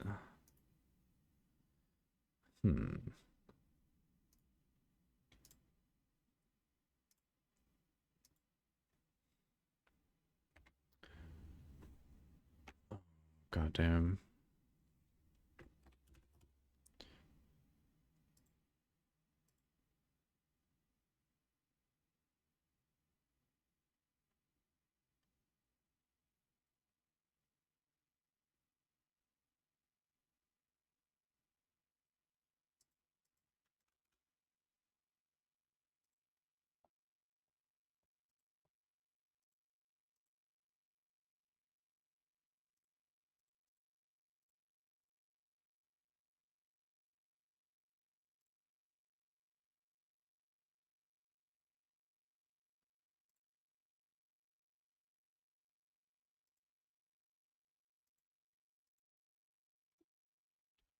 What's our mana? Mana.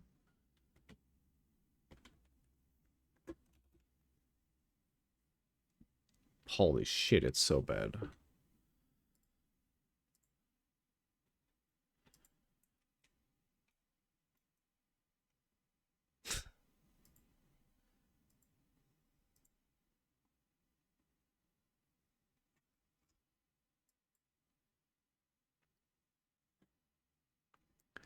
Remove 100% of your maximum life from nearby minions. What? Caspi doesn't matter. Poison on hit. Delifog can fuck off. When that event dropped, it fucked up your FPS badly. Increase effect.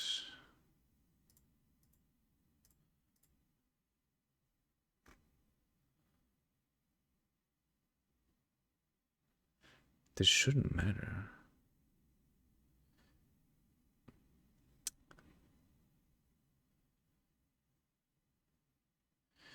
Is there a way to lower curse duration?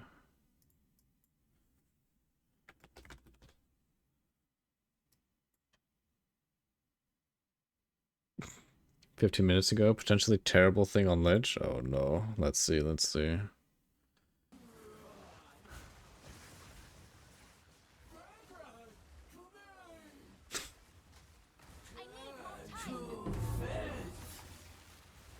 Huh? Okay, the hard part for this is I'm trying to just optimize an uptime, you know, and I'm like kind of griefing the whole fight. Except I'm not even looking at it, guys. I told him that already. Can you put that in the bin? You can put whatever you want, dude. Whoa, holy shit. Do you think that my cast on freeze can work, guys, on boss? This is the moment of truth. Does cast on freeze work? So, Or will it be too low? of the end, Not enough damage. the demon of Azzoatl has finally come for me. Resist all you like. Maybe like impetus or some shit. That's tragic, dude. When it does hit, it's pretty big, but This looks painful. yeah, I guess I could use an energy-based support instead. With any... Really? That hits me? Oh my god. Succeed! I will burn you alive. You can still hear it, dude? Splah. Too soon. Let me show you what Which one is it? Is it butt laser? like. It's butt laser, it's butt laser, it's butt laser. Oh, look at the comment casted! I need more time.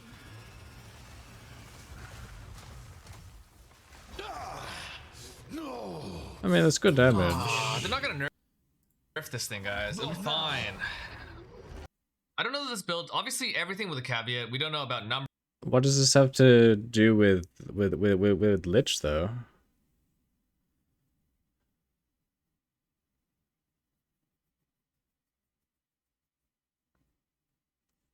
We know that everything's gonna work, that sort of thing. So there's that. There's two main things that really really enable this for this patch. One is Eye of Winter. A bug fix. It says Eye of Winter passing over multiple ailment ground effects only got extra damage from the most recent one rather than all of them. So this got fixed. Like the thing that I thought was working within my Invoker last patch, that got fixed. The second thing that's really cool is Eye of Winter itself got a massive buff. So it's 75% now instead of 430 in his videos, why wage? 50%, Okay, let's see. which is like, for this bonus, it's going to take you from 150 to 225, I guess. Which is like insane because you're easily able to get all 3 grounds, and I'll talk about that in the pub itself. The other thing is that we have this support right now in Bitter, so in early game you can actually turn all those ground damage types into just cold damage, so then you can just focus on cold damage, which is really, really good. But as far as the pub goes for this, well, let's talk about the ground generation part first. The first thing to know about the ground generation is that there's 3 that you're looking for, right? Like cold, fire, and then lightning. For the cold ground, I'm running Cast on Crit with Frostbolt. It doesn't need to trigger a lot. It just needs to show up on the bosses sometimes. It's got a base duration of like, 4 seconds. And with this tree, it actually has some skill effect duration as well. So that's giving me the chilled ground. The burning ground is actually coming from Burning Inscription linked with Despair. This is my primary damage curse in the later game setup. And then for the lightning ground, I'm gonna be linking... Ziggy D was kind enough to show us this thing. University. You know what? You can do it yourself. You can have a picture of it. Yeah, I'm sure you can just find it. But for the lightning ground, I'm going to be linking Disengage, Shocking Leap, and Martial Tempo. And I think this is really big because you're always going to want to play Disengage, I think. If it looks like what it looks like in that showcase, it's basically the most OP movement skill in the game right now, other than like Blink itself, right? And then They Shocking record Leap this is in a like 6-second 10 lightning ground. FPS. And then basically just like hop on the enemy, bounce backwards, and then start casting Eye Winter. So it's super easy. That's the triple ground effect. Almost This feels like setup it. is chaos. It's not done yet. It's still fairly. It's like a level 82 tree, so there's still more stuff to take. But the idea with this is that when you're later on, you don't need Embitter support, right? Embitter is the one that converts everything to cold. I want to go everything to chaos. There's like, I guess 3 main reasons I want to do that. First one is because of Wither. Wither is just a more multiplier for every chaos build. The second one is that the chaos nodes in the tree are really fucking good. This Event Horizon spaghettification is absolutely crazy, especially since this is getting buffed to give you, I think, 13 all attributes instead of 7% increased attributes, which is super crazy. And then this is really nice for increased chaos damage for like, or sorry, increased duration for QOL. And then this is also pretty nice too, right? You really want to get over here for Lich because I guess for heavy anything buffers not an changing to attribute have stacker, yeah, that's true. 5% bypass instead of 10% reduced life, so it's super, super crazy. I'm not taking Unholy. So from the Lich's Ascendancy itself, the things I'm going to take are... I have it written in the POB config right now, but my Ascendancy order is going to be... Oh, I guess I should start here. Let me go back. Why Lich? I guess everyone's like, oh, Lich, newest class, right? Lich actually enables Eye of Winter, because Eye of Winter's always had really, really crazy single target, because it hits like 20 to 30 times. Especially if you have any amount of reduced projectile speed, it'll be totally fine. But it can't fucking clear. But Lich gives you Rupture of the Soul. I think this is actually the second node here, which is Explode Curse. It might actually be the first node, I'm not sure. But it's gonna lead into the other curse node, right? So these are your first 2 nodes, plus 1 curse, and then this. And you're gonna play Blasphemy Temp Chain as soon as you have that, and then use an offensive curse. Or Blasphemy Enfeeble. So yeah, you'll have this. You'll still want to basically have it at Cruel Lab, because it lines up with Chimera and Bog, and you'll have both nodes right away. These 2 nodes I like wouldn't bother with early on, but they happen when they happen, you know? So that's why Lich. I can't think of any other class that really helps out the clear enough so that I would actually consider playing Eye of Winter. But the 33% Explode is really good. And it's the other reason why the Chaos setup is good, because this is Chaos damage, right? And I think that should be scalable with just generic Chaos damage increases on the tree. So that's going to be even better, right? I think if that does scale, and I think it does, because like secondary damage in PoE 1 does scale as long as it's generic modifiers, but that's that. That's the core idea, I think, for this build, right? A lot of automation, a lot of just like smoothness to the build. It is fairly slow. I think with like, yeah, 30 MS boost, I'm only at 40% move speed, so it's not good. The way that convert chaos is original sin. So this ring is not cheap, but that's why I have a different POB for going pure cold. You think Blasphemy is gonna have a delay before it applies to monsters? Oh, really? Well, I mean, I gotta check in with that and see if that doesn't work. But this is like full converts your damage to chaos. Wait, what is he using? Blast what? I have a different POB for 40, but that's why I have a different POB for going pure cold. You think Blasphemy is gonna have a delay before it applies to monsters? Blasphemy? Oh. Oh, really? Well, I mean, I gotta check in with that and see if that doesn't work. But this is like full converts your damage to chaos. And that means all the ground effects. Right, Eye of Winter says gain damage type as corresponding type when passing over ground surface. All of that will become chaos damage. And in the original stuff, all of it will become cold damage with Embitter. And yeah, so that's that. I'm using Snake Pit also just for like extra clear. I don't know that you super need it. Defensively, it's playing Lich, so Lich gets 25% damage mitigation just flat pretty much. And then you also get to have, I'm also building a rather hybrid evasion ES. And then also a little bit of life. You just notice? Oh, what? Blasphemy for the explodes? Burning Ground still has a bug they didn't fix? Oh. I mean, you can play any element convert to chaos caster with that concept. Kind of. But considering that he's saying that Witch gets Rupture the Soul, it enables Eye of Winter to clear, essentially. Which is true, because Eye of Winter is dog shit clear. So it could be good. Uh-oh. Maybe I yoink his build. Yoink. Oh, wait, no.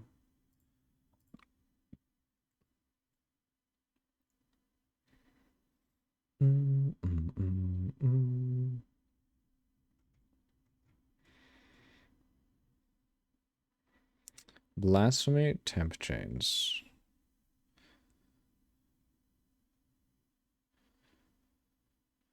I got a big plate of pulled pork, chips, fries, and cheese. God damn.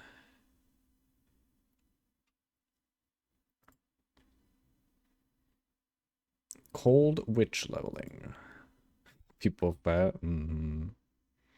Oh my god. Frostbomb? Ugh.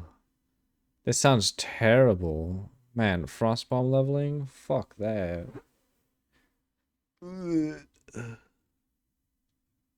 Oh, that sounds terrible. Although you don't really want to deal with the life. And I'm playing Eternal Youth as recovery, so I'm basically just looking at these two things as my defense. You can probably go for more evasion nodes, but not that efficient. I don't really want to pass down here. And I think that's pretty much it. Just like generic, you know, gem level. It does need a lot of spirit. You could play Spirit Scepter or like Spirit Chest and Amulet. I don't think it's like super crazy or anything. And there's also one more thing to note on this build. leveling. So Flame Wall, and here's level 10. There's two reasons this is the case. Firstly, I was too lazy to just look up new Flame Wall numbers. Okay. The second thing, I guess 3 reasons. The second thing is that I don't know if numbers will be adjusted towards the, like, you know, later part, and I don't even know if I have Winner's number is gonna be correct, right? Like later. I don't know if this is gonna be, well, I guess at level 20 it's that much damage. I guess this is gonna be a much smaller number. But anyways, that's neither here nor there. But then the third thing is that Eye of Winter is really annoying with Flame Wall. It doesn't. Here's a shitty paint. Okay, usually when you play Eye of Winter, guys, it's like this, right? So this is your Eye of Winter. This is your orb, and this is your Eye Winner, okay? And then this is your Flame Wall, right? In PoE 1, when this is traveling through, the moment it passes through here, it becomes, every single projectile becomes a fire projectile. Really? Okay, as well. So you get the Eye Winner projectiles and this. In PoE 2, how this works is that only the projectiles that actually travel through the Flame Wall become fire projectiles. Oh. But it's not like once the orb travels through, it's gonna be like that. Once the orb is through, the orb won't, like, doesn't matter if the orb is here, you know? If this doesn't hit any Flame Wall, these projectiles, they'll come out and still be blue. So that part's like inconsistent with Flame Wall. So I guess like the thing that you want to do is run Fortress, that there's a higher chance of like just better Flame Wall coverage, and then Eye of Winter projectiles going through it. But it sucks that it doesn't touch the orb. The orb doesn't like kind of inherit Flame Wall. I asked about this. I don't know if it's like intentional or not. I mean, it might be a bug fix, but yeah. So that's why that's like that. But if it does work, yes, Flame Wall is an insane multiplier for Eye of Winter, regardless, right? Because it has super high flat added on it, even at like level 10, which is like nothing. But then Eye of Winter itself has really low flat because it's like a gajillion hits, and there's no damage effectiveness in PoE 2. So then if you're able to scale multi-hit with like Flame Wall, it's really good. And it just solves the fundamental problem of clear. Lich does, at least. This is a build. Snake Pit's probably optional. So for the cold base setup, a little bit different. It plays Embitter here. Is like, Embitter's the #1 link. So whereas original Sin was converting all of this gain as into chaos before, now Embitter is doing that for you. It's the new support right here. If support skills would gain extra damage on another type, they gain cold damage instead. Super like looked like shit to me originally, but then having this with Eye Winner, amazing. One thing to note, Rising Tempest, this used to work with trigger skills, I think. And then we use 1 fire trigger, 1 lightning trigger, and then I also have a frost bomb set up in here and a frost bolt. So when you're playing with cold conversion, obviously the tree changes slightly. You'll see that's less efficient because I can't take things like spaghettification, and this node here is no good. But then what I do instead is I path all the way outside, and then I take this stuff for reduced projectile speed, and that lets me skip deceleration. Although if you want to max your single target like fully, I think you get like 20% more damage with decel in bitter. Just like I just want to do cold damage, because you don't want to be like doing triple elemental damage. Like you could have some small shocks, some tiny ignites that do nothing, but you want to be focused on one type of damage because of things like penetration, hypothermia, exposure from frostbomb, cold damage, that sort of scaling, like stuff like this, right? You just want to keep it relatively aligned in one damage type, if possible. Just is more efficient. There's no like Trinity support and stuff like that, like multi-elemental support. I don't know if there's multi-elemental penetration, but yeah. Same sort of deal here, but the curse changes into hypothermia this time. Still blasts me. It's also probably less good for clear because your explosions probably won't explode for as much damage, but you do get freeze in this setup instead. If you look at the old clips of me testing trigger based shit with this, I guess the only triggered ground effect is from Frostbolt, right? You're taking this node over here for big ass AoE, so actually the curse that you're gonna cast and the burning inscription is gonna be big as well, and it's gonna last for a good amount of time, especially on the chaos setup where, well, on the chaos setup we're taking increased duration here. And then the only one that's a little bit hard is the Shotgun disengage shocking leap martial tempo setup, but I do think it's worth doing. Shotgun is also a multiplier. I forgot to put that into POV, but that's something like what 20%. Tried out Balatro last night. Pretty cool game. Didn't get up until But the thing is, when 8 you have that much gain a.m. as extra from like What the Winter fuck? itself, you don't want things like Ming's Stop Heart or other him. sources of gain as extra. It just won't be as efficient. And like there's still like a higher ceiling for gear, but this gear is at least the 3 pieces: amulet, shield, and weapon. These are like all strong pieces of gear. So like I don't think this damage is unreasonable, right? At this level of investment. I think it's more than reasonable, I guess. So yeah, that's everything, right? Oh, I guess the last thing's leveling. So we're doing leveling right now, and I'll probably upload the VOD to it, but it's cold based leveling.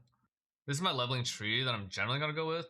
I think I might be missing 1 or 2 things total, but this is the core tree. It checks out basically. There's like 2 strength nodes actually. Early just to put on shield charge. Everything else is whatever. I should have been rushing this ASAP. This stuff comes later. But this rush is super good, and this rush is super good. These 2 nodes are very much core to... You need to get Ice Shadow Crystal for sure by the time you hit level 31. Play Frostbomb.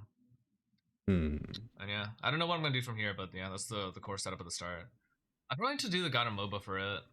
You just say that it'll be on MOBA eventually on there? That it'll eventually be there? Yeah, that's the core idea of what we're starting with right now.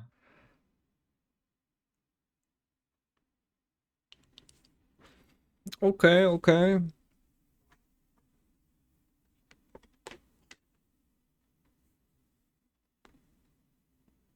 Currently 9 p.m. Intriguing. Yoink. My build now. Watch it get nerfed real fucking fast. And then I'm gonna be without a build.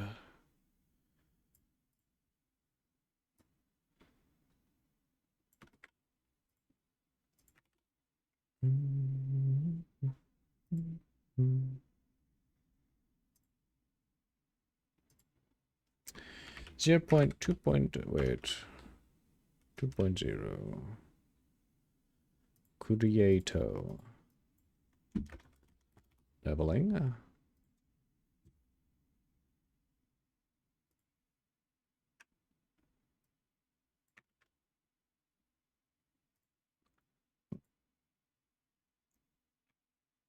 I saw that Trump gave us 10% import tax and a place in Ireland 29%, even though that certain place has like 0 export.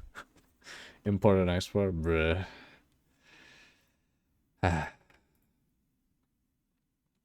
Pretty good.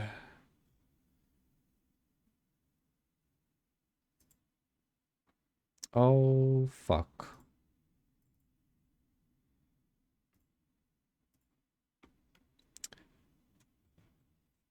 Thanks for the link, by the way, chicken. Yoinkage.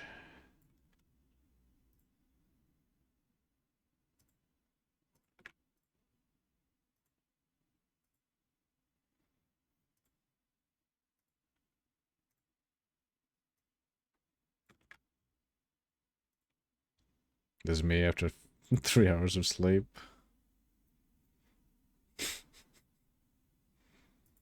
True.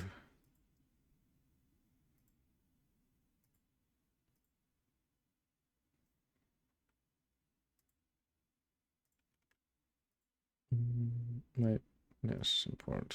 Save as. Gold.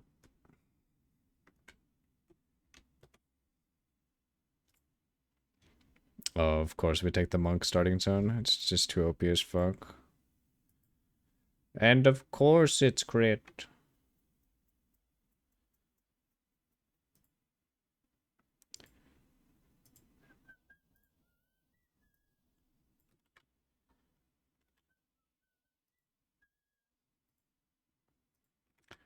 Watch the corpse. Well, watch the chaos explosions be absolute dog shit. Chaos Eye of Winter. How's the theory craft going? Hey, Grey Ram. Hello. You know, we're just yoinking from good old Jung, waiting for our build to get nerfed. Uh-oh. Wait, is this the one I was looking at? Oh my god. Oh, it was the one I was looking at. Okay, okay.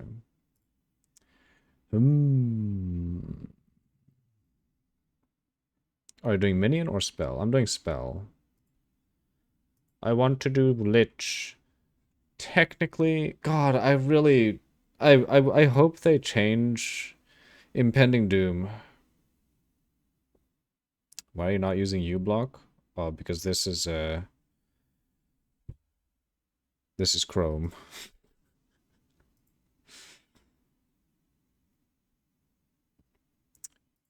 I have it on Firefox. I only use Chrome for other specific things. Oh, Chrome has it? Okay. I'll probably get that then.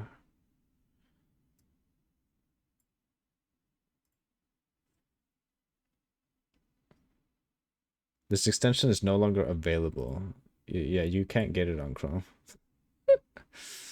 You can use Impending Doom with Hexblast now, right? Yes, but you have to have the curse be at 50% to even use Hexblast. Hexblast is like Giga Ultra dead. Yeah, Hexblast has been gutted. So we're not able to use Blasphemy for Hexblast. Why not use Brave instead of Chrome? That's a good point. What dis? Oh shit.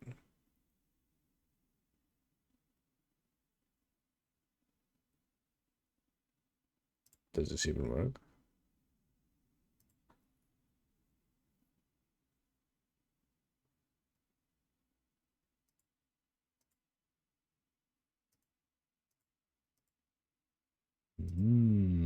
Let's see. Oh, are we working? Like it's kind of like this. Oh shit. It's working. Alright, let's go see. You know what?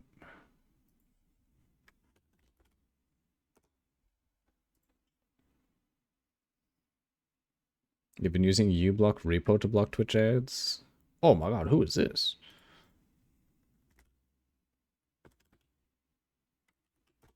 This is This is Aaron.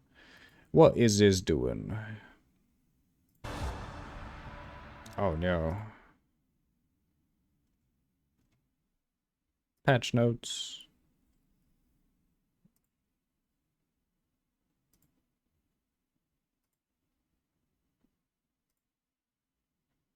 Alright, let's see.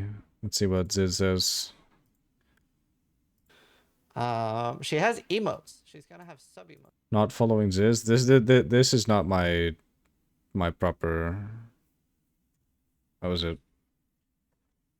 Twitch account. I am following this. Emotes now. I've gotten her emotes made and like badges. I'll help her set that up tomorrow. I'll be right back. People buy an amulet of somebody else.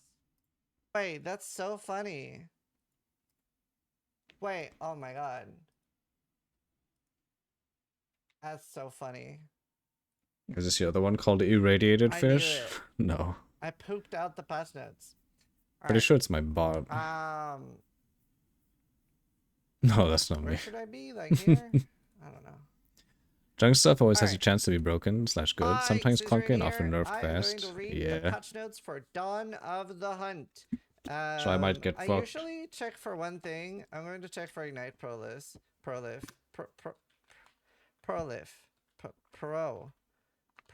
No, okay. There's no proliferation. Okay, that's fine. Didn't want to play Ignite this patch anyway. Would I lie to you? I had to double check. I don't know. Would you lie to me? Yes. But yeah, we're gonna read these now. If you don't want to watch like the raw, unedited me reading over it, I will make a TLDR, which will be succinct and the big things that I care about. I'm going to I'll make like a TLDR notepad thing as I'm going. All right. The Dawn of the Hunt League. Start fresh in a new economy with Dawn of the Hunt League. All Oh your my old God. characters from the early access are still present, but a free participatory refund has been granted due to the changes. We would highly encourage you to join the new league to fully take in the changes we made in the Point 2 update. There are standard, hardcore, and solo self-funded variants of the Dawn of the Hunt available. Yep. They have the same core mechanics and the items as the existing early access league. Added a new playable character class, the Huntress. Dude, imagine if this said like Druid as well and it was just like boom. That would be nice. Amazon, Ritualist, Smithy Kitava, Dawn of Tactician, the and Exiles Lich. log out. 25 new skills, mostly spear skills, 100 new support gems, and we do not know the support gems for the most part. A lot of it we don't know. 100 new unique items, over 100. 8 new endgame maps. These are called unique maps. Introducing 4 unique respawn and return to a map if you die upon entry. Now we know this. Find 2 King of the Mists, but I don't think that's a bad thing though. You should. Oh, I want to see his reaction to to the nurse.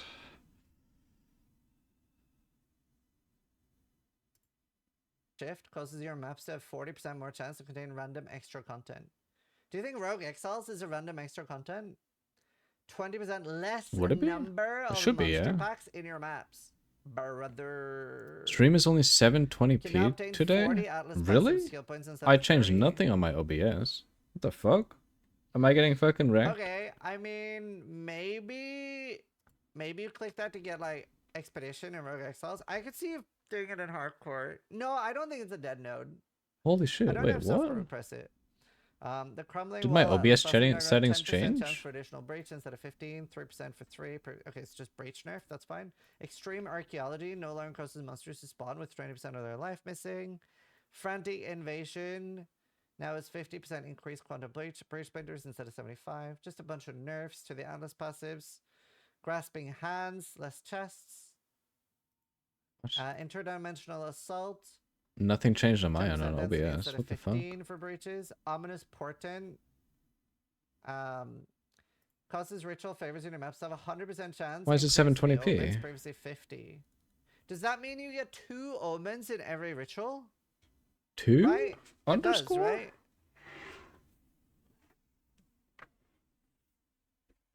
does, right? The Rising Pyre, like that should be decent with a chance for a 30, yeah. Rising Pyre, 25% monster density instead of 40. Okay, well that sounds awesome.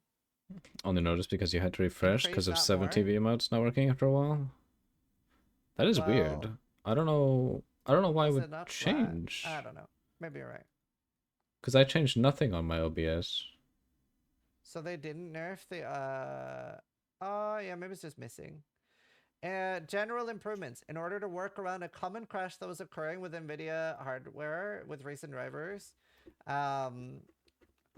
The game can now recover from device removed events. When this occurs, the game will display a loading screen and pause while it attempts to recover. This only applies to a specific type of crash. Do you know, I like that they're doing that hack. I like that. That's a good thing. The reforging To be honest, events it's in not chat even has been noticeable. repositioned to more optimal locations. The stash and guild stashes have also been slightly spaced apart. Strong boxes can appear in certain Act 1 areas. Is it just me or does that sound like it's like guaranteed in one spot? Added a stash to the treasure room and the Trials of Chaos. Many fire skills now visually burn grass in areas. Cool. I actually really like that. It's always been really like satisfactory to see. What the I really fuck? like that. Improve the performance of summoning and reviving. The performance? Do you think they literally are just talking about like hardware performance? As in it'll be less laggy? Or do you think they're functionally different? It's just like FPS, right? Yeah, okay. A further improved safety checks using movement skills to skip the elevators throughout the chaos. Gems performed when using a slingshot and toxic Oh breath my now allow you to god. jump over enemies and small amounts of terrain. The decay debuff What the fuck? now uses a more appropriate visual effect. Okay. Grenade skills have a Yeah, we gotta small change amount that. of random variation in travel distance. But man, that could actually end up being annoying. Fireball Yeah, now this is uses the super same annoying. animation as freezing shards. Updated the 3D art of the stash and guild stash. Player changes. Characters are now required to be at least level 25 to enter Cruel and level 50 to enter Endgame. The player's base attack speed, while unearned, is now 1.4 attacks per second instead of 1.2. Killing Palm, Shattering Palm, and Staggering Palm, and Hand of Chill are now 20% So yeah, less this attack speed to this makes compensate. more sense 6 to because 10. Freeze because of now builds up to Peaconk, roughly 48% but slower on enemies. That makes sense. I mean, Freeze was kind of strong. Like, regardless of like damage and power, it felt very broken to slap Call of the Brotherhood on Spark early. That felt very strong. I'm not surprised by that. It was so free. Is anyone surprised by that? Yeah, it was very powerful. I froze the entire screen. 48% is nothing. It's a pretty substantial nerf. Player base ailment threshold is now half of maximum life. Previously all of maximum life. That is fucking terrible. it is hate that. terrible. True. I hate that. It's so annoying to get frozen and ignited and Yep. Okay, I hate that change. Fluorescence radius is now 4 meters instead of 6. Not a huge fan of that.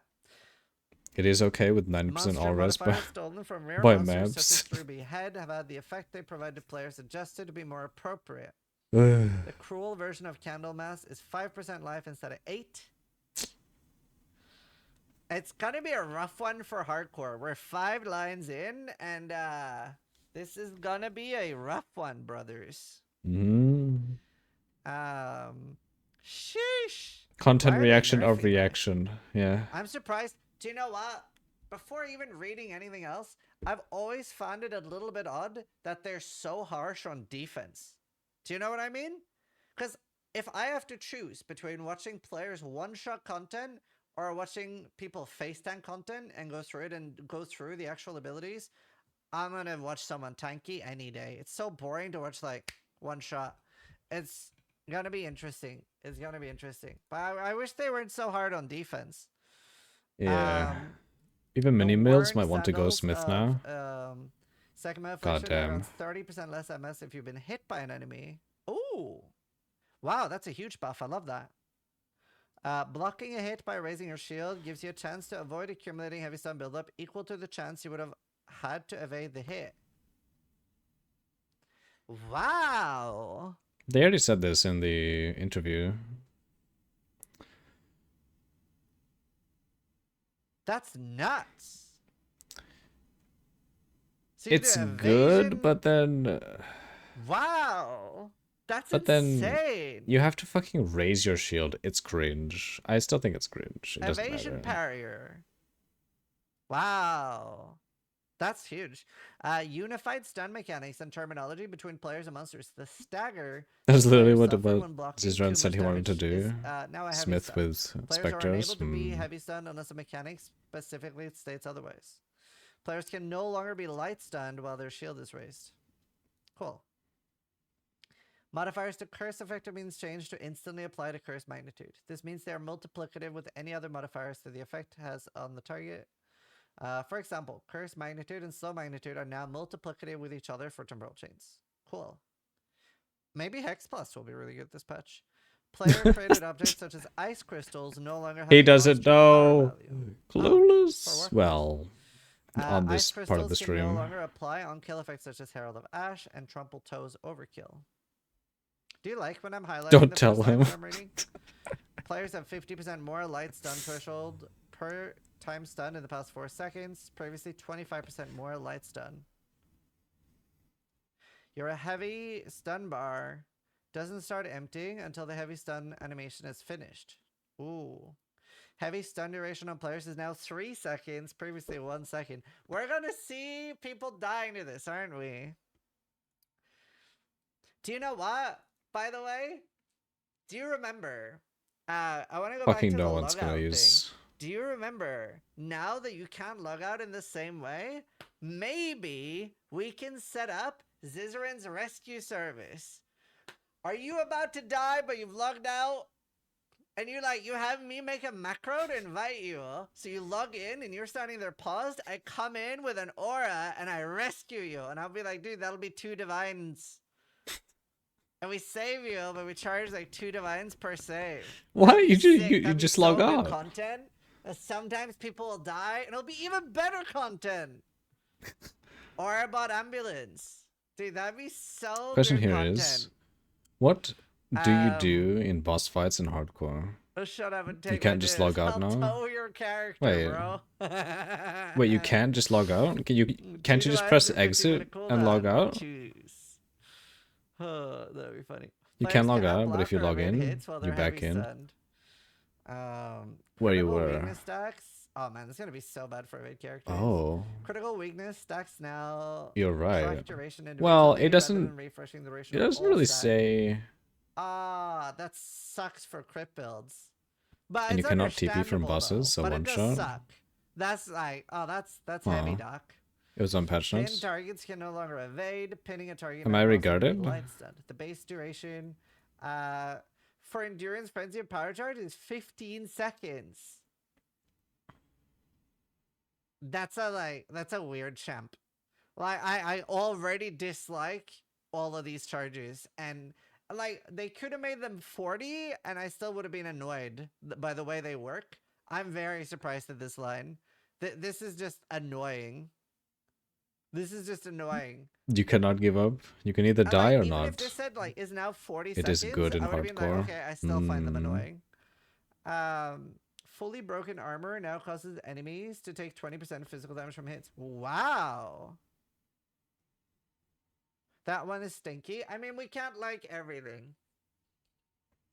And you know what? There's going to be a lot of things in here that annoy me, but I would rather that they try shit. It's EA. Like, it doesn't need to be perfect in this patch chat. True. I'd rather they just try shit, man.